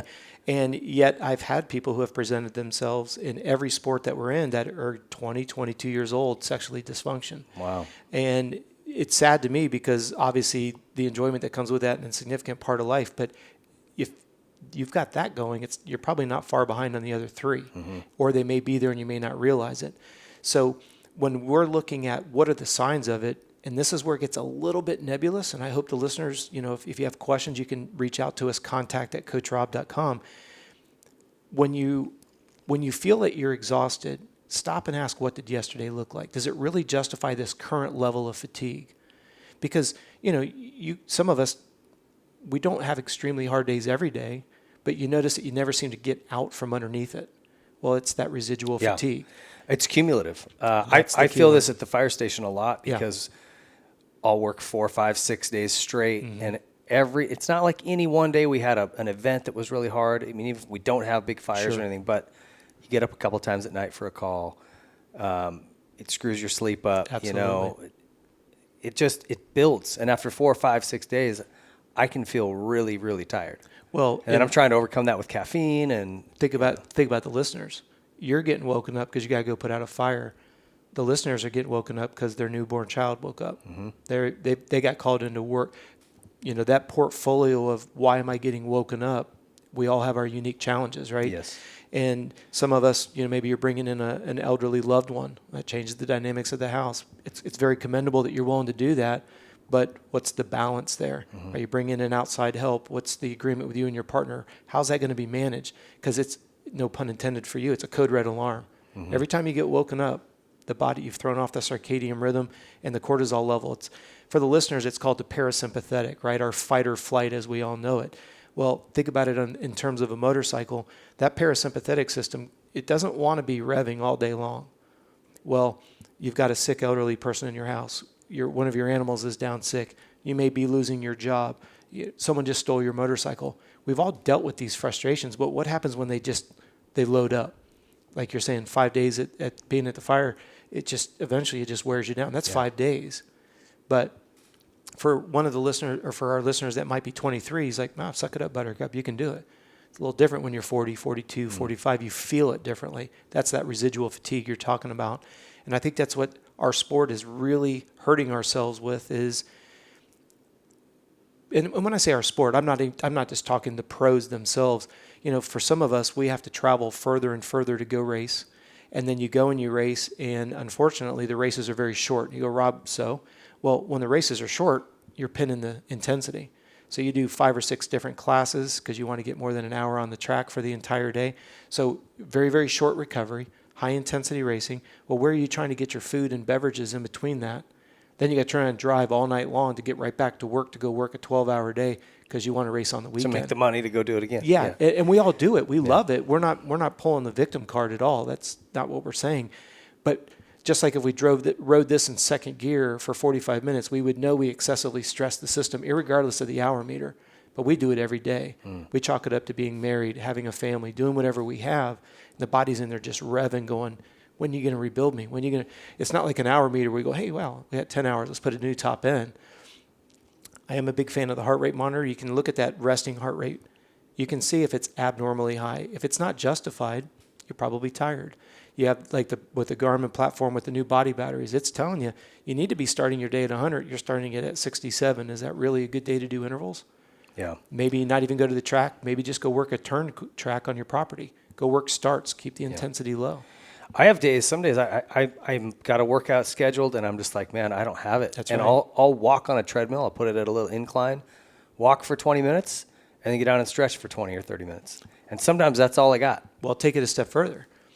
Go and smash yourself for an hour because the schedule says you have to do it. Wear the bike down even more. Or go ahead and do a 20-minute walk, foam roll, get some food in you, and go take a 30-minute nap. What's going to give you a better ROA 2 days later? Yeah. Now, that doesn't always go well with our listeners because we only have one gear, right? We always tease about it on the show. Pin it to win it. There's a point in diminishing returns. And what I think is interesting about this is you wouldn't have a bike that has 100 hours on it and go, yep, I've got my championship bike. I'm ready to go. but yet we think that we can just drag ourselves out of bed tomorrow morning and we're in championship shape. Yeah. No, we're not. Got a good night's sleep one night, I'm all set. And that's where those 4 external signs, they're an external sign of a hormonal fatigue. That's what adrenal fatigue is. It's hormonal. Mm-hmm. It's the parasympathetic system, the fight or flight, saying, my red line is redlined out. Yeah. And there's 2 things you always talk about. You use a funnel. Yes. Take us through that. Well, if you think about, when I have a funnel and I'm pouring fuel through the top of it, I expect fuel to come out the bottom of it, right?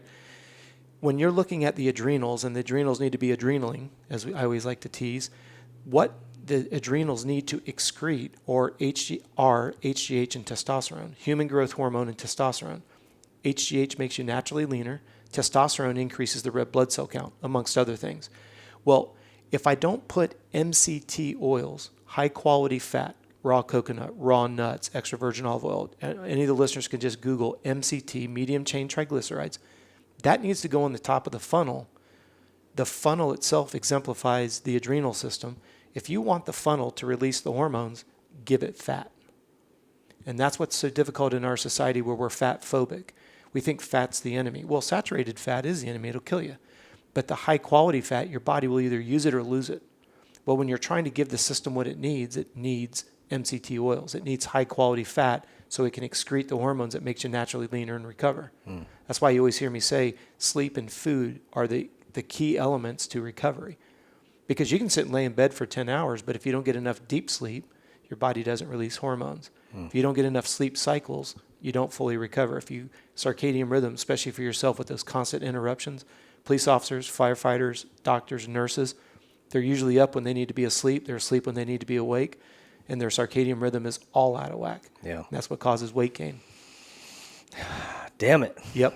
Well, there's a lot more info on your website, and I would encourage anybody, if you are feeling any of these symptoms or you're just feeling like run down, address it. Don't keep trying to push through, coffee your way through it. You're just going to make it worse and worse. Well, it's like kerosene on a fire. You've got an exhausted body, and you're throwing a stimulant in it to kind of just keep getting it to rev until it just can't anymore. That's when you get diagnosed with Epstein-Barr, adrenal fatigue. And for those of you that are more medically founded, have a medical foundation, we understand Epstein-Barr and chronic fatigue are not the same. I don't want to mislead anybody that it is. We can get into what actually is adrenal fatigue and all that in another show. Well, and that's the go-to blames when riders just get worn out. Yeah. But that's not necessarily always what it is. It could just be this. That's why I like you to look for the 4 external signs of craving simple sugars, night sweats, low sex drive, tired and you can't sleep, because those are non-emotional. As much as we may joke about, the sex drive, we can turn it on, turn it off. Those are just non-emotional external signs. The part that becomes so dangerous in all of this is when you boil down adrenal fatigue, why do we wait until it becomes a diagnosed disease?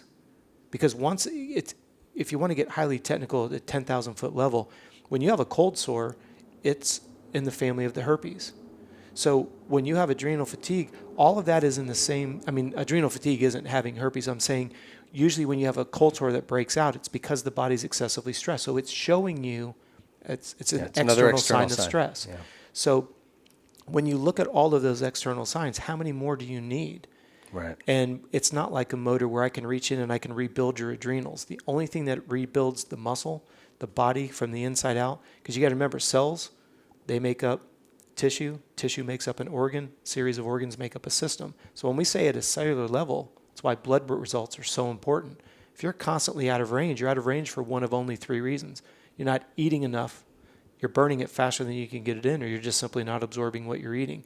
That's why blood work is so advantageous, because it is the foundation of health. Yeah. But we wait until we get adrenal fatigue, and if you've never had it, unfortunately, the only prescription for adrenal fatigue, sleep and eat. Sleep and eat. That's what they're going to tell you, and it's ruined a lot of people's careers that we all know. So takeaway here is don't feel bad about catching a nap, sleeping in a little bit. Absolutely. And good fats are just that. Very good. Very, very good fats. There's a lot more resources over at CompleteRacingSolutions.com. I would recommend going over there, punching in and checking in with Rob. All the things he's got there for free. You can also look at advanced memberships that will allow you access to a lot more. So we really appreciate you being on. Thank you, Stay sir. tuned for more MPH videos. that's our show. We'll see you guys next time.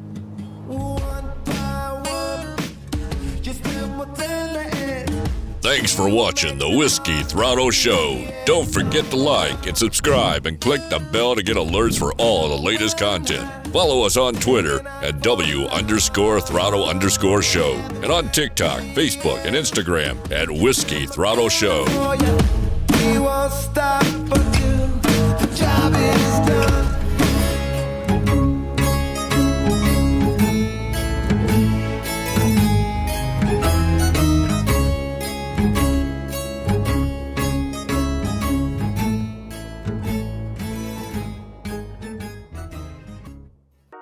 The Whiskey Throttle Show, now available on the Spot Network, an independent standalone streaming platform, live now on Apple TV, Roku, Amazon Fire, Google Play, Android TV, most smart TVs, and all phones and tablets. Look for future live shows and specials only available on Spot Network. Download the app today on your favorite device.